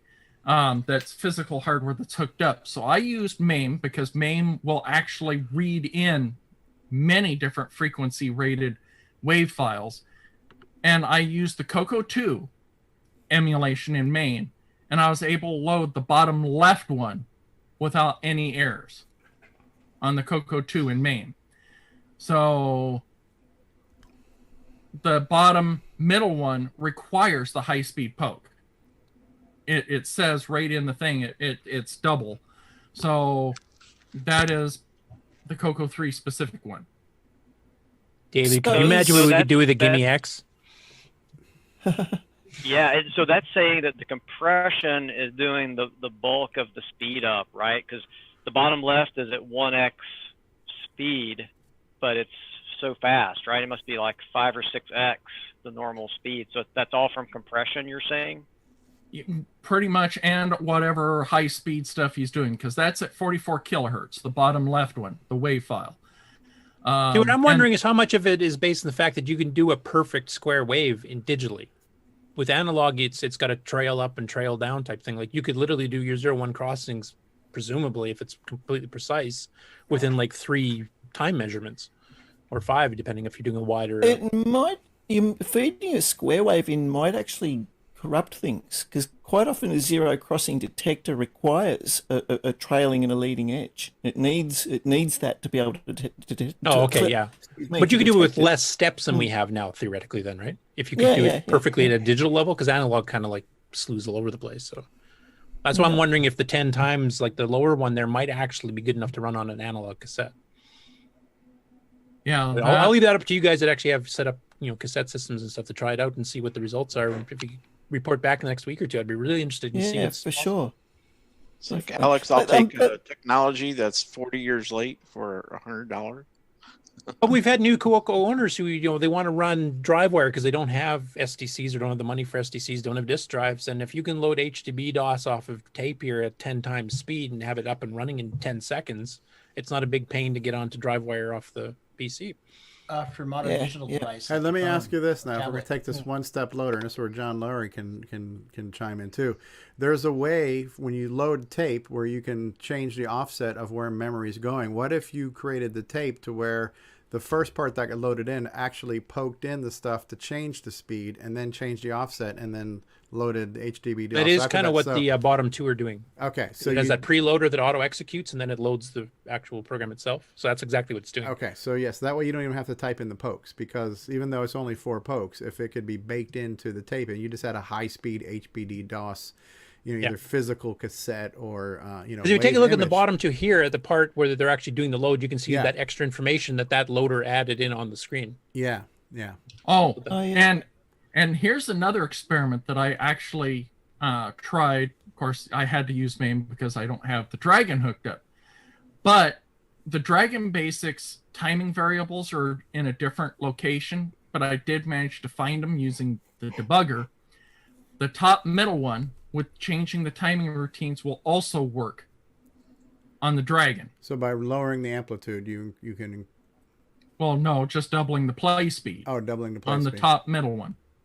Oh, so that's by manipulating the wave file to make the wave file play twice as fast. Yes, and the same with the top right one where you're making it play 4 times as fast. Okay, gotcha. Well, I think by lowering the amplitude helps too, because it takes less time to go. Yeah, right. That's what I was kind of getting at. It might be more reliable with Alan's hack as well. Well, now you've got no wow and flutter and less voltage swing, so you can really hone in on the speed of zero crossings, so to speak. Well, that's the thing with the Nakamichi tape decks I've got here too. They're dual capstan direct drive mechanisms, and their wow and flutter figures are practically unmeasurable. I mean, they're not unmeasurable, but compared to a normal cassette deck, they're non-existent. But what can you cram into a CCR82? That thing got a Hemi on it. Anyway, this is honestly the most excited about cassette anything on the CoCo I've been in 35 years. So this is pretty. It's neat. We're looking forward to the results. It's other than it being for the sake of posterity and science and history. That's the cool part. But there is gonna be some people who will benefit from this, like the people who want to get up and running on DriveWire in the least amount of time, and we can distill that into a completely replicatable solution. That's really cool. Well, Well, I think David was mentioning, like, if you take HDB DOS, it takes, what, 45, 50 seconds to load normally? Now you can do it in, like, less than 10. Right. I mean, and let's be honest. Is that the worst thing in the world if you had to wait an entire minute to load your tape in to get Well, going? God, yes. If you were in that... I mean, you have to... I mean, let's be honest. For the fact that you are relying on a tape, you're in dire straits. I'm sorry. You are. You're in a world of suck that you need to live off of a goddamn tape to get your shit going, okay? So, yeah, we've done you a favor. Amazon has done to but, us. you know, I get it. You just bought your first CoCo on eBay. You don't have anything. This is my Band-Aid. But are you going to stay living on that tape and you're going to live your life on tape that you need these solutions? I don't know. So. Well, okay, Mr. 1%. What is Here we go again.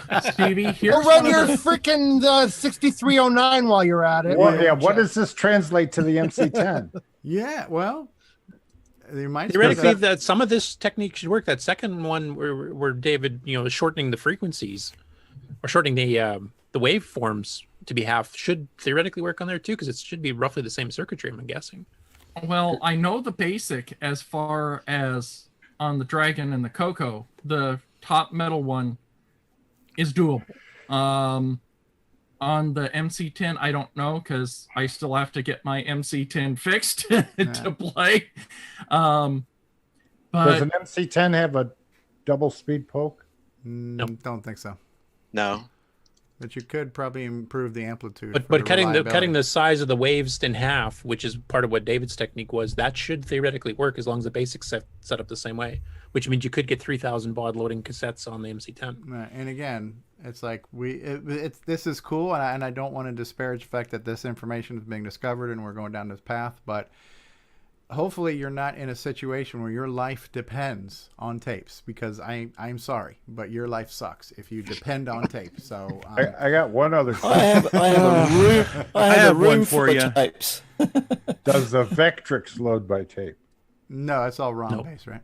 Cartridge. Hey, I think I can maybe, let me see if I can do something here. Asparagus? Yeah. Okay, so we're going to move on to the next. No, this is fascinating. Well, it's cool well, stuff, but we don't want to keep beating this horse.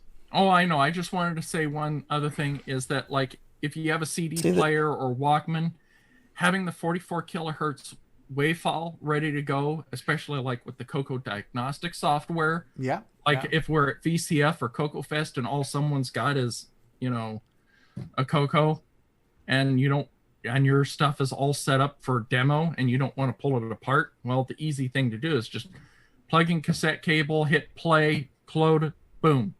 Done.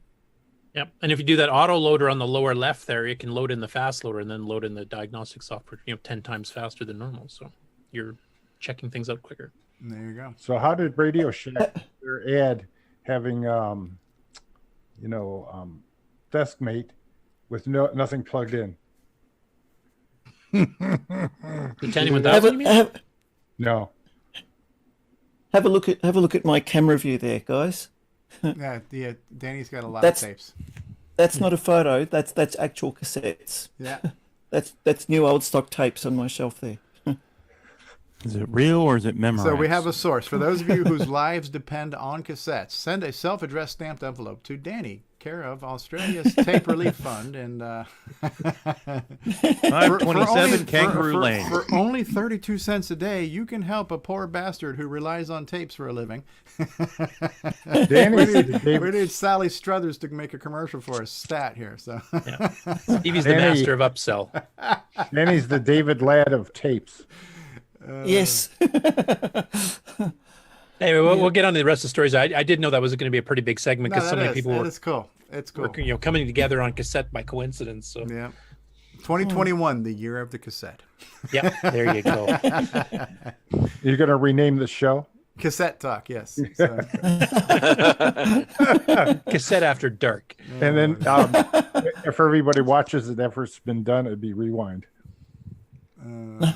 That's right. Okay, we're moving on. Okay, on to the rest of the news now because there's still very much to go through.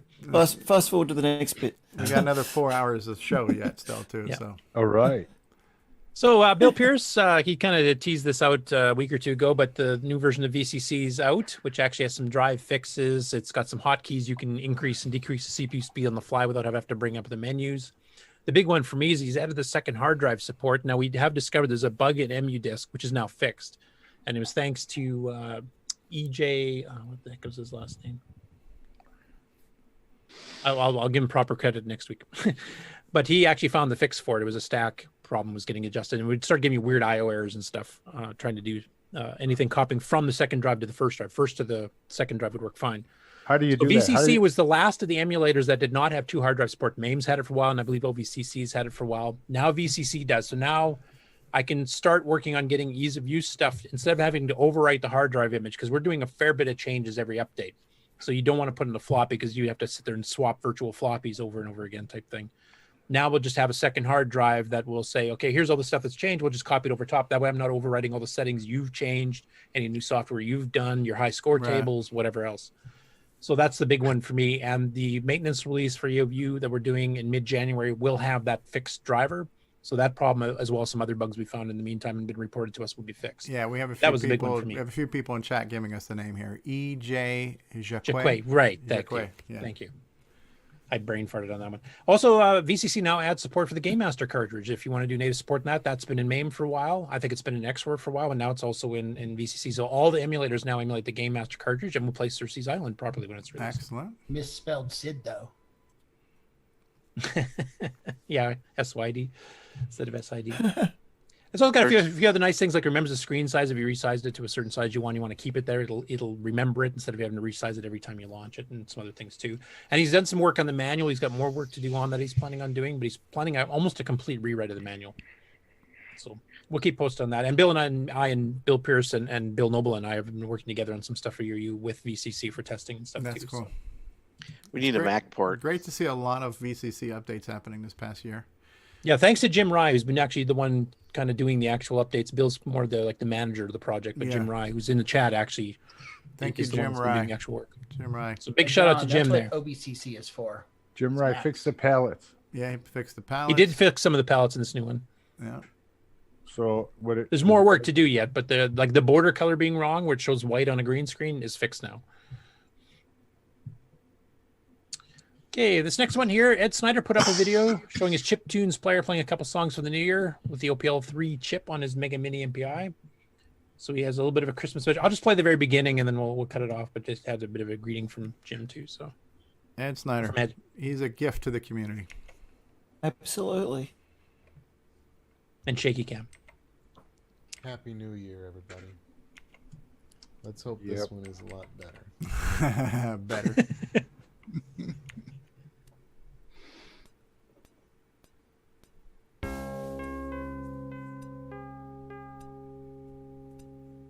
Sounds very Sound Blastery to me. Could be because it's using the same chip. Yeah. Let's fast forward a little bit. Polyphonic. Yeah.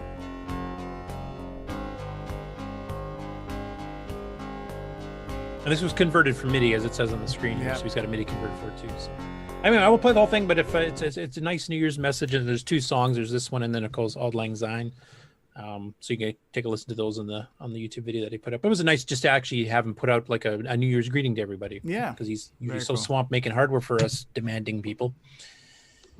I wonder how many Ferraris he has. Okay, so last week we featured a little fireworks display program that Trey Tomes had done in BASIC, and he was overclocking VCC to 89 megahertz to do it, if you remember that. Yep. So Simon Jonason's been playing with it to get the effect a bit more realistic with fading palettes and stuff. And this is his preliminary, where he's basically getting the basic program fixed up to where he wants the demo to be, and then he's going to convert to assembly language so you don't have to use an overclocked emulator to get it at its speed. But just to give you an idea what the new effects look like. Simon Jonason said, "Hold my skinny cigarette." Oh yeah, look at that. Very fireworks-like. Yeah.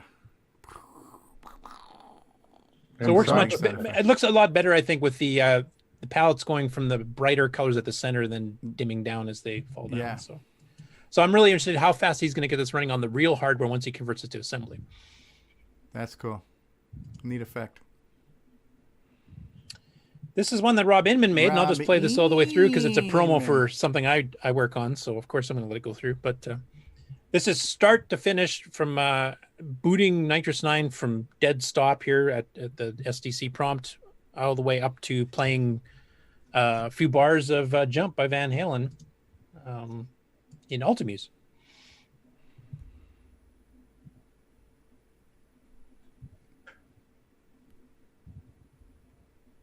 Boom. I like that new screen. CPU type 63 Yes, indeed. native. Give me X not found.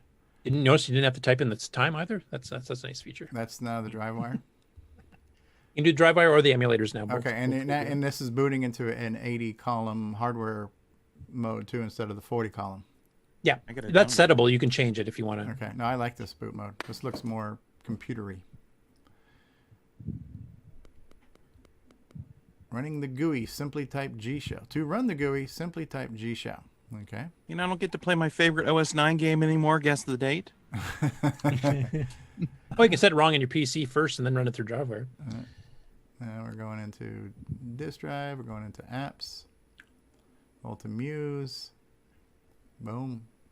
Apps. I noticed there were some Onion. audible clicking sounds here too. Is that something that got updated in OS 9 or is that from this? That's the key click feature. We've got it defaulting on terms, so you can just see it. And he was actually doing that for Typepad to make sure he didn't miss any keys when he couldn't see them. Do you But you guys can shut that off, too. remember how much Ultimuse was when you bought it? Oh, it was a fair bit at the beginning. It was $29 or $39, I think. Hmm. I did buy the original 2.62 or whatever back in the day. So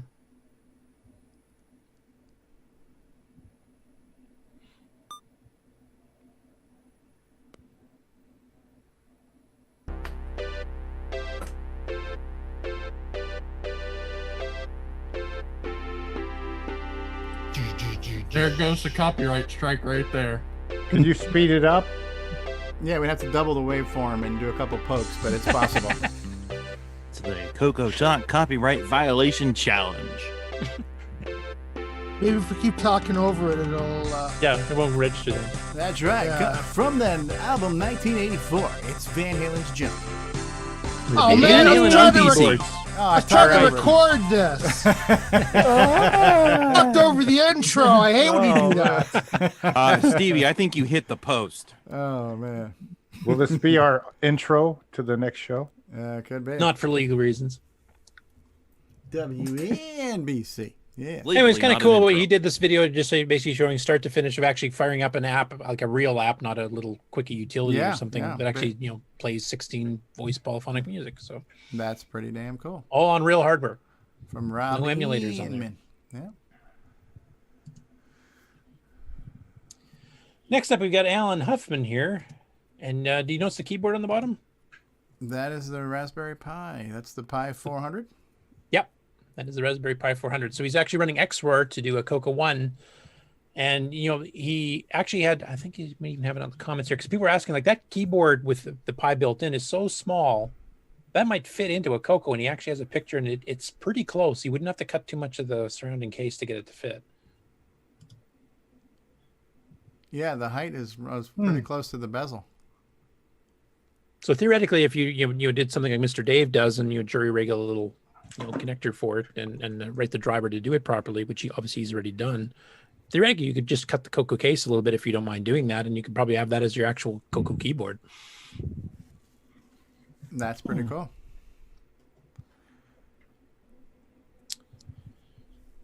Okay, next up we have Jerry Stratton. He's the guy who did that basic scripting that does the nice formatted basic in modern terms and converts it back to disk basic. Mm-hmm.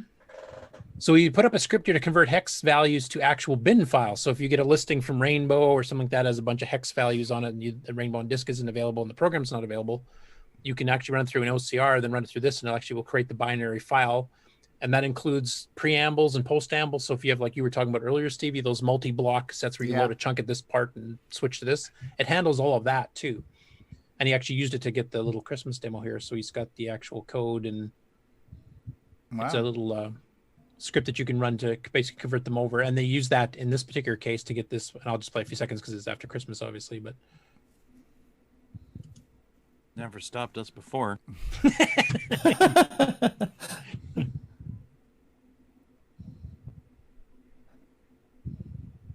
Do you hear what I hear? Now we can do it in cassette at lickety speeds. Yeah. Is that loud enough? Yeah. That's cool. Yeah. And he did that actually, from the Rainbow Magazine using that script he wrote there, so he didn't have to type it. Another MC10 update. So Jim McClellan actually had posted a McDraw, MC Draw, which is a graphics editing tool, and he's done some revisions to it. The funny thing is if you go through here, and he's got circle code and a bunch of other things in here too, but other people have actually been contributing and helping on it too, like Paul Shoemaker and stuff. So it's become a community project, not just a Jim solo project, which is awesome to see. We've seen a lot of MC10 stuff happening lately, and I think that MCX32 you bought is one of the reasons, because that just makes it so much easier to work with without having to fire up, like you said, the MC server or whatever. You just plug this in and copy the card. Yeah, just like you and used to do from what if I'm understanding this correctly, I think the nice thing about this over like the CoCo SDC is I think you can save back directly to the SD card.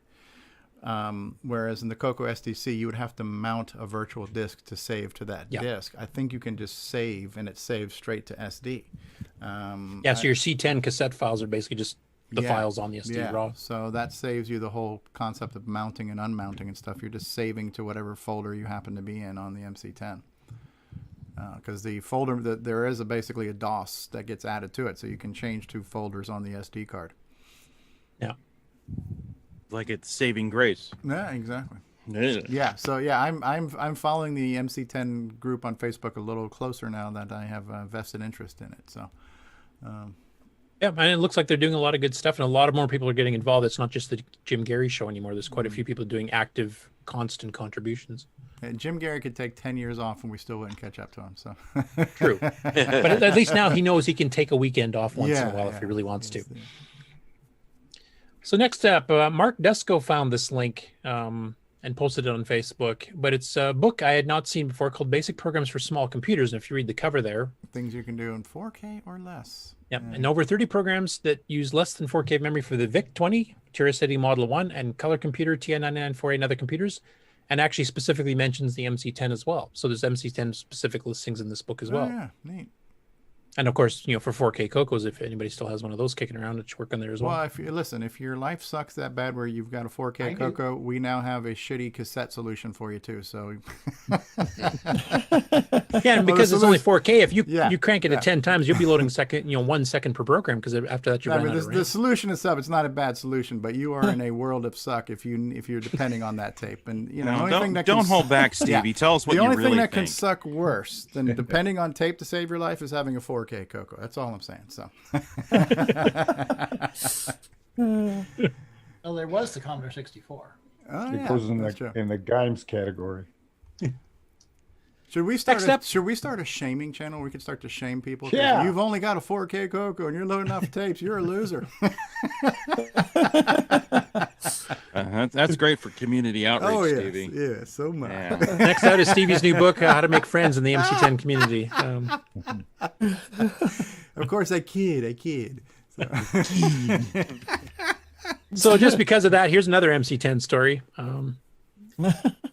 So Geronimus Vanden posted a video here of some P-Mode 4 screenshots he made.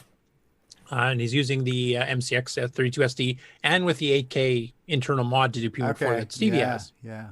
And you can see some of the artifacting on here, too. These look like the old pictures from the Tandy stuff. Unless these are personal pictures. It just happened to look like a Tandy magazine photo there. Yeah, these are neat. It's kind of funny. The red and blue kind of give it like the 3D glasses look in some cases here, Yep. On your 3D glasses. And there's your port of Grand Theft Auto 5 for the MC10. To the MC10, and Jim Gary would have it done in a weekend. All right. I like that. That's cool. And they actually load pretty fast off that SDC. I hadn't really seen what the actual load speed is. Yeah. But this kind of gives me a reference because it's 6K per screen. Just to give, if anybody's looking to do an SD card solution, most of the devices that support SD cards, they want the SD card to be formatted in FAT32. And if you happen to run Windows, Microsoft has imposed a 32 gigabyte limit on what it will format using the FAT32 file system. So if you're using Windows and you've got a 64 gig SD card, you can't format it FAT32 using the GUI. Now, if you know how to do stuff in the command prompt, you might be able to get away with it. But just be advised, if you're looking for SD cards to use in things like the CoCo SDC and the MCX, and you run Windows, you might want to stay at 32 gigabyte. Well, what about size. the little program that will format your SD card? Well, that's a third-party solution. Yeah, if you have something, that might work. But if you don't have access to tools or other things, and you just try to do it from Windows itself, trying to do it from Windows directly, you're going to run into an issue. So. And now Robin is accusing you of FAT32 shaming too. Oh. So. Okay, these next three videos, I'm not going to play them all. They're pretty short, but I'll just, kind of give you a clip in the middle type thing of each. So this is by the Dragon Plus Electronics page. Now, Dragon Plus is a company in the UK that is doing hardware for the Dragon. And what they're doing right now is they're making basically what was originally known as the Dragon Plus board. And this was made by a company called CompuSense back in 1985. It was basically an 80-column card with 64K of extra RAM you could run as a RAM drive. And they had, various apps. They have like editors that worked under, standard Dragon Disk Basic. They had a version of a driver for Flex. They had a driver for OS9. So they put up videos showing their new duplication of this board running on all three of those systems. Did somebody say there was a filter to filter out keyboard noise right now? Because I'm hearing some keyboard noise. That'd be me. Sorry. So this is like a word pack, basically, right? Similar to a word pack with 64K of RAM. Okay. Additional. So we'll skip ahead on the Dragon boot here a little bit. The Dragon color computer. And this is version 1.2 of OS9, which means it's newer than the first version we got in the CoCo, but older than the final version. And it even says of licensed to Dragon. Okay, so there's the 51 by 24 like graphics screen they normally booted into. And then they tell you to switch over to your 80 column screen. Now, is this just hardware text, or does it support graphics too? This is just hardware text. Okay. And you can see it initialized a RAM disk of 236 sectors. That's the 64K RAM on board. So that doesn't come out of your OS9 level 1 memory space. No real-time clock here. Not Y2K compliant either, you'll notice. Oh, wow. So I wonder if it's clearer than it's showing up now. Probably. Yeah, basically the contrast is you're actually filming this off a real screen. Yeah, so this is a camera pointing at a screen, so it's just a focus thing. You can even kind of see the guy's shadow on the screen that's facing it. Yeah. And it's a real and they called the RAM simple- drive V0 for virtual disk, as it was called back then. Anyway, that's actually running on a real Dragon 64 with this card installed. So it's actually showing you the RAM drive works, the 80 column works, etc. Yeah. So this is like a CoCo 1. Yes. Second one here is running it using edit.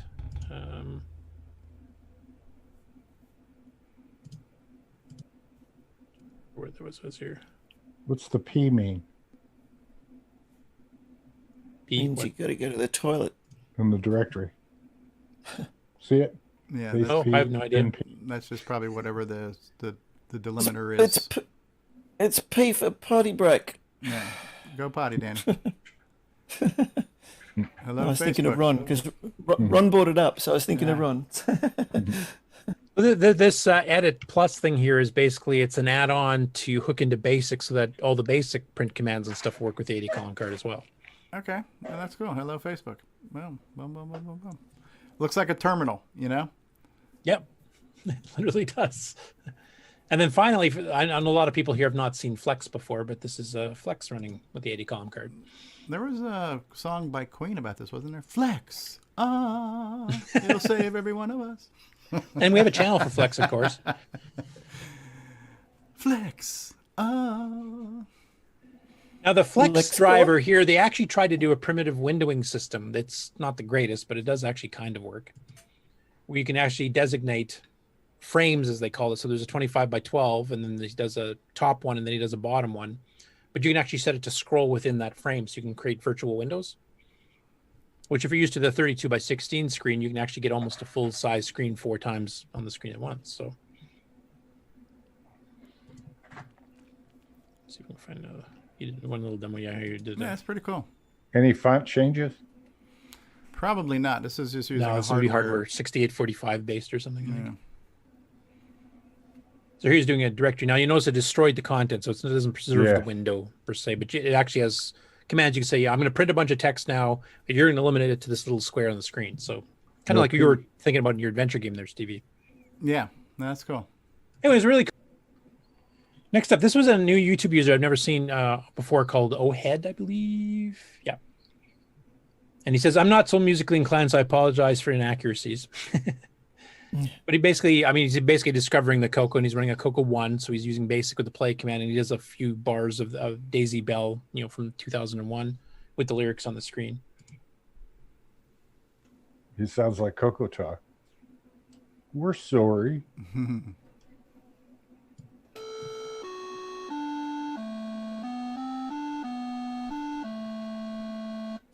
So this is to prove that the CoCo can perfectly do karaoke night. That's cool. There's one for you, Elliston. Next up, and I know Rob's been fiddling with using the Mac version of DriveWire 4, and we've discovered that only the Windows version of DriveWire 4 has all the capabilities like virtual terminals and stuff. The Mac version basically supports a subset of that, a superset of DriveWire 3. So it has some stuff, but not all of it. Same as PyDriveWire doesn't have everything. But Boise did a kind of a surprise release here of the Mac version of DriveWire 4 that now supports Apple Silicon, the new M1 chip native. Okay. So if you have one of the new M1 based laptops or the Mac Mini, then you've got a native version of the DriveWire 4 for it. Then there's this one here from Ricky L. Kasem in the Dragon Group. He's released, I think Dave Shadoff was talking about this earlier, about the Castuino and the Maxtuino. Okay. So the Arduino-based ones. He's got a new version of the TZX tools for it, updated. I don't know too much about that, but it was in the Dragon Group specifically, so I'm assuming it has something that works with the Dragon too. So if any of the Dragon people can send us an email or something, or mention in chat maybe more specifics. But there's an update to that package. Right. Now I was only kidding a little bit about the whole tape thing. I'm just kind of making fun of the fact that we do have solutions that negate the need for this, but it's a cool thing that we're able to do this. But where is the tape a little bit more applicable and necessary is in the world of the Dragon, right? So 90% of Dragon software was all tape based. Now again, are there solutions like the Dragon MC, which is kind of like the CoCo the MC32 SD thing? There is something like that, right, where you can load CAS files from an SD card with an add-on, and obviously it's nice if you are able to get that add-on, but not everybody is able to get that either financially, or you don't have the space, or you don't know about it, or hey, this is a fringe hobby for me. I've got the machine, but I'm not going to spend a lot of money with this thing. So there's a variety of reasons why people, even though solutions exist, not everybody is either willing or able to spend the money to get those solutions. So the high-speed tape thing, if we can get some of that going for the Dragon, that would be a huge boost, because all of their library is on that. So it's not that they're the third world in this case that can't afford a virtual floppy drive. It's like, well, most of our software is not floppy enabled to begin with. And so the what is the floppy emulator? GoTech, right? Which is an Arduino type thing. So this Casino is kind of like a tape version of GoTech, right? If that's a fair... I think the Maxtuino is a disk version, and the Castuino, I think, is a cassette version, I think. So, and that's also what Dave Shadoff was talking about earlier, too, is if you're making these kind of GoTech-like solutions, that screen he was showing, to have a larger screen to know what you're doing and to be able to interface with the device empowers you to a degree too, because the GoTech is not user friendly. You have to kind of navigate through if you're lucky to have the screen, you got that one line of screen. Yeah, and you got to press the buttons on the GoTech. You got to press all through kinds of buttons and stuff. So so these Castuinos are definitely an essential feature when most of your library is cassette based. And so but again, this is a modern tool that negates the need for the old hardware. But it's definitely cool stuff. There's lots of ways to get things done. Well, we're pretty spoiled with our SDC. Oh, absolutely. Oh, yeah. We're definitely like pretty awesome. Nick Marota's calling me the 1%er, but I mean, it's true. Well, when you, we are Stevie, spoiled. It Steve, it was very gracious of you to give the Dragon users a pass for this cassette. Absolutely. You don't include them in the dregs of humanity. No, as not you at all. do the, Not at all. If you're a CoCo user, if you're a CoCo user and you don't have a 6 or 9, I mean, what are you here for? I mean, yeah. No, the projects are awesome. The projects absolutely are awesome. The fact we discovered these and we know how to improve things is awesome. My whole thing is if your life depended on tape, you got bigger problems than the time it takes for your tape to load. You know what I'm saying? So, oh my God. Yes, I really need to share a screen for a second here. Actually, I will be able to shortly because this is the last story we're on. So this is the download link for that tools. Now, I'm gathering from reading some of the descriptions of stuff here because there's a whole bunch of these other tape things. CPC is another brand. I'm assuming some of these others are different machines from Britain. So I'm guessing that this is actually a cross-platform solution too. This is not specific to the Dragon or the CoCo. It probably covers the Amstrads and the Spectrums, everything else too, I'm guessing. So this is actually a solution that would solve, if you're a retro collector in general, where you have more than one retro system from the time, this probably would cover them all, or a good chunk of them anyway. That is cool. And that's all I had for news. So if you want to share the screen there, Rick, with whatever you and were no adding, disrespect to our AC 8-bit zone or David Ladd or anything else. It's very cool that what you guys are doing is cool. But if that is somebody's saving grace, then I pity that person. That's all. That's all I'm saying. That's all I'm saying. Again. So let's see. Can I share the screen? Here is my CoCo I've been working on all week. Ooh, look at that. Is it shared? Yes, with a deluxe black and white TV. Oh yeah, look at that over there. That little tiny one with the little little fold-up tiny one. antenna. Yeah. It's even got a carrying handle. So this is your portable CoCo. Is that realistic? I think we lost your audio, Rick. It's very unrealistic. Yeah. Rick is frozen. we lost his audio. I see How the can we sun, speed the up sun Rick? manual over there. Yeah, we need to compress his waveform so we can get that information in a little quicker. Rick, can you hear us? The Matrix has him. Rick Hewlin, do you copy? The Matrix has him, he said. Ricky, can you hear me? That was good. Here's the Matrix. Yeah, I think he lost his connection. Okay, I'm trying to end his share, and I'm having a hard time ending his share. He right won't now. be able to. There you This go. is It's gone. Hopefully he'll come back.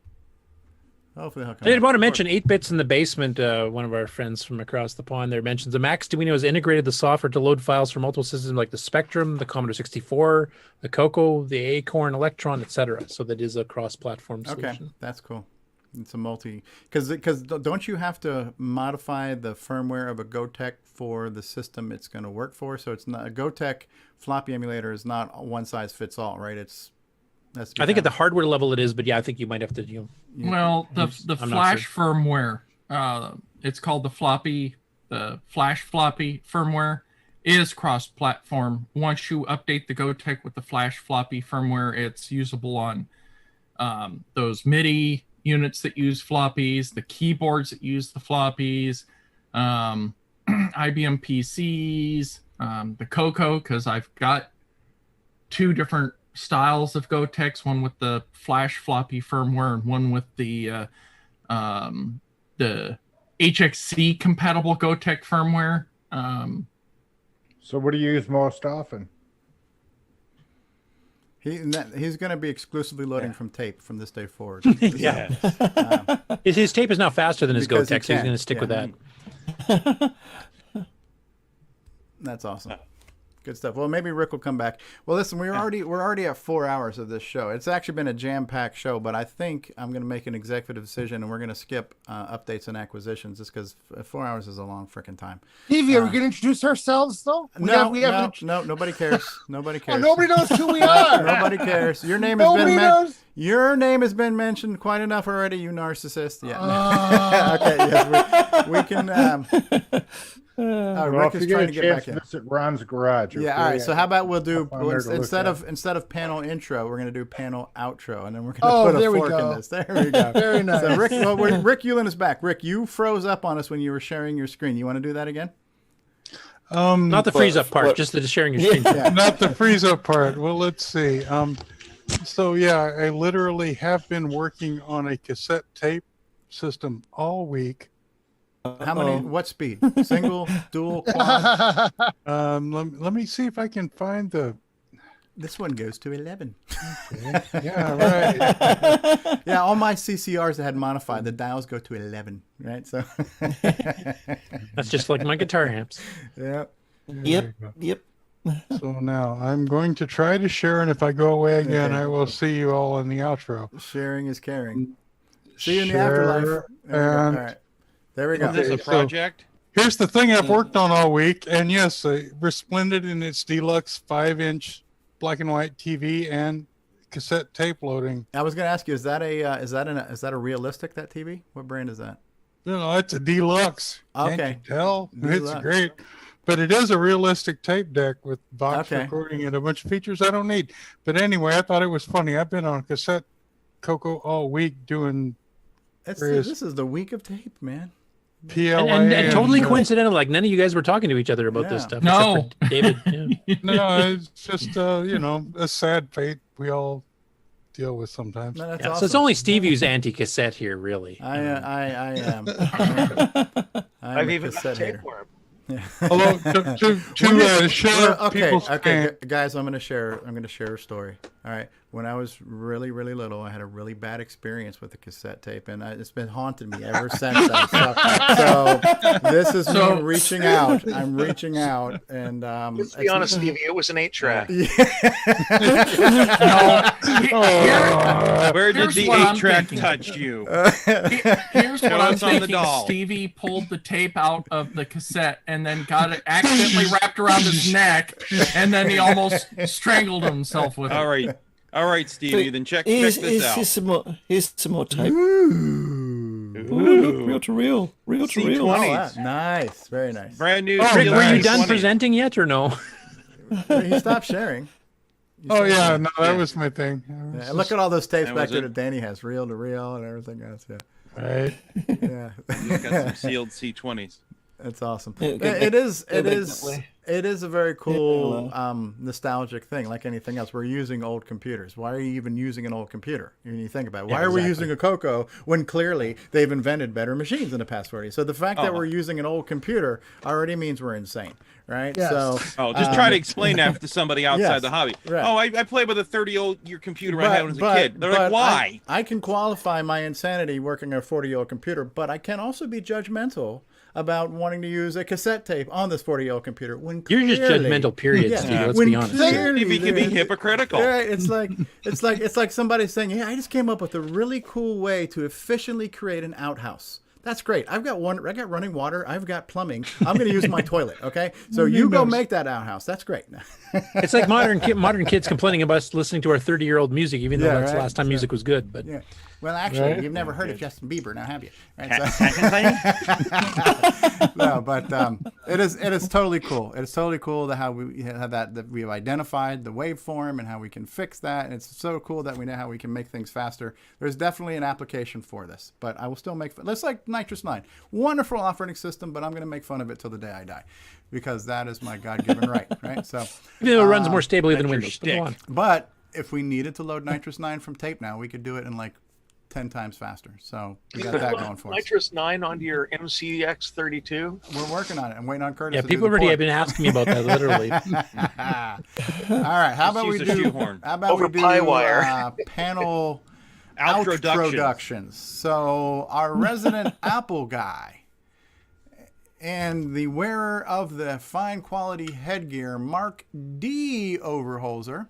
Also, the bodyguard or something. You know, bouncer, I guess. in that Bodyguard. kind of game. Right. So if anybody out there who is an unfortunate person who does require cassettes for life sustainability, I do apologize for making fun of you.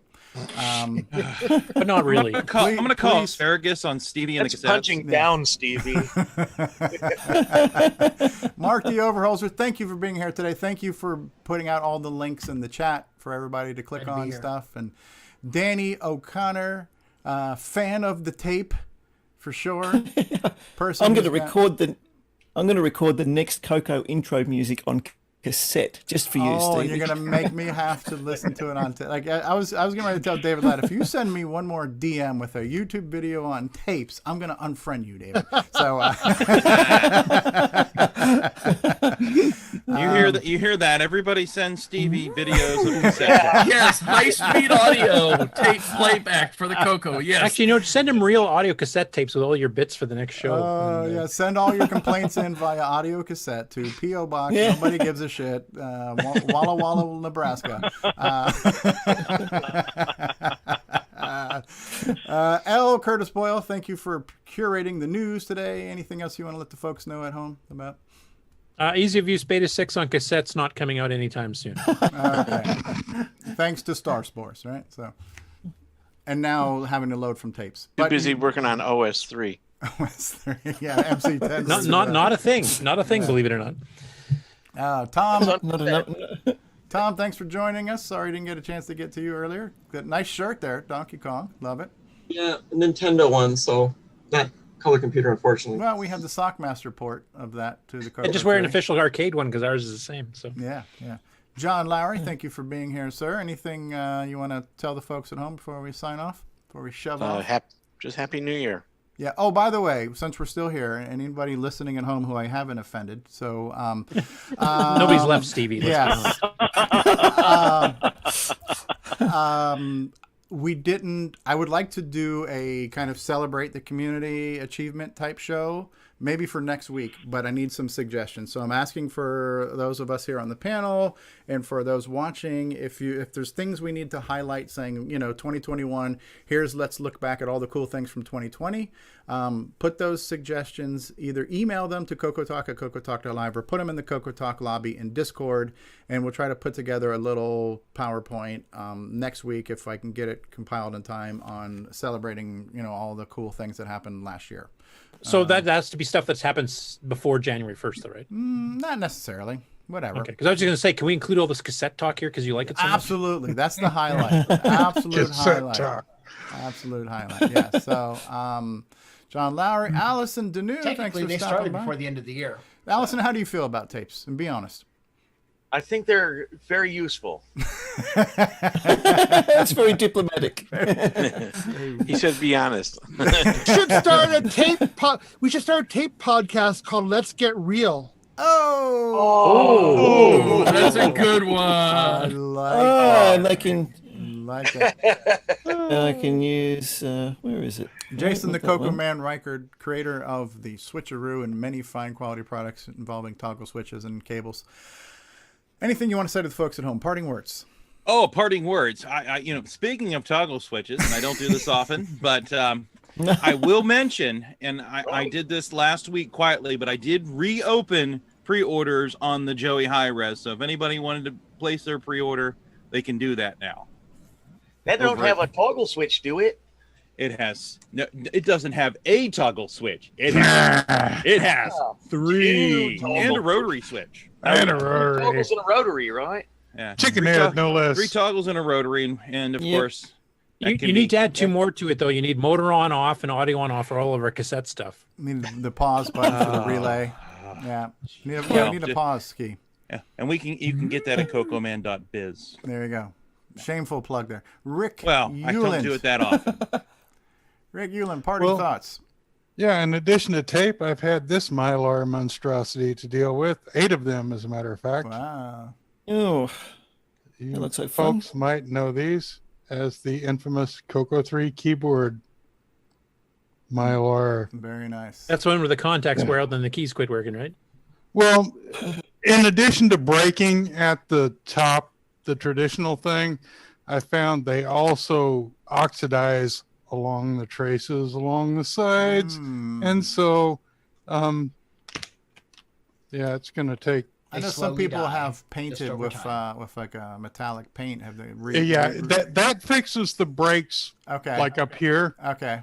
But it also oxidizes on the little silver traces that run down deep inside. And so, yeah, I've got like 9 CoCo keyboards that I need to invent a solution to Mylar fix. replacement, huh?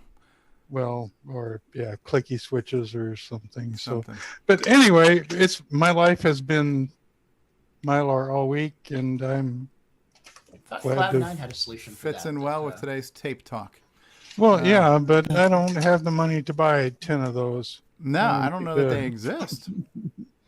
Yeah, I don't know if it ever made it past just a demo or a prototype, but it was an interesting project. Yeah. Mark, Ed's keyboard, I guess. Yeah, Mark Bosley, our backup streamer engineer. Any parting thoughts for the folks at home? Nah. Yeah. Okay. We just woke him up after all the news stuff. So Nick Marotta. There we go. We said it thrice. Anything you want to say to your adoring fans out there? Well, I just want to say again, thanks to Dave Shadoff for coming on the show and giving us a fantastic interview. Great game. I do have a question for Nick too once he's done his little spiel here. Oh, okay. And yeah, thanks again to everybody who supports the GameON segment. It's been really fun. We're coming up on a year in just a few weeks. It's amazing. So thank you to everybody who takes part. And we'll continue on as long as there's interest. Absolutely. As long as we still have games and there are new ones coming out, so that should be well. Yeah. You have a question That's for right. Nick, Al Curtis? Yeah, I was wondering, when are you going to finally get a 639 installed? Join the 1%.